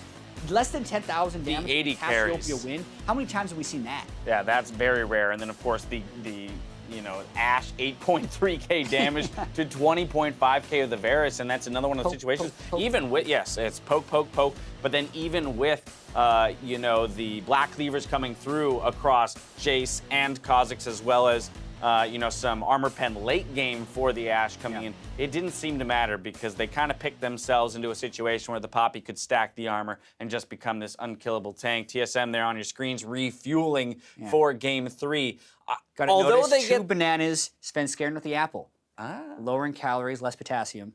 Different choices. Dr. Jat.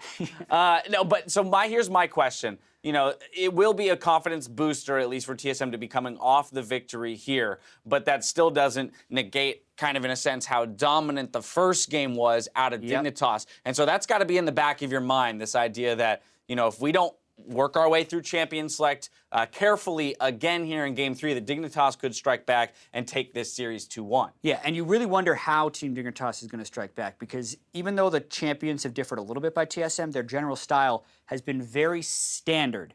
Bjergsen on Cassiopeia, they want tanks, they want team fights, and they want a little bit of picking. Yep. Whereas Team Dignitas is really about Someday snowballing on a pick, not having that team fight fallback pattern. So the question for me is, do they put Someday on a tank? Because they've won with him on a tank, and he can win lane as a tank against Hanser most likely. So if they do that, do they just try and beat TSM with their own game? Or do they go back to what won in game 1 and really commit to it with like a solid late game win condition that's not just Jace snowballing and winning the game in 20 minutes? I mean, they've got options. That's a good thing, at least. Sven Skaren going to be picking up player of the game this time around, really for the attention that he gave to the top lane. It was him and Hanser, and this was a close one, and between the two for player of the game here. Both understood needing to control the Jace and did it very well. Yeah, exactly. Especially early on in the laning phase. Poppy doesn't win that lane by itself, so Sven Skaren definitely had some good presence in that one. And once they were able to get Poppy in that position, as we mentioned, it was, as long as TSM doesn't mess up horribly, they were going to win that game. Yeah, and he was up against Chaser on Kha'Zix there, and of course I know Zyrene had tweeted out in the middle of this game some statistics around the Kha'Zix having a 72%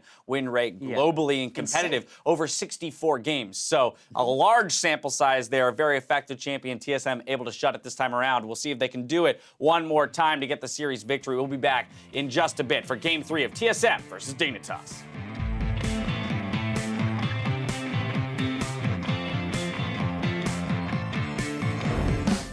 1, 2, 3, ABC. 1, 2, 1, you and me. Tackle into the wall, pretty beautiful here. Now Someday just gonna run out of HP. One more hit will do it. Tries to get the trade, can't quite do enough damage. Oh, but Someday has no summoners now. He's gonna get kicked in. There's the quick kick, clean as you like it. There's the kill picked up also. Someday overstepping his bounds, and a tackle comes in onto Lod, petrifying the flame for fire. Someday's gonna find even more. They've got everything they need. The kill's still coming through to TSM's favor. Goes to the play, kicks in Someday. That's all the damage they need. Sven's gonna lose his life though. Keen picks up one. It's a trade, of course. 1-1. TSM ties it up.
Welcome back, ladies and gentlemen, to the North American LCS Week 2 TSM. One of their championship moments, several of their championship moments on your screen here, having a season where, again, they hope to make it. It didn't look great in the first week. They've looked a little bit better now. They took that Game 2 victory over Team Dignitas, and now we got to see what happens in Game 3. I mean, honestly, if you're tracking trajectory, their last game was the best one they've played this season. All year. For sure. Like, best game of the year. The entire year for you. But all jokes aside, it was one of the best, cleanest games we've seen in the LCS period. They looked really good against a really good team. And meanwhile, Dig didn't look very good. Yeah. They went for the Jace. Obviously, they were trying to attempt to snowball it, kind of replicate some of the success they had with the Fiora. Never got going. Hansert was really big in the top lane, always shutting him down. And then they just didn't feel like they did anything. They kind of sat around. They really didn't make any big calls, didn't take any big risks, and kind of just felt like they were waiting to lose. Yeah, and that was kind of the issue. And it seems that Team Dignitas, as a squad now, sample size of maybe 7 or so games at this point, they don't seem to have really good mid to late game shot calling. All their wins are very slow off the back of a Fiora split push or just winning team fights against a slightly inferior team as their games against P1 went. And this is kind of a concern where against good teams, can they only win with Fiora? Is there something else that Team Dignitas can even do? And sure, it's early, but I feel like they can. There's other ways they can win. They have incredible players on their team. To me, you need to have a clear win condition, a clear goal, because I think they were playing a very complicated setup as far as how you play the team fights. How do you find your opportunities? How do you force fights? Like, what do you do with this composition? How do you win? It's very hard to play that setup, both just macro-wise and as far as the team fight micro side of things. So I would really like to see them draft something with a clear goal. No, it must not be Fiora. It doesn't have to be that. That's not the only way they can win. But then if you're not going to put them on Fiora, put them on something that has a clear goal. Like Maokai, TP flank, straight up team fights, way to engage, way to start things. Don't put them on something that's kind of somewhere in the middle where, you know, the team maybe hasn't kind of come together enough to really make it work.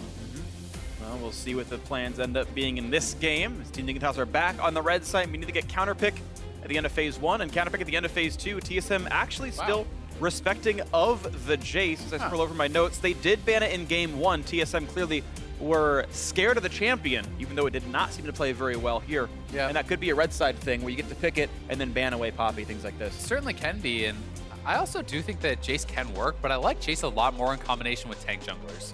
You know, give yourselves a clear front line, a kind of a better go button. When you do go with something like the Kazakhs, although it's obviously very strong in the early game, it doesn't kind of have that same explosive initiation. And someday will be put on something with a very clear goal. It's the Maokai. He's done really well in lane with it in general, even in tank versus tank matchups, carving themselves out sometimes a really big CS lead. And you know, his team fighting on is very strong. It gives Dignitas a very clear core from their soul lines. They can team fight, they can look for engages. It's pretty straightforward what you do here. Absolutely agree. So now we get to see if TSM wants to mirror the roles. Nautilus or Poppy, the obvious tanks in a Maokai. We can see other options as well. If they trust Hansard to play Fiora well, you've got an easy tee up for it. Cassiopeia to mirror the Rise, no surprise at all. We've seen Cassiopeia all 3 games so far, though she has lost the 2 she's played. Yeah, Bjergsen has really been liking Cassiopeia in general this season. Been playing it a lot in his matches across different teams, and Nautilus is available. Looks like in a tank. That will be the pick. Okay, so Nautilus is really what a lot of people are kind of taking as that little notch below Maokai. Yeah. I do think that Nautilus can be very strong. My one kind of concern with Nautilus is I do feel like he falls off late game as far as his actual like durability. Maokai has flat damage reduction from the ultimate, which really makes you so much tankier in the late game, whereas Nautilus, really powerful in the early game, really powerful in the mid game, starts to fall off quite hard in the late game. The one caveat I will put on that is that I have really liked Nautilus a lot more with combination of things like Taric, because when you put him with that, it kind of makes up for the fact that he doesn't have as much tankiness. He like kind of shores up that weakness, and he still has his explosive engage, he still has his incredible CC, so we'll see if they do decide to do anything like that. So what's weird to me is Team Dignitas actually immediately grabbed the Rek'Sai, which was the jungler they picked after the TSM bans came through, or that they got forced down to Rek'Sai. They want to go for it anyway. But they also have the option of grabbing a high-profile support like the Zyra or the Malzahar and banning away the counters. Or taking Lee Sin, or taking, like, there's a lot of picks here that are pretty big ticket, but they're comfortable, obviously, matching roles here.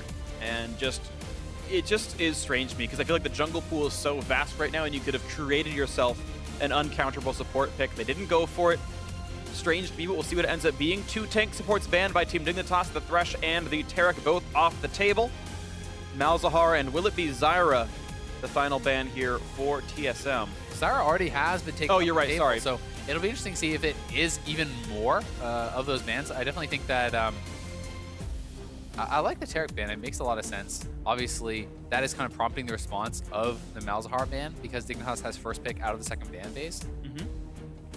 Not sure exactly what they want to go here. They can obviously take their first pick of those 80 carries, and this time it's looking like it may be Ashe, which would be a change up from the previous games. They had taken Varus first. TSM had taken Jhin in the first game as their kind of high priority of the 80 carries. So this would give us one of each of the triumvirate in each of the games, and very interesting.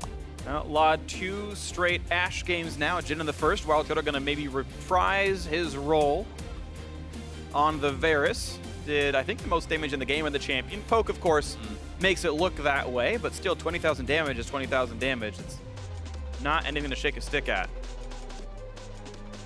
We'll see. Time's going to tick down, and they say, I'm going to go ahead with Yap. They're going to just mirror the champion here. Yeah, I would the same bot lane as they did last game. The only kind of inflection point left, really, is if Dignitas has any sort of interesting support pick that they can do reactively to whatever Biofrost selects here, since they have saved their support as that last choice.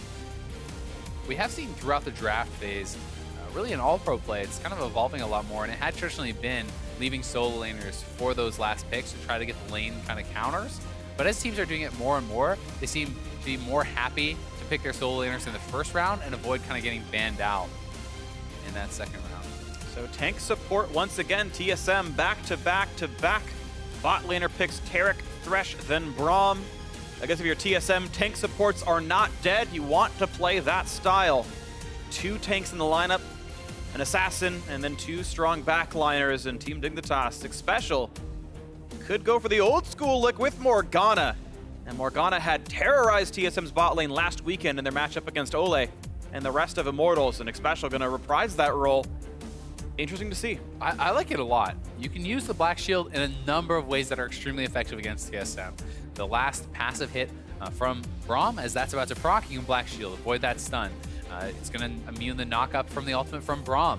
Very choreographed, or telegraphed rather, ultimates from Nautilus, and even from Cassiopeia if you're really on point. These are things that you can kind of block out. So there's a lot of big ticket spells that can be stopped by that Black Shield, and they should have an edge in lane against that melee supports. But melee supports, for all the kind of crap they get, they have been showing up pretty well in the NALCS. Smoothie has been doing very well with them. Biofrost has been picking Thresh. He picked in his last series, picked again here. Now he's drawing bans on melee supports, double bans on melee supports. The priority seems to be rising as people are not taking tanks as frequently in the jungle. You know, Kha'Zix, Lee Sin, these are kind of, Kha'Zix is not a tank at all, and Lee Sin is kind of like a pseudo tank, right? So you have another tanky person coming from the bot lane and can help to shore out your team comp. Yep. And it seems like with Malzahar and Zyra off the table, it's just easier to play the matchup. So we are getting ready to jump into our final game of the night, the third and final showdown between TSM and Team Dignitas. Dignitas, maybe the hottest new team in the league, looks pretty sharp, but they've got to figure out if this is going to work for them. Now a top laner, a team fighter, a tank in for someday once again, the Maokai. TSM going to, of course, match that with the Nautilus top lane themselves, and the Braum, the tank once again here for Biofrost in the support role. And as we load ourselves into the game, we get to figure out who it's going to be, improving to 2-1, improving and staying near the top of the standings at the end of Friday's games. Here we go, Game 3, TSM versus Team Dignitas hits the rift. Both teams, 2 tanks, or at least kind of pseudo tanks if you don't want to count the Braum squad as a full tank, but Varus, Wild Turtle, going to be starting Longsword once again, so maybe this is the new standard. This may be the kind of development that we are going to find in the meta, as it has been both teams running it so far. And it can be one of those things where one kind of block of scrims is really doing this strategy and they're picking up and accepting as the best, but different teams do not always scrim each other. A lot of these teams scrim the same group week in, week out. They're not always playing against every team in the LCS. Yeah. I know there was a while back in end of spring, I want to say last year, where Cole start on AD carry was really popular, and it was, I want to say it was like Alltech or Wild Turtle who just decided to start going Cole at the beginning of every game. And then suddenly everyone started doing it because it was working. They won like 5 games in a row, so just everyone went Cole for a week, and then they just stopped. And it was just like, all right, well, that was fun, but yeah, never mind. And those meta shifts can feel very abrupt to the pro play viewer, right? But there was like 500 scrims in between when it started and where it stopped that we didn't get to see. And it was probably established, oh, okay, actually it doesn't really work because you can get ganked, it's easier to die or whatever. But that is a lot of the stuff that kind of goes on behind the scenes. And there can be kind of different metas even within the NLCS based on who you're scrimming against, right? You know, there was a recent interview, players from P1 were talking about how TSM and Liquid and C9 kind of only like to scrim against each other. And that can lead to a situation where you have those guys with their own idea of what's the best way to play the games based on their results. And then you can have another group of teams who have their own idea of what the best way to play the game is based on their scrim results. Yeah, it's usually very pronounced coming into playoffs, especially because they start scoring off on opposite sides of the bracket. Usually a patch hits, sometimes a small one, sometimes a big one, right before playoffs, and it's like, ooh, just kidding, it's TP Heal Mundo is the best top laner in the game, and half the teams are playing it, and they're on opposite sides of the bracket because they were scrimming together, and that was the best top laner. Yep. And people can definitely get very tight-lipped around playoff time with strategies. So, Dignitas going to be shoving in their opponents here, looking to kind of try to poke them out, deny as much CS as they can under turret, and kind of get their advantage that way. We had seen a turtle get poked out in earlier games, forcing out those pots very early, and we'll have to track how he's doing in that regard this time. This Chaser may be looking for an early gank mid lane. You can find the play, not going to get spotted. Now gets seen, actually, and Bjergsen can tell he's there. Sven is over the wall, too, and he's low. Looking for the play onto this. Kha'Zix has to leap away from his own jungle. Chaser getting a good side of that trade. Center of the defensive trinket knows what's going on, though, and he's going to get actually control over the Raptors anyway, so no real harm or foul. Nice bind and a Biofrost. 8 gold for his troubles. Yeah, not too much damage coming out from that. It's mostly about holding them in position for your AD carry to get a lot of that damage out in the early game. Whoa, Special, what was that? He walked forward for no reason. He's got no black shield. Oh, God. Yeah. Oh, gets the binding. It was a bait the whole time. Look at the damage on a Wild Turtle. But that is, you do not want to trade into that. Lot actually, I think, lost that trade, funny enough, because there was so many range minions that had stacked up. There was like 6 or 7 minions turned to shoot him when he got his auto attack on Turtle. So it's something you really have to track. Lawdow does not have his potion. He does have the Doran's Blade for that sustain, but he has used his 1 potion, and Turtle still has 2 remaining. Snipe on Dubik Special. Yeah. See, he points at Laud and then goes, just kidding, we're going to hit the Morgana after all. Biofrost puts up the shield, and to last hit a minion takes a couple hundred damage. Not the cleanest situation. Now Chaser wants to get into the mix. There is no ward here, so we'll see how heavily they want to actually commit to this, but it's just going to be a ward. Try to keep them safe. From the Kha'Zix, Svenskeren already had base and is heading down to bot side, so we'll see if that does come into play. Yeah, Svenskeren just pinged his own Krugs. I don't know if it was like, hey, Rek'Sai might be here, or I'm just going to be on this camp. But sees that Rek'Sai is not touching anything. This is actually really cute here too, a little move. But so, the Tribush was already warded by Chaser. Xpecial then walks over there to say that he's warding it, doesn't use his ward, and now their opponents don't really know that Chaser was down there on the map, right? Nothing is given away there. They know, okay, hey, it's warded, we can't go here, but they don't know that Chaser was there. The ward is still available for Xpecial, so that's something that they may not be able to actually track. Right, because normally they'd see if someone trinketed later on, you know, if Xpecial walks over and wards it, but that doesn't quite matter now. Well, Svenskeren going to make his trip to the top side, revealed by a trinket though. So Team Dignitas knows Sven is in bottom river. You're able to clear away the control ward, no big problem here, and he's replaced by a trinket. That's actually out of the brush though, it didn't turn invisible right away, so it actually won't see in the brush. If someone hides in there, they won't know. Oh, Biofrost! Shields the wrong way. Always looks funny, but not the end of the world. Losing his last potion here. Hauntzer early roam to mid lane. Keen. Keen's gonna flash. No, the flash auto attack. A couple more goes in. There's the hook in as well. And he can't run away. First blood picked up, beautifully executed. And now Someday gonna be joining the fight, but why even bother? Probably should have canceled TP, losing a lot of health for that. Definitely should have canceled TP, and that was so well played by Hauntzer. Keen wanted to reactively flash the hook, so Hauntzer flashes in, immediate auto for the root, has the hook for the follow-up, Miasma to follow that. Just so well coordinated. This is a beautiful roam here early on from Hauntzer, and And there goes Keen, getting ready for that hook. Flash in, auto root, flashes out, easy hook now, no way to dodge it. Keen goes down, first blood to Bjergsen, and someday, Don't know way why too he late even on showed that up. TP for that to matter. Now, Haunter can even look for the repeat, right? He doesn't have TP to match. Haunter 6. You can put a deep ward down bot and look for that sort of a TP as the first ultimate from Nautilus is exceptionally powerful. Looking for the play right here onto Wild Turtle and Biofrost. There's a flash, the bite, it's a minion, it's special!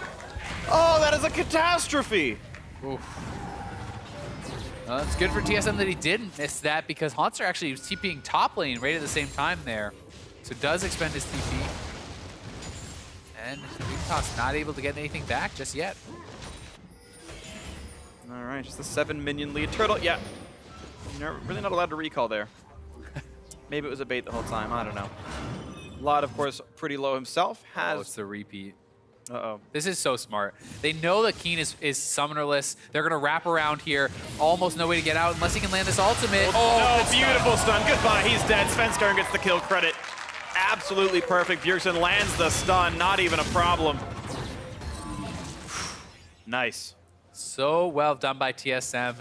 And it's funny to say that ganking for Bjergsen is a mix-up, but in the course of the series, it actually is. They've been focusing top lane very heavily, and as Keen finally has some confidence to play a little bit more aggressively in this third and final game, TSM goes right back to the tried and true. Ganking for this mid lane, and beautiful ultimate there from Bjergsen. Needed to nail the stun to cancel the ult. Is able to do so. Sven gets low on the exit, but not going to go down. Special just fighting for wave control right now. Biofrost can't push it all the way in. He doesn't want it to freeze, but it will anyway, which is going to deny quite a bit of farm off of Wild Turtle. It was kind of an incomplete push. Yeah. It's not going to be a full freeze, at least, because it's right by their turret, so the minion wave joins up eventually push and out. it will push back. But definitely, yeah, Biofrost would have loved to fully reset that and deny some of this wave, and eventually they will be able to push it in. This is weird. It's desynced bottom lane showing right now. See, Biofrost already recalled. He's got a sight stone. He can stay in lane. Especially on a very late recall, leaves this Ashe alone for a very long time. Yeah, he certainly does, and there is that vulnerability. But the trade-off, obviously, being Vlad gets some more CS. In this scenario, though, TSM makes a great call. They react. They know Xpecial had a late phase. He cannot possibly be there for the Infernal, so they make the call, knowing they will have the odd numbers in a fight, and get a free Infernal. Really easy, really clean pickup. They just have looked like a different team in the last two games. TSM has been doing everything right in the last two games. Definitely agree. So looking so much better.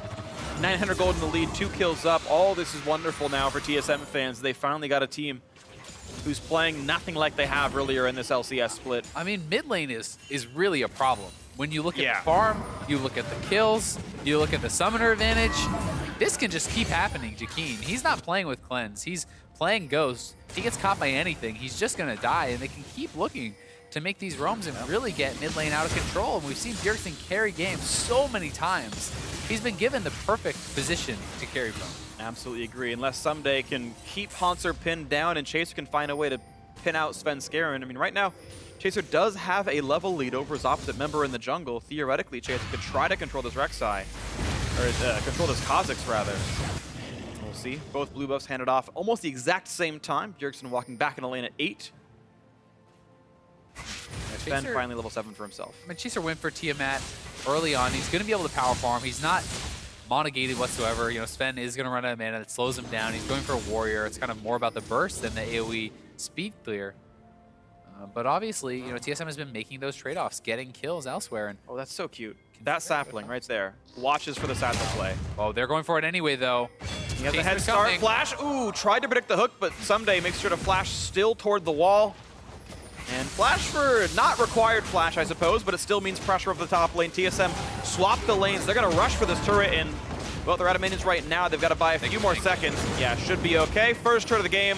Once again to TSM, and I believe that's all 3 in a row they've gotten this. This is like a lane swap move. You don't really see those bot lane rotations to top before a turret goes down that often. And I really like that play, the mix-up from TSM. And they're going to keep pushing because Dignitas' bot lane has not based. We used to see this play a lot in summer LCS playoffs, right when the change came out. You had teams like CLG at 6 minutes every game. Everyone go top lane, knock the turret down ASAP, rush for the first turret gold, and they were strategies aimed at just acquiring that money. Lod will be given solo gold in the bot lane outer turret, but it won't be that same influx of free gold from getting the first one, but he's going to die as many minions as he can. And finally, this turret will fall. He also, significant CS advantage for him, so they're going to be playing a lot around Lod, trying to funnel him that gold, see how strong this guy can be. And we do know that there's an opportunity on Ashe to really kind of turn around some of these plays, to look for some picks. But Bjergsen is taking the more kind of conservative summoner spell. He's playing Cleanse while Keen is not, and Keen has already been punished for that. That's the case. In team fights, you'd think Black Shield would be enough, but it was 3v1 with no Morgana to be seen. I do want to point out the fact that Team Dignitas, I think, are playing this early game pretty well. Despite being down to first turret gold and 2 kills, the gold difference is only 600, so farm-wise, and that's a lot of it being Chaser and a lot of it being Lod right here, of course, propped up by the turret gold, granted. Yeah, top lane heavily winning in CS, bot lane heavily winning in CS. You know, they're up in CS in the jungle, so it's trade-offs, right? Who is going to make the most of their advantages? Is it going to be TSM funneling all of this into Bjergsen? Can they continue to snowball this game and look around? Nice. Wow, that landed. Flash gonna hook, gonna land the knockup as well. Chaser here, but it's a turret aggro versus 4. Biofrost gonna lose his life, just maybe. The final shot comes through, and Chaser flashes to safety. 1 for 0. Turtle dangerously low. Chaser gotta run away from this one. Still advantage Team Dignitas. They survive out of the turret. Yeah, Turtle nails that ultimate, but Biofrost did not have turret aggro, so Turtle had to back up. Couldn't actually get a lot of damage out during that CC chain. And as a result, it's Biofrost going down. And Dignitas come out positive on that play, keeping it very, very close. A lot of resources and effort used to try to make that play happen. Now Someday has a nice big wave to catch in the top lane to get farther ahead in golden XP. You're going to clear out the mid lane, but looks like someone can answer that soon if Chaser walks over. TSM trying to be a bit more aggressive. That one did get turned around. Certainly did. I like the proactive plays, though. I like the confidence to be able to do that. You need to be able to go for these plays. At Dignitas, they were up to the challenge this time. They answered it very well. So here it is once again. Turtle actually is the one with the turret aggro. So you'll see he has to back out. Isn't able to get a lot of damage out during this time. And Keen so fast on the roam. Maokai coming in from behind. And they were lucky to not lose more here, as Turtle was exceptionally close to going down. I think Someday could have taken him down with the ultimate pop and then backed off, but didn't want to risk trading his life for it, and makes the conservative call. Dignitas answer the play very, very well. Yeah, defensible choice by Someday. Just, you're right, could have been a kill if he chose the riskier one, but we're back on equal gold now. That 1 kill and the minion waves being equaled means TSM, all they have to show for themselves is this Infernal Drake lead. Nothing to completely ignore, but not the early game they had last game for sure, and Team Dignitas have a plan. They don't have this hope you win laning phase Jace pick. They've got solid team fighting. They've got a 30 minion lead Ashe, Lod building for full damage. They've got the tools they need to win this game. They definitely do, and they also have great initiation for their front line through the Rise ultimate. When you get extra ranks in this Rise ultimate, you can use that as a flank. You can drop the Rise ultimate, have Chaser, have Someday hop into this as Lod's firing in the arrow, Special's firing in bindings, and you can really kind of clamp down on a team and try to take out the carries. See how good the clamps are. See if they can knock him down. Lod's still going to clear the waves. You've got, of course, the lane swaps have come through. This is the standard pro-level mid-game, and to be honest, any of you guys playing at home, it is worth trying to get these lane assignments yourselves as well. Send the dual lane to the mid lane, let the support roam easily, and hope your mid laners have ways of side laning. This is a big dragon here. TSM would love to snowball the game, take their second one. Haunter late to the party, though. Not going to get it. Not going to get it. Early smite doesn't matter, though. Black Shield makes it all fine. They walk away from the Winter's Bite. TSM, though, first in the mid lane. Drake for tempo is not always the best play. This turret could drop. Lod maybe find an arrow, looks for it, hits onto Haunter. The tank is going to survive. Binding not going to be in range. Anchor's going to miss. The ulti just going to slow down Someday. But that was Drake for tempo, and that tempo turned into a mid lane tier outer turret. TSM makes the right call to not go for the dragon after Haunter was late. He didn't have his TP, was too slow to get down there. They would have loved to try to snowball the game off of that, though, but Dignitas makes a good call, takes the dragon, and TSM going to be able to trade back with the best that they can, and that's that mid lane turret. So really, right back to the kind of beginnings of last game where the two teams were trading back and forth really well, trying to take advantage of any opportunity that they are given. See what they can get for this one. 800 gold lead TSM. Tools to work with. Yomu's Ghostblade done on Wild Turtle. Tiers still stacking. It's going to be a while, to be fair. 3 tiers total in this game to stack up. I actually quite like the fact that they have the Varus, the spellcaster Varus, paired with a Cassiopeia. Yeah. Because Cassiopeia really does kind of take the place of that AD carry with the consistent damage. You know, a lot of times you're looking at compositions with spellcaster Varus against the Maokai, and you're like, how do you actually kill the Maokai? Yeah. Well, in this case, there's a clear answer, and it's Bjergsen. When he gets to his spell penetration, he is going to be able to pump out that damage and deal with something. Absolutely. We'll see if we can make that happen here. As they keep playing the wave clear game, and Turtle able to spam abilities constantly. Law doing a good job of dodging away from the poke. You notice Special is playing towards the back. He has no offensive plays to make. There's no reason to be in range of an arrow or anything. Let's just save the black shield for Lod. Give him only one target. I can shield it, no problem. And Special playing that little microcosm of the matchup appropriately. Yeah, it reminds me a little bit of how you kind of play Tahm Kench support. Right. You don't want to be the guy who gets CC'd. You want to protect the guy who's going to get CC'd. And TP coming in from Sunday. Dignitas looking for a play. Looking to flank Are they Bjergsen, too maybe spread out? Scarin. Someday walks through a ward, says, hello, Sven. You went this way, but I want to find you. Stealth and a jump, and here comes the flash. The flash going to land. Nowhere for Sven to go. Kill picked up. Bjergsen running and gets away with it. But the TP turns into a kill, turns into map control. It's just one kill, though, and Haunter is pushing on the top side. Nice TP play from Someday. We'll see if TSM can equalize. So far, though, good play. It cost a couple summoners. Yeah, it's going to cost one wave of XP and gold as well, so it slightly diminishes the value of that kill. The question just becomes, it's worth it right now. It's a good play for Dignitas right now. Can Haunter get something better with his TP? If he can't, then well played by Dignitas. That very nearly could have been a kill in a Biofrost. I don't know if Law didn't have his ulti up or if the Trinket Ward weren't down at the time, but Biofrost nearly got caught out. Special almost canceled him with the Tormented Soil. The TP advantage is the name of the game now for Haunter. Can he find that teleport flank? Again, thankfully for Team Dignitas, Black Shield is really good at stopping Nautilus tricks. It certainly is. But only on one person.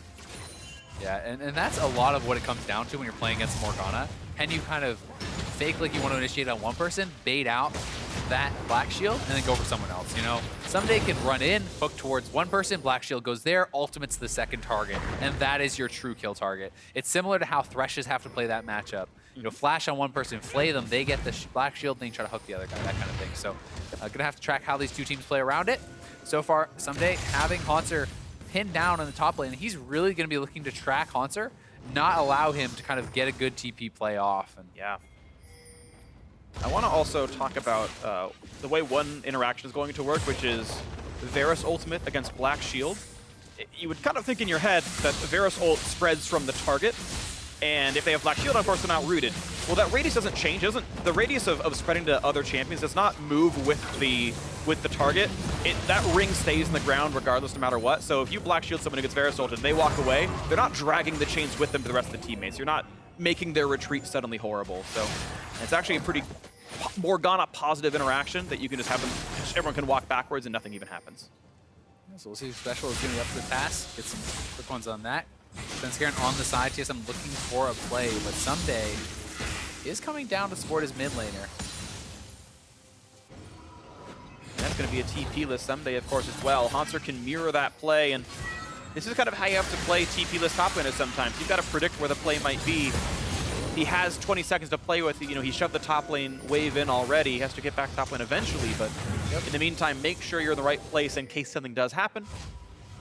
And now Haunter says, I don't have ward control anymore. It's entirely dark in this northern jungle. There's literally 0 TSM wards up there.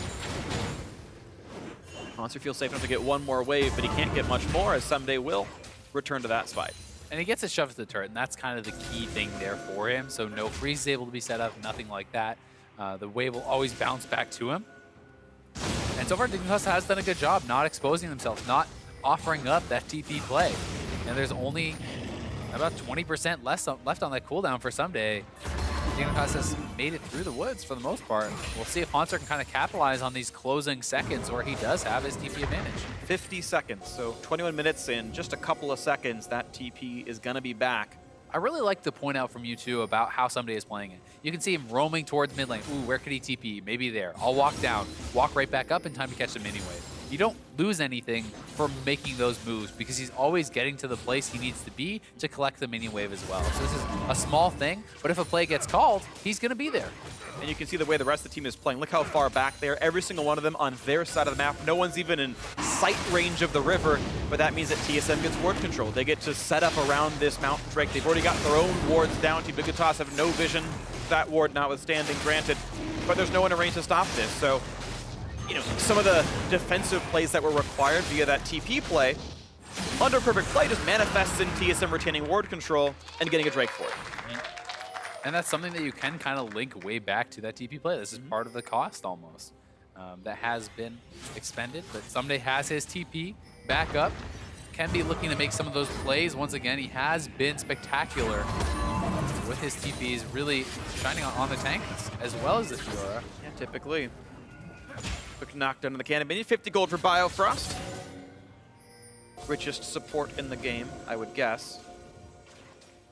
I don't know, man. Morgana gets 500 gold up. Is he? Okay. Yeah, 500 gold up, even despite the death and the assist. Just because Veshwell's had to play pretty defensively, and Biofrost's been pretty on point, getting relic stacks.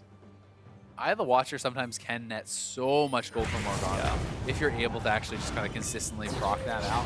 Yep. But Biofrost almost doubled what he's earned with just the tier 1 gold item. That's very impressive. Yep. If he were Thresh, it'd be way harder. Last hitting's just much more difficult in that champ, but... Yeah, and any range support, you're obviously going to have to exactly nail that last hit with the Targons. You don't get the execute that a melee champion would. Wild Turtle, again, going Edge of Night after his Youmuu's Ghostblade. Still going for the lethality build. I actually want to check. Turtle does not have any other lethality in runes. Some players would choose to do so. Not him. That's fine. Ooh, look at that Q. So the Flash follow going to find a Wild Turtle. Engaged fight is here. Biofrost going for the knockup. Dodged by Lod. Black shield on anyway. Biofrost running away. Arrow's already been used. Special dangerously low, but the kill still comes through on Biofrost. Someday clearly much tankier as a top laner. Yeah, Someday able to nail that, but now comes Haunter. Can they turn around? Lod gets caught! On a Lod. He's got no way out of this one. Not going to land. Also going to look for Keen, but Black Shield, timely by Special, is a trade of a bot laner for a support. Ends up being positive for TSM. Good Black Shield, but really nice ult from Haunter. So he knew that Lod would get hit by the ultimate passing through him to go to Keen. So he ults the back target. A little bit of a mastery play there from the Nautilus. Always smart to try to maximize how many people he can hit with that stun. Absolutely, and TSM once again retaining map control. And the thing is, these mini waves have already been on Team Dignitas' side, so it's real easy to shove into the turret and just retain all the vision the way you want it. Chaser can't see Bjergsen to knock him up or stop the recall, so it's going to be the reset for TSM. Yeah, Someday looking to make plays once again, gets in on the Turtle, but Biofrost able to block up the Ash Arrow and the Morgana Binding, keeping Turtle alive, and Dignitas going for that chase down. They do eventually pick up Biofrost, but because of his good play, the rest of his team does stay alive, and now Haunter flanking in, catches Lod. You'll see he ults through, knowing it's going to hit both, knocks him up, Lod goes down. Keen will get out, but... Yeah. And that was actually a big misplay by Lod. One, he stayed to kill the minion wave. He's like, all right, it's 5v4, we're good, we got this game. And it's like, well, but Haunter is coming to flank you. And he lost a lot of time. And then he also flashed when he was guaranteed to die. He flashed like basically during his death as Haunter ganked him. So some missteps by Lod. He could have saved a bit more of himself. But again, 1-for-1, TSM controlling the advantage, 1,500 up. You can see how much damage Sven can deal. It's a big deal, though, because if you do have Ashe without that flash for the next team fight, you can get picked on, especially a lot easier by Svenskeren on the Kha'Zix, who's going to be looking for those deletions. And they're going to have to play around it once again. It's kind of like playing around their TP disadvantage. They have to play around the fact that their AD is down a flash a little bit. Oh, Turtle gets caught. A lot of damage. Flash, knockup, but there's no follow, and the damage isn't there for Chaser. No one else wanted to do the damage because the rest of the team was coming in. Lod cutting back, trying to stay alive. Here comes Sven for a bit more. Flash to follow. It's special down. Chaser going to drop as well. Kill goes to Biofrost. Bit of revenge on that one, and Someday not long for this world either. Quick kill pick up. 3 for 0 TSM. A great hook on Nakeen. Make it 4 for 0.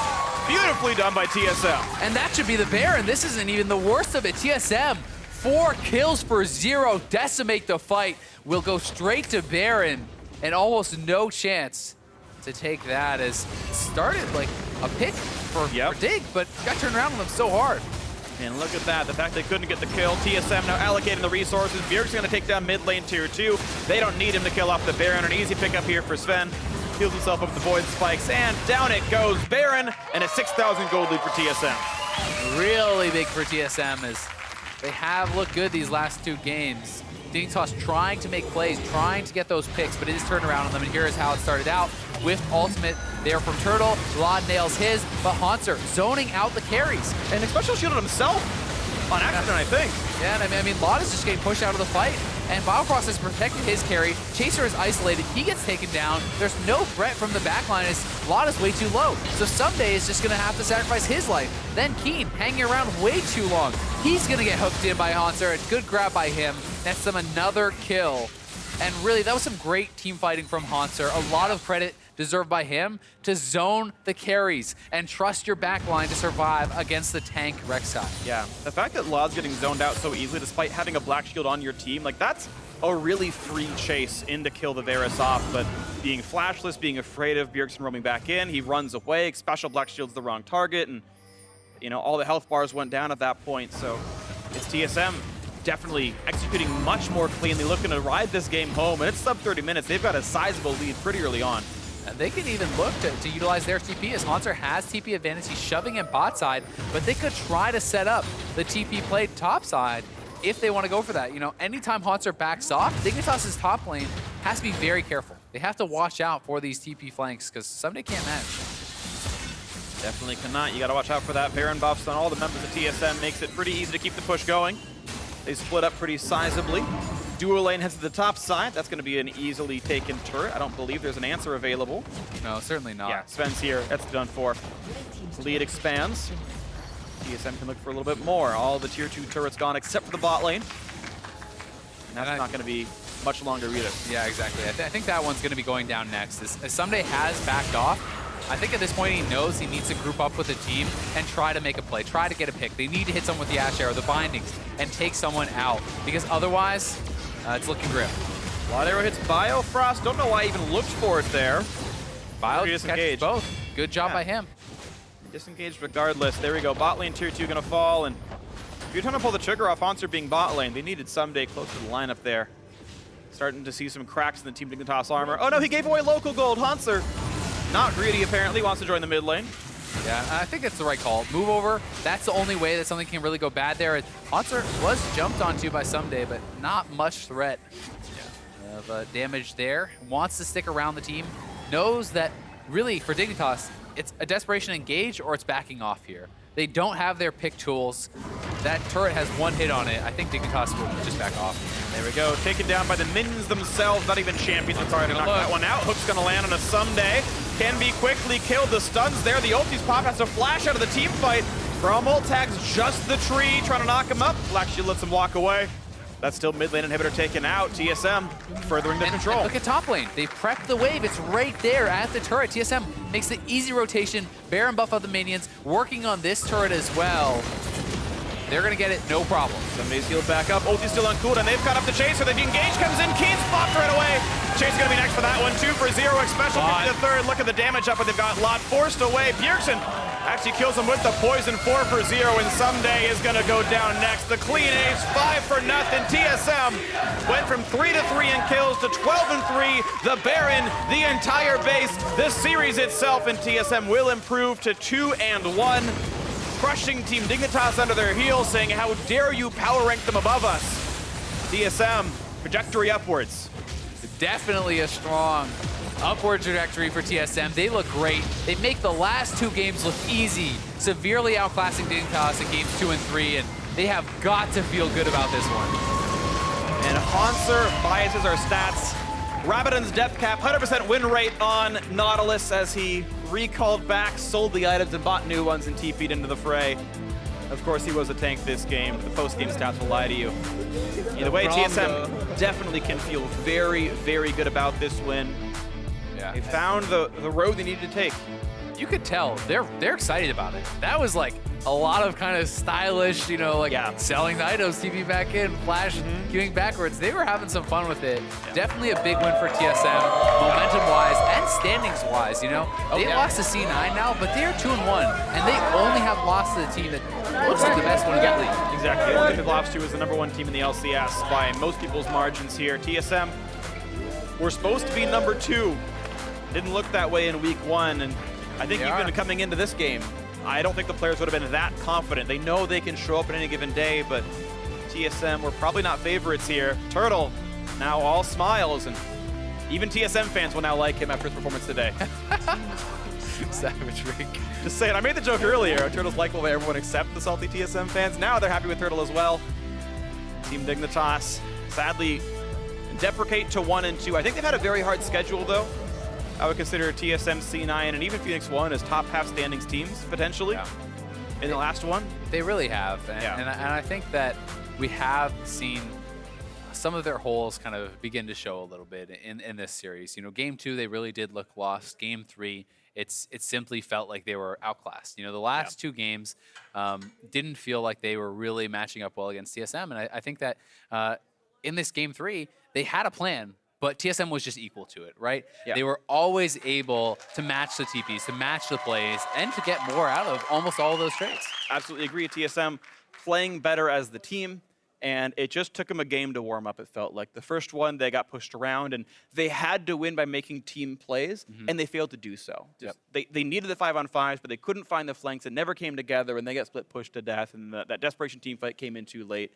Game 2 was like a walk in the park. It's like, you outscale for free. Just don't screw up in the game. It will fall into your hands if you don't fall too far behind, and they received their free win. Third game, on them to play well, team fight comp versus team fight comp, and they massively outplayed Team Dignitas. Definitely, and you could even see the adaptations, you know, from Hanser. You know, was maybe a bit hesitant to make some of those plays in the first game, maybe TPing a bit too late, maybe not looking for those plays, or, you know, it's not just on him, it's all on the whole team, but still, Game 2, Game 3, making the roams early and often, really helping to snowball the game, and he looked incredible in the series. He absolutely did. Hanser looked great. Bjergsen had some really solid plays as well. I loved all the mid lane pressure, the early like level 5 Nautilus roam turn into First Blood. They repeated it under the turret, 2 for 0. Sounds pretty good. Mid lane never really let up, and Bjergsen did plenty of damage that game. So a good match win for TSM. Beautifully done. Now let's send it down to TSM and Riv on the side stage.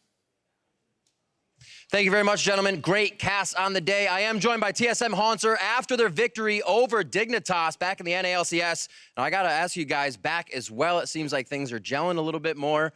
Coming into the second week, how are you feeling about your gameplay in the top, Hanser? How are things going? So in the first week, I definitely played like shit. I think I just underperformed really hard, and like as a team, we just weren't up to par, like individually and as a team as a whole. But now coming into week 2, I know what problems I need to solve. We're all working hard to solve our issues, and I think we're feeling a lot more confident.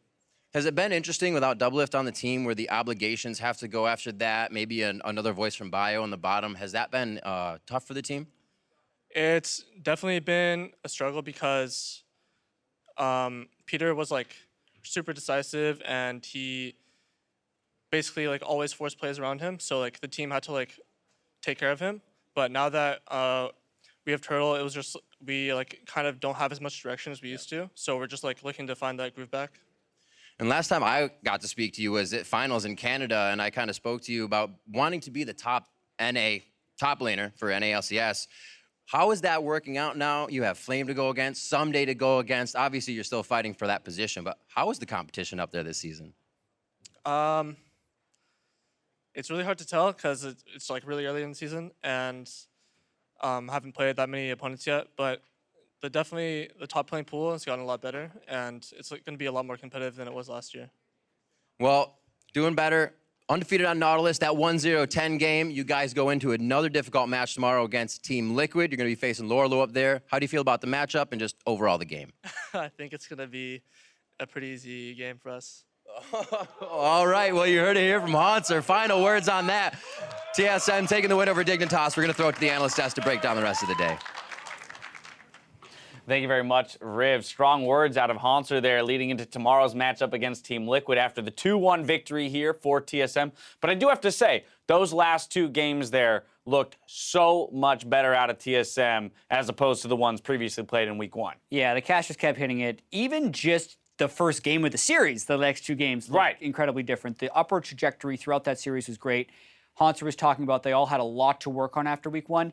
They seem to be making pretty good progress. This definitely wasn't like the perfect series, but they got cleaner and cleaner as the day progressed. Right, and so if we take a look at the team compositions put together, we saw the tank v tank matchup in the top lane. So Dignitas opted to go back towards that Maokai for Someday. Not quite enough for him this time around because TSM, with all of that focus to the mid lane and getting Bjergsen ahead, just catapulted them to a victory this time around. Yeah, when you get Bjergsen ahead on Cassiopeia, in a front versus front team fighting composition where really it's who can kill the tanks first, you're going to have a bad time trying to team fight that straight up. And because once that happened, Team Dignitas wasn't able to orchestrate any super creative plays to kind of regain their foothold, Bjergsen's the best in the business there in the mid lane, and the rest of the team was pretty solid. Especially when you consider the fact that pretty early on in the game, we had CS advantages in top, jungle, and bot lane for Dignitas. The only winning lane, in a sense, was Bjergsen in the mid lane. But exactly as you mentioned, it's the exact person on that team that they needed to be ahead in order to eat through that Maokai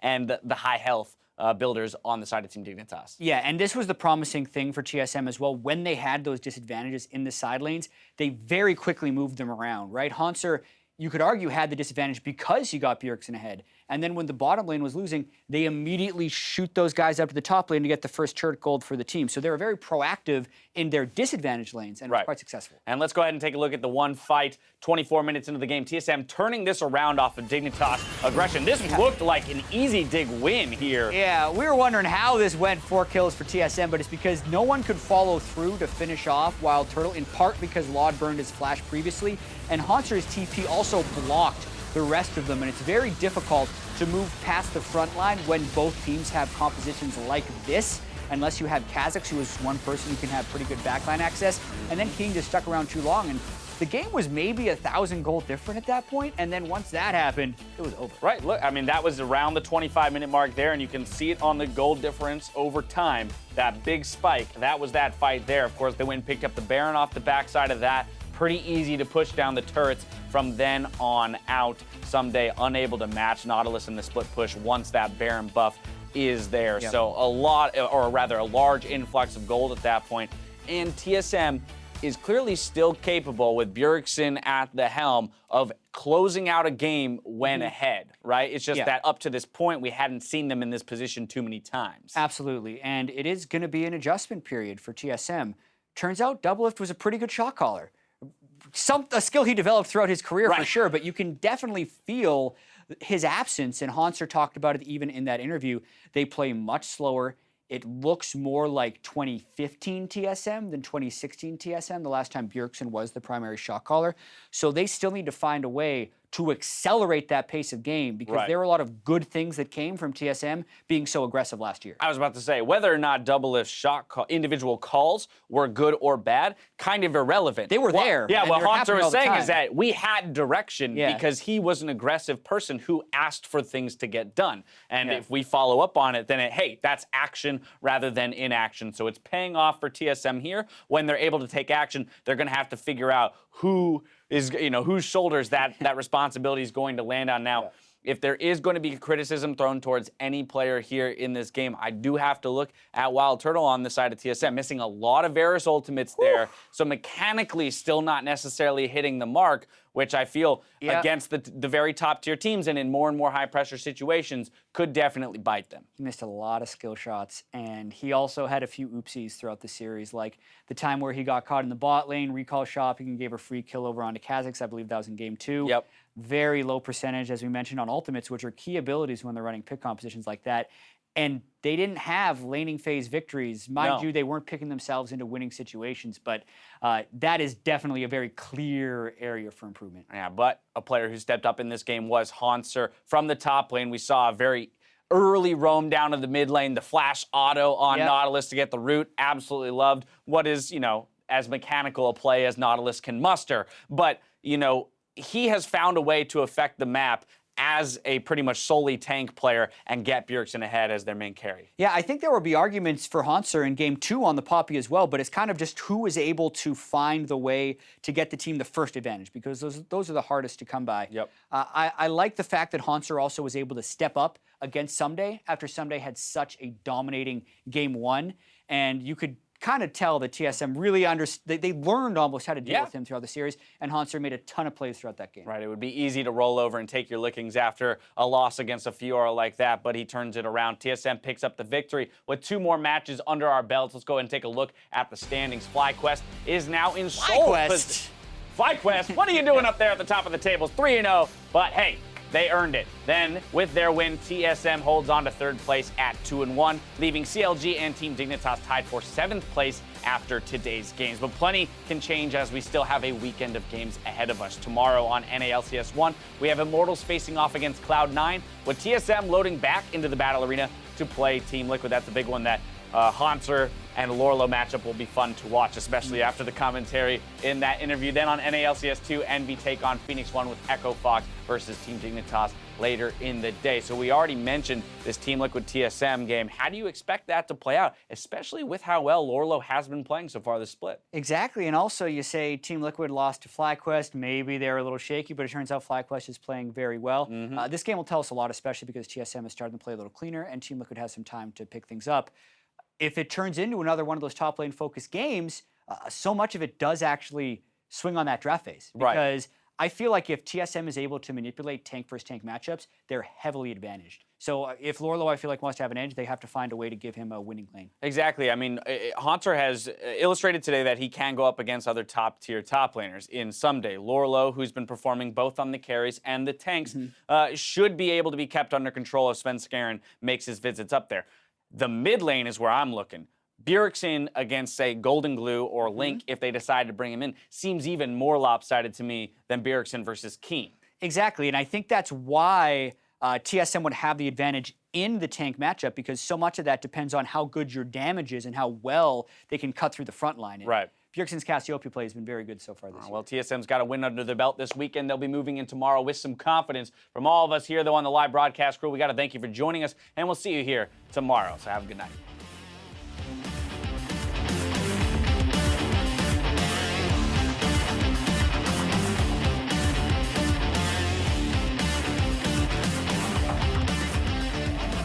We're starting off week 2 here at the NALCS. FlyQuest versus Counter Logic Gaming, about to get on the Rift.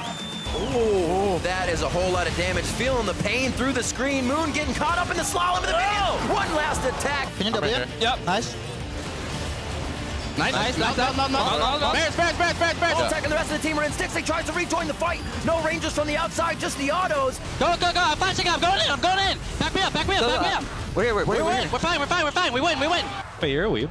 I'm Matt. You must be. You have a fucking body pillow. Yeah, that I got from fucking body pillow for free. Ooh, that was almost a root there. High over the wall! 80 down. Still. Yeah, I got him. I block it. Dive him.